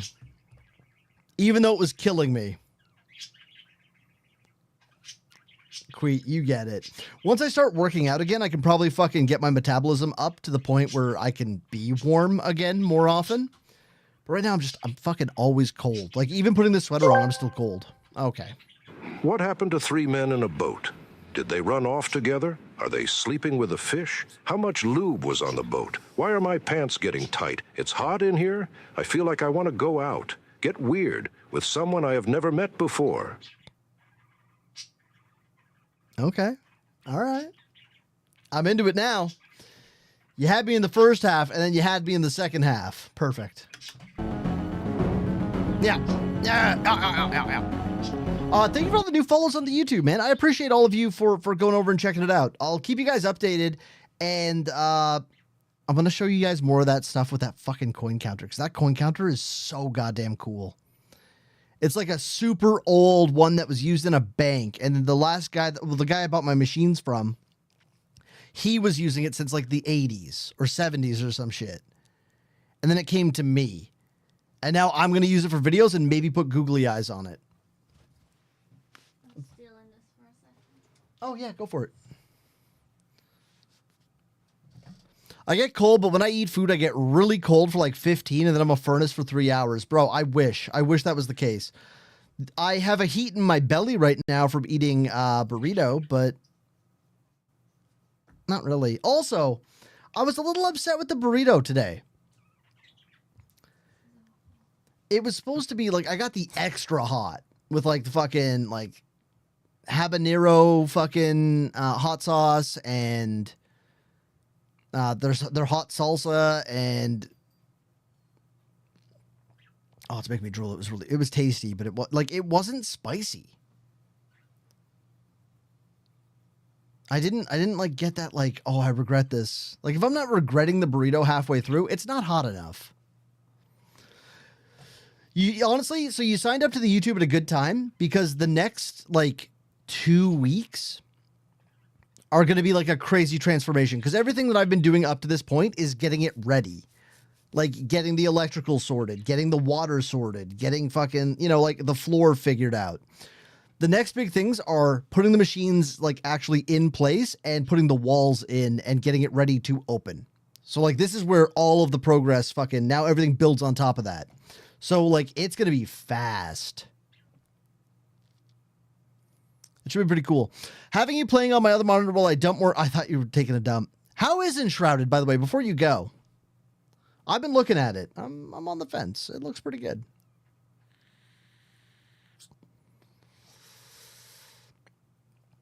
Yeah, like, Queen, I thought it was going to be fucking, like, crazy hot, because I'm used to getting burritos that are so hot that, like, my face runs, I feel sick, and then I poop blood for 2 days. This one was, like, I don't know, it had some heat to it. It was, I'm sure some people would find it too hot, but I ordered the spiciest thing I could, because I was like, I kind of want to hurt a little bit, and I never did. Yeah, it seems I like the building. The building looked really cool. That's what kind of drew me to it. I was watching some of the building stuff, and I was like, oh fuck, all right. Maybe I'll check it out. How many cans of your Zevia stockpile did you hide behind the drywall of your laundromat? Yisu, I should put Zevia.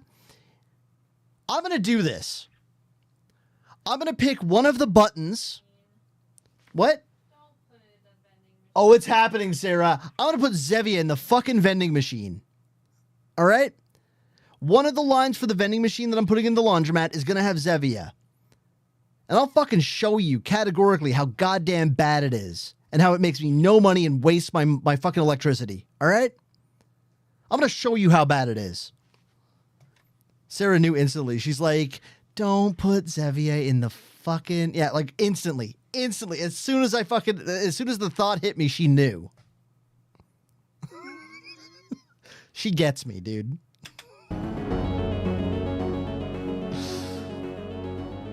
On the afternoon of Sunday, February 25th. Oh, shitqueat. I like that. Just label the button as Coke. Easy. No. We're going to be doing experiments. We're going to be doing experiments in the laundromat, and you guys are going to see it. All right? We're going to categorically pick out what is the top, like, the best snack. Is it Cheetos? Is it Hot Cheetos? Is it fucking Lay's all dressed? We don't know. But if I put them all in a row on the vending machine, we'll be able to tell after like a week what sells the most. I will tell you what the best foods are. That's right. All dressed is fantastic, Seb. I'm sorry for your loss. Well, so I was talking to Sarah the other day, and I was like, I want to put like a random button on there so nobody knows what they get, and I also don't know what you get when you push the button. Just like fucking throw a bunch of different cans in there. Just whatever you get, man. Roll the dice. Oh, the Lavender, dude. I fucking love her. 5th, 1855, a 48-year-old woman named Hannah Rallinson, along with her husband and a group of her friends, walked quickly down a road in Sheffield, England. Here we go. As they walked, the entire group was right, like, I think that'd be kind of fun, dude. Totally silent because they were terrified of what was going to happen next. Behind Hannah and her friends, I also randomly got I got one of those, like, candy machines or toy machines that kids use. You know the ones like they have like the capsules with the toy inside. I got 5 of those on like a pedestal, and I don't know what to put in there. Queet, exactly, dude. It could be anything, and no one knows what they're gonna get. It's gonna be fucking amazing. On this road. I don't want people using Tide Pods in my machines. Unless you mean to eat. In which case, yes.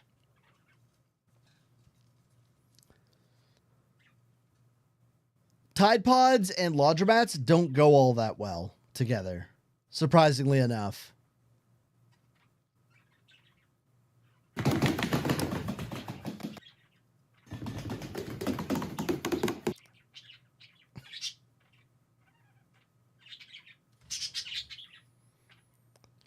Yeah, I'll probably go and buy a bunch of like super bouncers and those little the pop toys.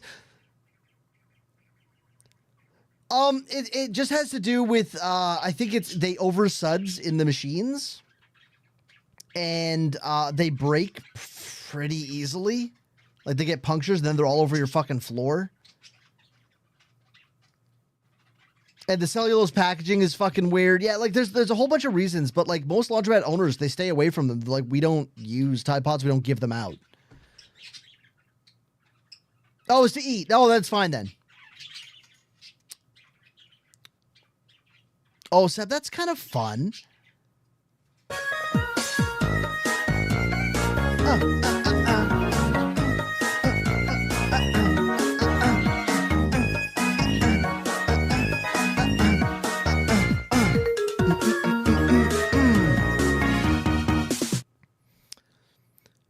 So I would love to, basically the laundromat is a way for me that I want to try and give back to the community a little bit wherever I can.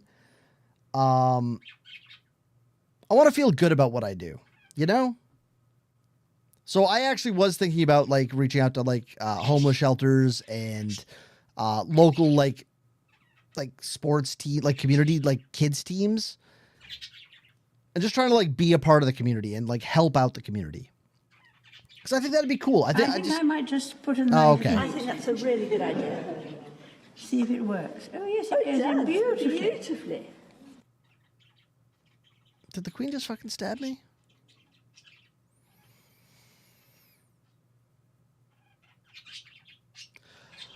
So, Zach, the problem with that is you don't... It's kind of a double-edged sword. Well, so, John, that's not necessarily true, right? Laundromats... Not everybody has $3,000 to $5,000 to go out and buy a washer and dryer. And a lot of the rental places don't have places to put those things. Yeah, it's just, I don't know. It's just one of those things that I want to give back, but I also have to fucking, you know, I've got to be able to eat.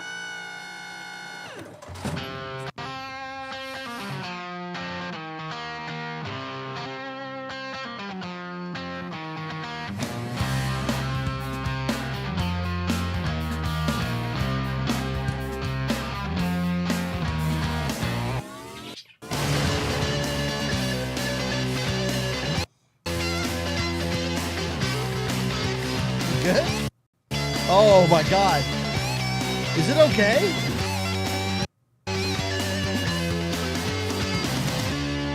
Why the fuck was it lagging so hard? Yep, that's what I thought too.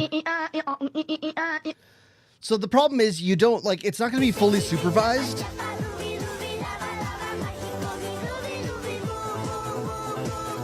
I won't be able to fully supervise. Okay, never mind. Fuck it.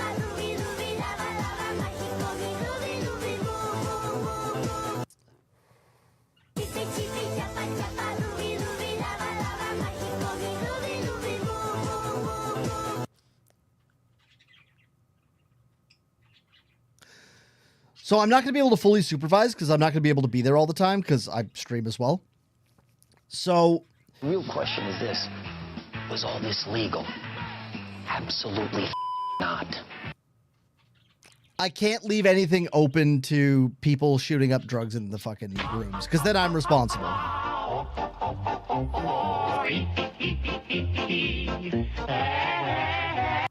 So I can't have a shower. I probably won't have a bathroom. Because it's going to be a 24/7 laundromat, and I just won't be able to police it all the time, you know? As much as I would love to do something like that, that's what the shelters are for. I won't be able to do that. I won't be able to manage it, right?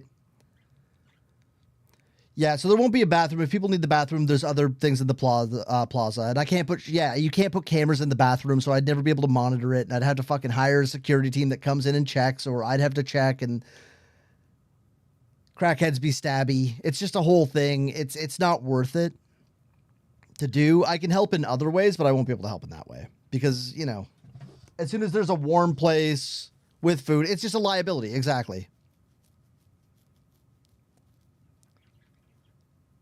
Just shut down because people came in and broke all the machines while it was unsupervised. Yeah, that happens. Yep, they're like 15,000. Yeah, that's what I was saying earlier when I was looking at. I was telling people about the dryers. They're like 15,000 for a double pocket. So I'm using old dryers. That's it. Yeah, it's too expensive. So I'm using all old used machines right now because I don't know what this market's going to look like. I don't know what's going to happen to these things.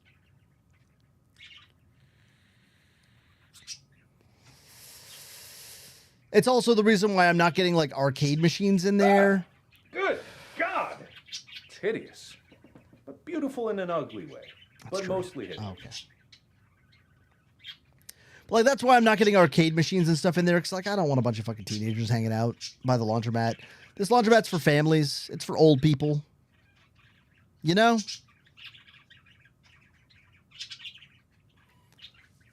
It's for people who can't afford to own laundry machines. That's kind of the demographic that I'm trying to reach out to.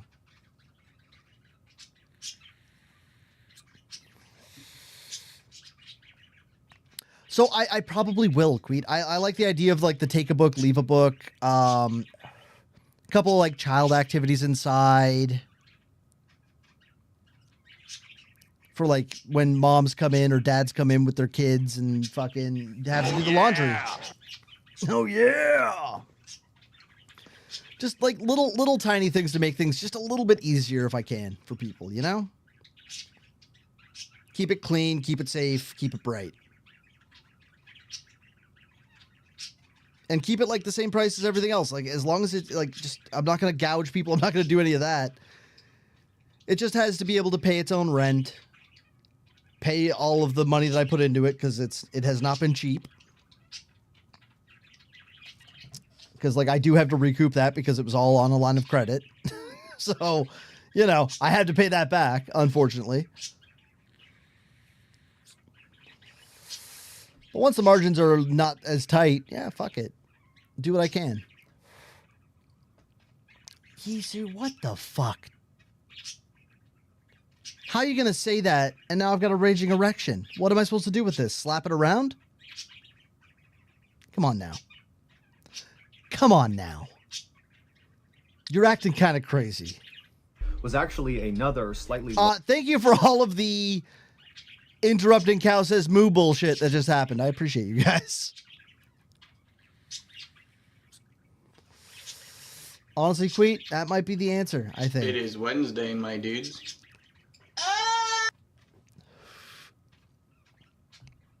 It is Wednesday. It's not Wednesday.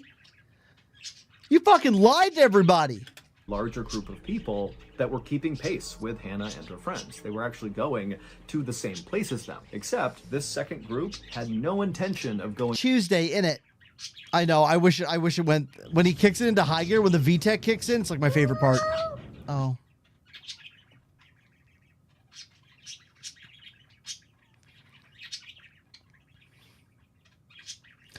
Exactly, Ducky. It's just like that. It's just like that in every way, except nothing like that. Going inside that building. They were just there to see what happened. Now, Hannah and her friends were totally offended and annoyed by this group that was following them, but they knew there was nothing they could do, and so they just kept on walking in silence. And as Hannah walked in silence, she couldn't help but think to herself, you know, how in the world did I get into this position? At the time, it was Doggy. Sheffield, England was a big industrial...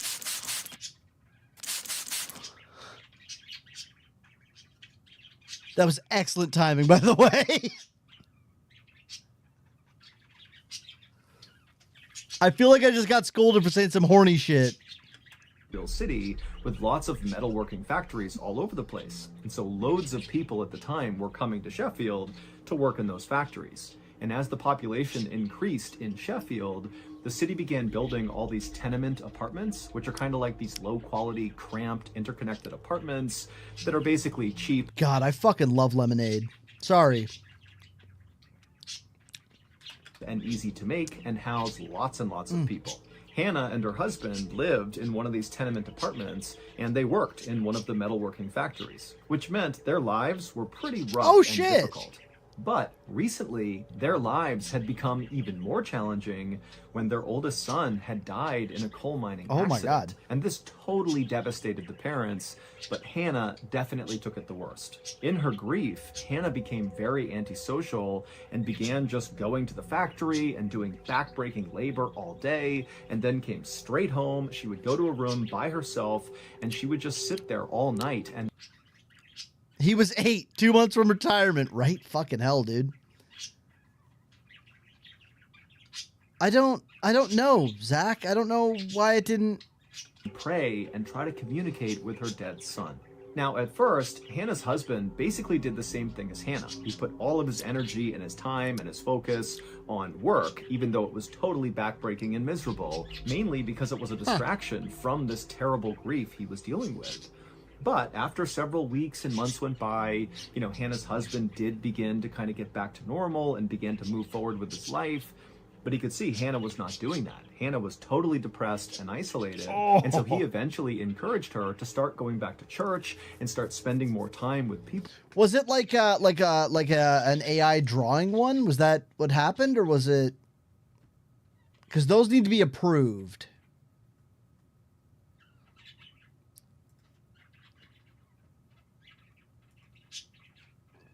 This one also needs to be approved. There you go. I got it. I'm afraid. I'm afraid, Paya. Paya, my mind is going. I can feel it. I can feel it. My mind is going. There is no question about it. I can feel it. I can feel it. I can feel it. I'm afraid. Good afternoon, gentlemen. I am a HAL 9000 laundry machine. I'll drop a load in that. Up top! I don't know why that one needed to be approved, but none of the other ones have. People there, make some new friends, and hopefully being around some people will help you cope with this tragedy. And Hannah had actually taken her husband's advice. She began going back to church. She made a bunch of new friends. Yisu? Fuck you.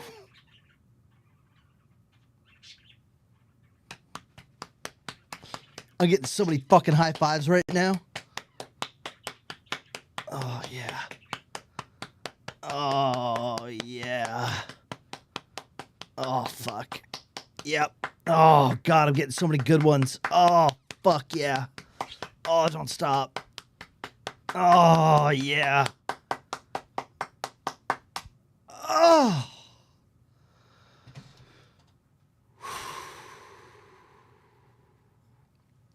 Oh, fuck me.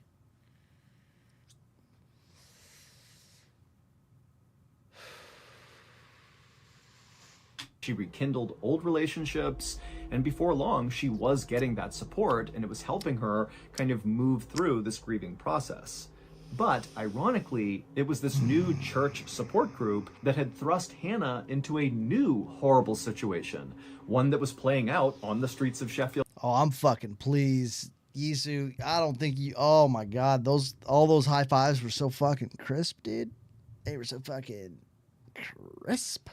England, as Hannah, her husband, and her church friends speed walked down the road with this big group following. I don't even know what's going on in this fucking story. I hope you're happy, chat. Behind them. And so in this group of people with Hannah was obviously her husband, as well as her closest friend from church, whose name was Harriet Ward. And then also there was 3 members of the Favell family. There was Mr. and Mrs. Favell, as well as Mrs. Favell's sister. And all of them were headed to the tenement apartment on Campo Lane, where Harriet Ward and the Favell family lived together. Hannah and her group, and the second group that was following them, all came from the same place. They all went to the same church, and that day, for the previous 2 hours before they all took to the streets here, they had been having this really heated argument about what to do about Harriet and the Favell family's basement. Or, more specifically, what to do about what was in their basement. Some parishioners said that Harriet and the Favell family were just totally making up what was going on in their basement. But other parishioners believed them and said that that basement was so dangerous, nobody should go in it. In fact, we should just board up that basement permanently, or we should just level the entire tenement apartment building. And when that idea began gaining some traction, that lots of people in the church began saying, yeah, let's block off the basement or knock the apartment down, the Favell family and Harriet, who lived in this apartment building and did not want to, permanently block off segments of it or knock it down, they got so angry that they just stood up and left. And at this point, Hannah and her husband just got up and left with their friends. Now, once they got outside, they didn't really have a plan, but they felt strongly that they just needed to get to the Campo Lane tenement apartment building and at a minimum, just be in there to prevent other people from showing up and doing something to the apartment, like trying to knock it down or do something to the basement. And so Hannah and her group began speed walking to the apartment, and this gaggle of other churchgoers who were part of this argument just kind of naturally came outside and followed them. And then when Hannah and her friends reached the apartment building on Campo Lane, they went inside and shut and locked the door behind them. And for a moment, Hannah and the 5 other people she was with, they just stood there in silence, not really sure what to do next.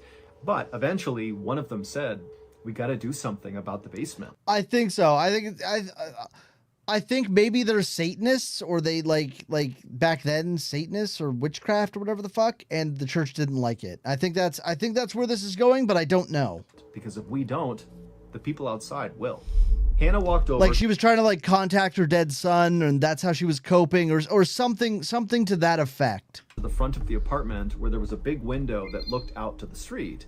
And when she looked out there, yo, perforated.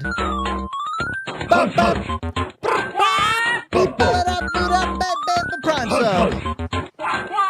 Prime Prime sub. Perf 0 just subscribed. HMM. Perf, thank you, dude. Welcome in. I wanted something cool like that. This better not be a letdown, man. It's 20 fucking minutes. She saw the big group of people that had followed them were all kind of gathering around the small window that looked down into the Campo Lane tenement apartment basement. It was like all these people were jockeying for position to get the best look. Hannah shut the blind in frustration and then walked back over to the group. And then after a few minutes, Mr. Favell said, you know, guys, it's only going to be daylight for a few more hours. If we're going to do something in the basement, we have to get down there before the daylight is gone. We can't be down there in the dark. The group nodded because they understood why. They definitely did not want to be down there in the dark. And then Mr. Favell looked over at Hannah's husband and he kind of gestured like, why don't we, the two of us, go down there together? And Hannah's husband, even though he did not want to go down there, he just nodded and said, okay, let's go. Moments later, Hannah, Harriet, and the two Favell women watched as the two men opened up the basement door, turned around and looked at the women, and then they slowly began descending the stairs. And then after a couple of minutes, the only sound coming out of the basement was the sound of these two men using big metal tools to attempt to break up the stone floor in the basement. For the next 2 hours, Mr. Favell and Hannah's husband continued to smash up the floor in the basement, but every time they removed a big piece of stone, all they'd find was dirt underneath. There was nothing else. Men of every age just want to build tunnels, dude. That must be it. Meanwhile, outside, the crowd looking in that window into the basement was only getting bigger and bigger. It was no longer just other members of their church. It was now just random people who saw this big group and walked over to see what was going on. And Hannah, who was at that window looking out into the street, she was seeing this group growing and seeing how rowdy they were getting, and it was starting to make her really nervous. But the nerves she felt about the crowd were nothing compared to the nerves she felt about her husband and Mr. Favell still being in that basement now that the sun was about to set. She did not want them down there in the dark. And finally, when the sun did set and the two men still had not come up, Hannah just rushed over to the basement and yelled for them to stop what they were doing and get up here. And the two men did as she asked. They dropped their tools and came upstairs looking totally dejected. You know, they had not found the thing they were looking for down there, which meant they had failed. But Hannah and her friends were hoping that now that it was dark outside and the people outside could no longer actually see into the basement because it was too dark, that maybe the crowd would disperse. But as Hannah, her husband, Harriet, and the Favells sat down to have some dinner in the apartment, they looked outside periodically and they saw the crowd was not going away. If anything, the crowd was still continuing. I'm so fucking interested where this goes. We got so much more time. Now, you got to remember, this is Sheffield, England in the 1800s. This was a tough place to live. Everybody's working at these factories, doing this awful work 7 days a week for very little money, and there's virtually no entertainment anywhere. It's basically just work, work, work until you die. And so when people in Sheffield saw this big group of people at night standing around this apartment window, it was exciting, and that was pretty rare in their lives, and so they were not about to leave and go home because their lives at home were terrible. And Fair. So by about midnight, there was this huge crowd right outside of the Campo Lane apartment, and it meant that, you know, Hannah and her husband really couldn't leave to go back to their apartment. They were kind of trapped because of this crowd. Also, the crowd was really starting to get rowdy, and the Favell family were starting to get worried that a fight would break out near the basement window, and then maybe the window would break, and then these people would storm into their apartment and maybe rob them. I mean, they didn't know. And so Mrs. Favell came up with this plan to try to get the crowd to leave them alone. And so she ran over to one of the biggest windows on the first floor, and she pulled down the curtain rod and the curtain attached to it, and she handed it to her sister and said, go down in the basement and use this curtain rod and curtain to block out the one window this crowd has to look into the basement. Right. If they can't see into the basement, then they'll likely just leave. But Mrs. Favell's sister, after being handed this curtain rod, she's like, I don't want to go in the basement. It's the middle of the night. I'm not going down there. And over the next couple of minutes, the entire group just kind of bickered about who should be the one to go down into the basement to cover up this window. And nobody wanted to do it. And finally, Hannah, who she's lost her son recently, she just wants to go home at this point, but she can't because of this stupid group. She finally just snaps and says, you know what? I'll do it. And so she snatches the curtain rod and just walks right over to the basement door. She opens it up and begins descending the stairs before anybody else could stop her. And as she did, her husband and Harriet and the Favell family, they all crowded around the top of the basement stairs, looking down, kind of waiting to see what would happen.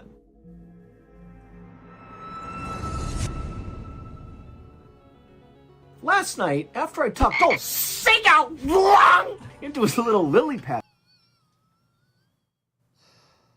Holy fuck! bed, and I had handed him his nice warm glass of fly milk, I was about to leave the room for the night when the little guy sat up and he said, Papa, narra mihi fabulam, which of course in traditional Latin means, Papa, please tell me a story. And I smiled and said, of course, Lung. I know Lung is a real sucker for Lung-themed stories. And luckily, because of our new show, Mr. Ballen's Medical Mysteries, I'm up to my lungs in Lung-themed stories. And so before long, I was regaling old Sega Lung with a story about a man who believed he was just sick, but it turned out he had a tree growing in his lung.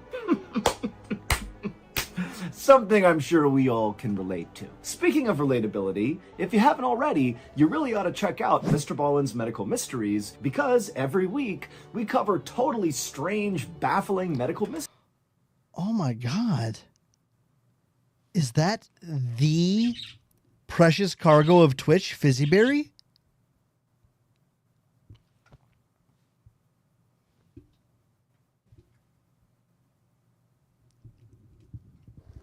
Oh my god. Oh my god, that's the Fizzyberry, guys. In my chat.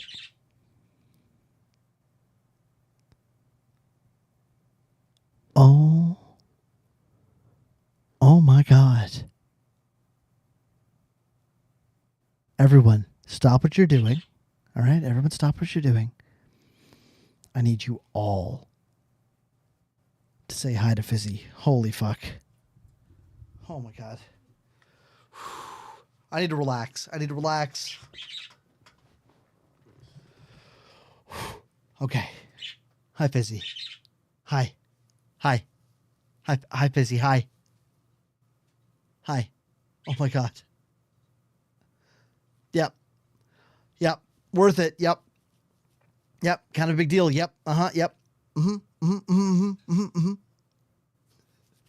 Actually, Fizzy, I was thinking about you the other day. I opened up my laptop and the background is still the picture that you sent me. And I fucking cackled at like fucking 2 a.m. The one where you're doing the like peace sign, but like this.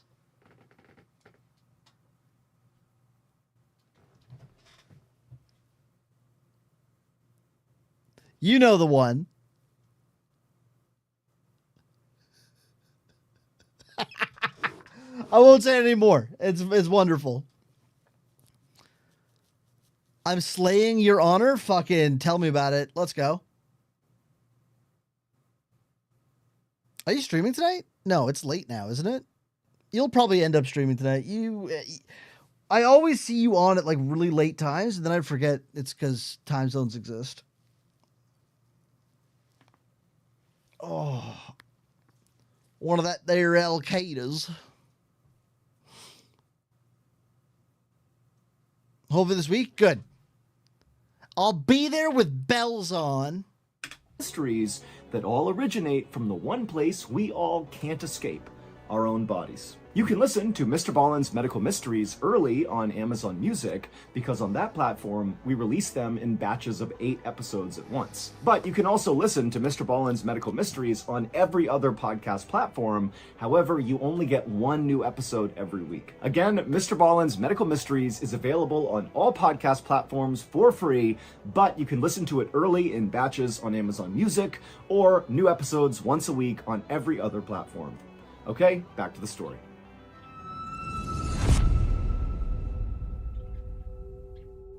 And so they all heard as Hannah turned the corner and walked over to that window, and they could hear her kind of messing around with the curtain as she put it in place.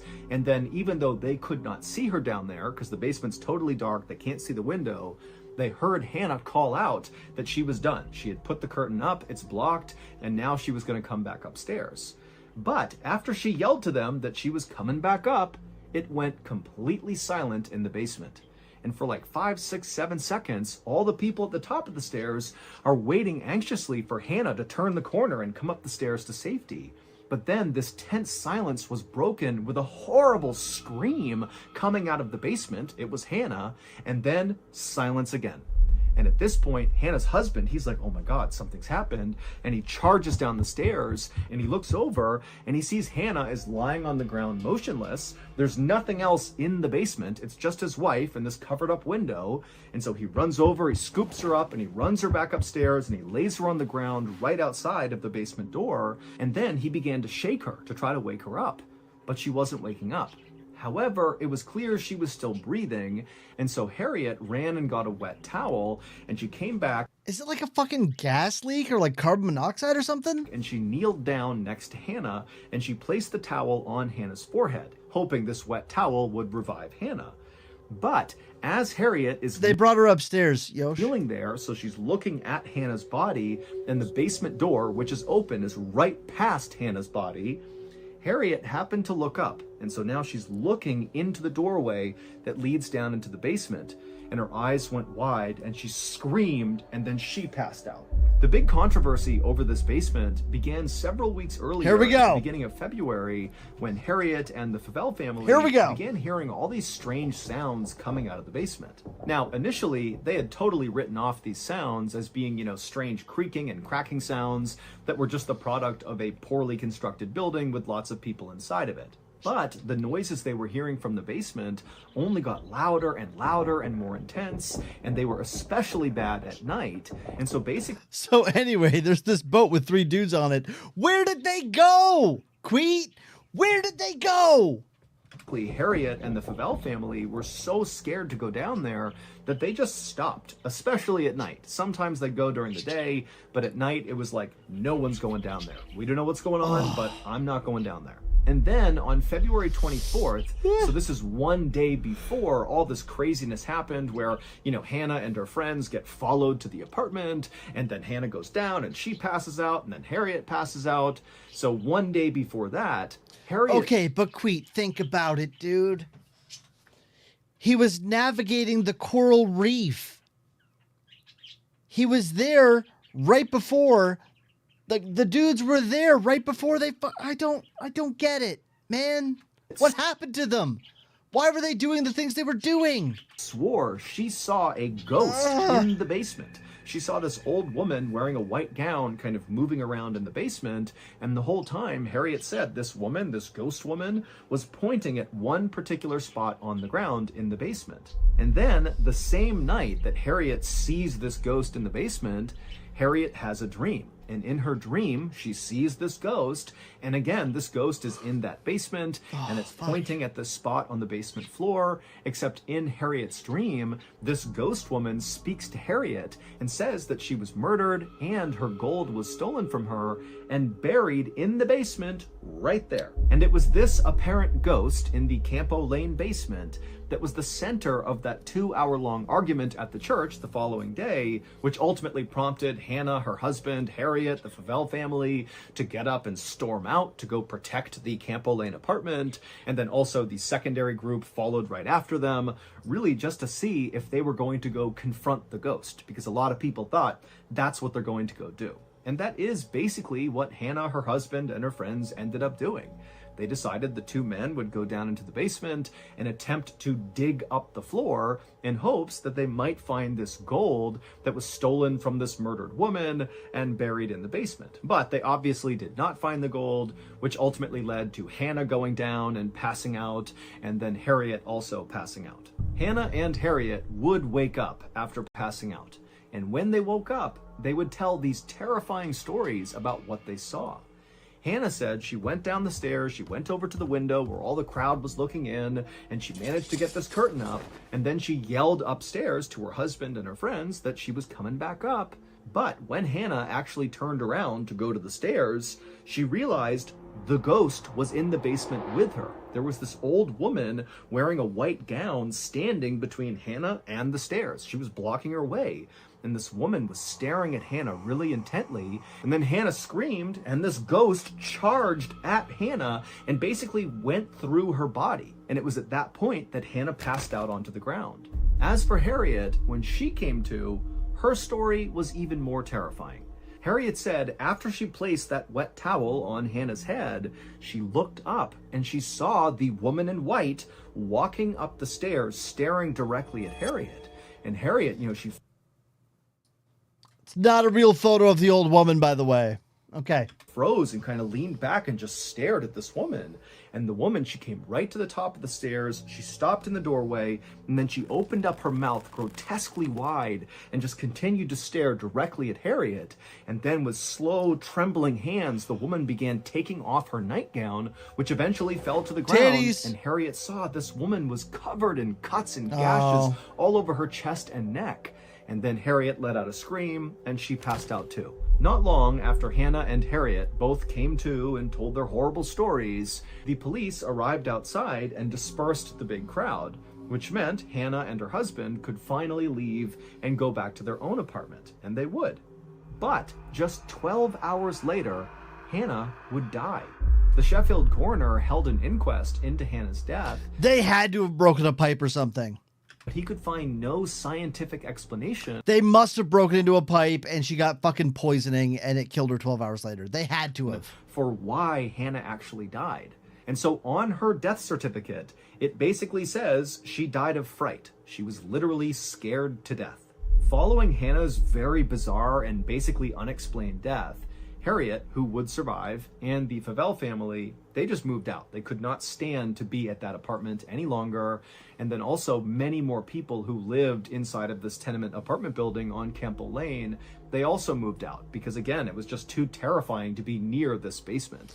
Right? Well, I mean, neither does natural gas. Really. They've added a smell to it. That sulfur smell is an additive that they added, I don't know when, but probably before, like after the 1800s. So that we could detect it.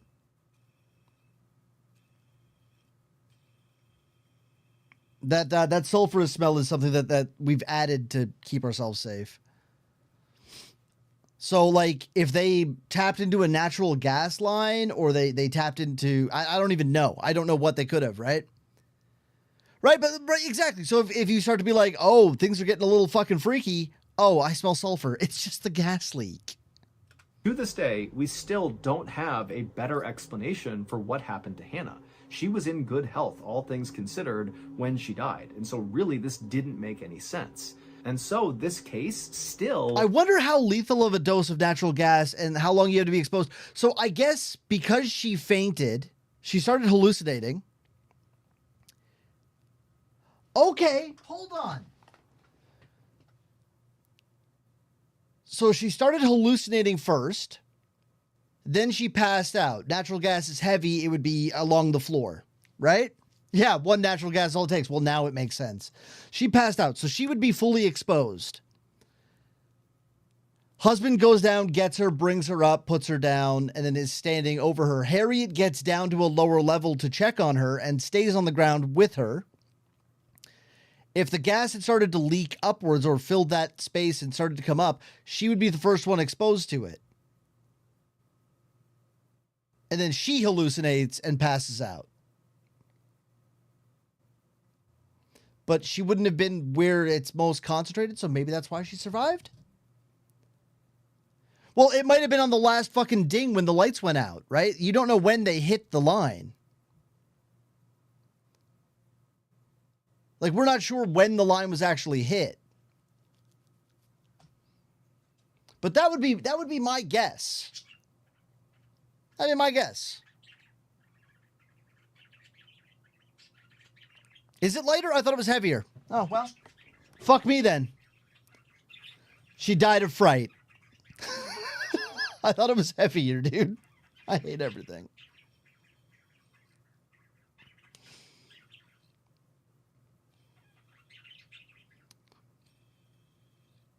Yeah, well, the lights went out. Yeah, the lights went out because they didn't have lamps for some reason. I don't know. I'd like to know what the beef ribs were up to when this all went down. So the only reason I thought I knew was because playing oxygen not included, but I guess I got it fucked up because I know carbon monoxide sinks or dioxide sinks, and I guess gas is light. Okay, well.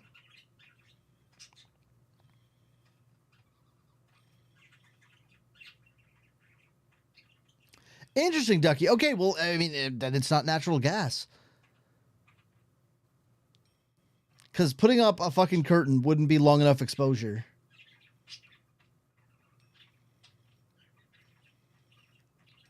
I don't know. It's fucking weird. Carbon dioxide is heavier. Okay.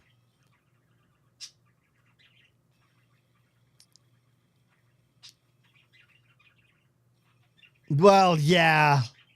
Yeah, kind of a fucker. You right. But oh, God. So I think we're going to end a little bit early. I have been so fucking tired.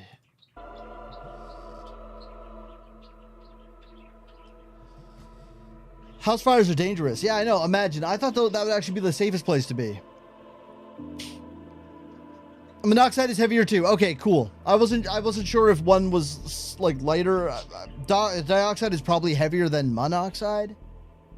I don't know. Science is for nerds. Hi, Pint. Hold on, I'm going to the YouTube to see who fucking followed. If you didn't follow, that's it for you.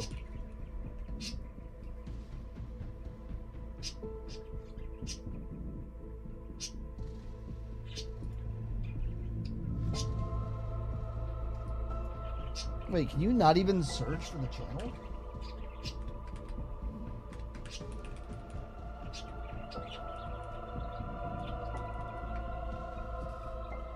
There we go, found it. We're at 40 subscribers now. Oh, shit. Let's fucking get it, my dudes. Thank you very much for all the follows on the business YouTube. If you haven't seen the shorts, go check them out after stream ends, yeah?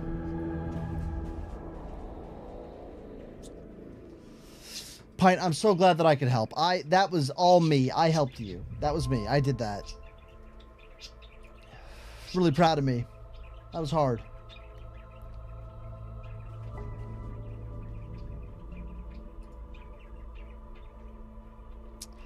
Don't... I was gonna say, don't queef at me, dude.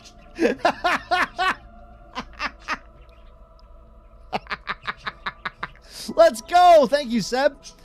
Make sure to check it out. It would mean a lot to me. I'd really appreciate it if you guys like it or comment on the things and stuff. It would be really cool, dude.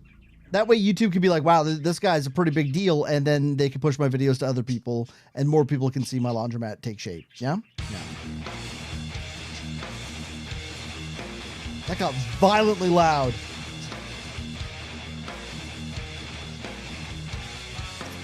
Ba-da-da-bow. Ba-da-ba-down, dee-be-da-boo, da-ba-da-bee-da-ba-down, bee-ba-da-bow. All right. Hold on. Hold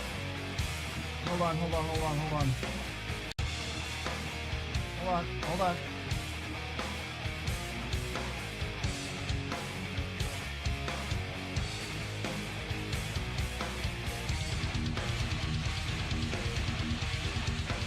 Oh, I added some new emotes as well. Some new animated ones because I've got so many fucking slots to fill. I'll make more, don't worry.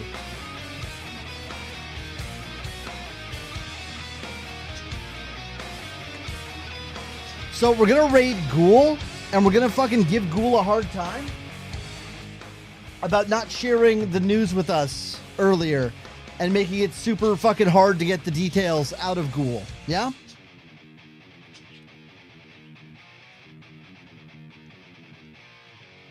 So copy that. All right?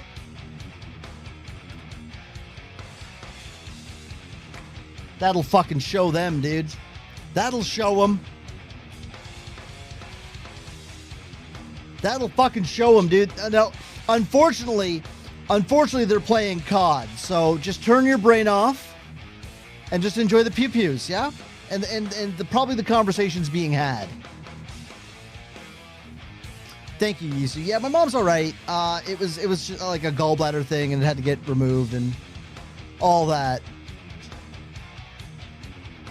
No. All right. Yeah, she's doing all right. Everything is fine now. We'll see how it goes, one step at a time. Yeah. Anyways, guys, thank you so much for hanging out. I fucking love and appreciate all of you so much. Tonight was a lot of fun. Sorry I'm so tired. I've just been so fucking busy. I worked from like fucking 10 a.m. until like midnight every day. We'll be back tomorrow. Probably playing some games, probably some Pal World. Maybe something else. I don't know. I don't know what's going to happen tomorrow. The only way for you to know is to come back in and find out. All right. I love you. Bye.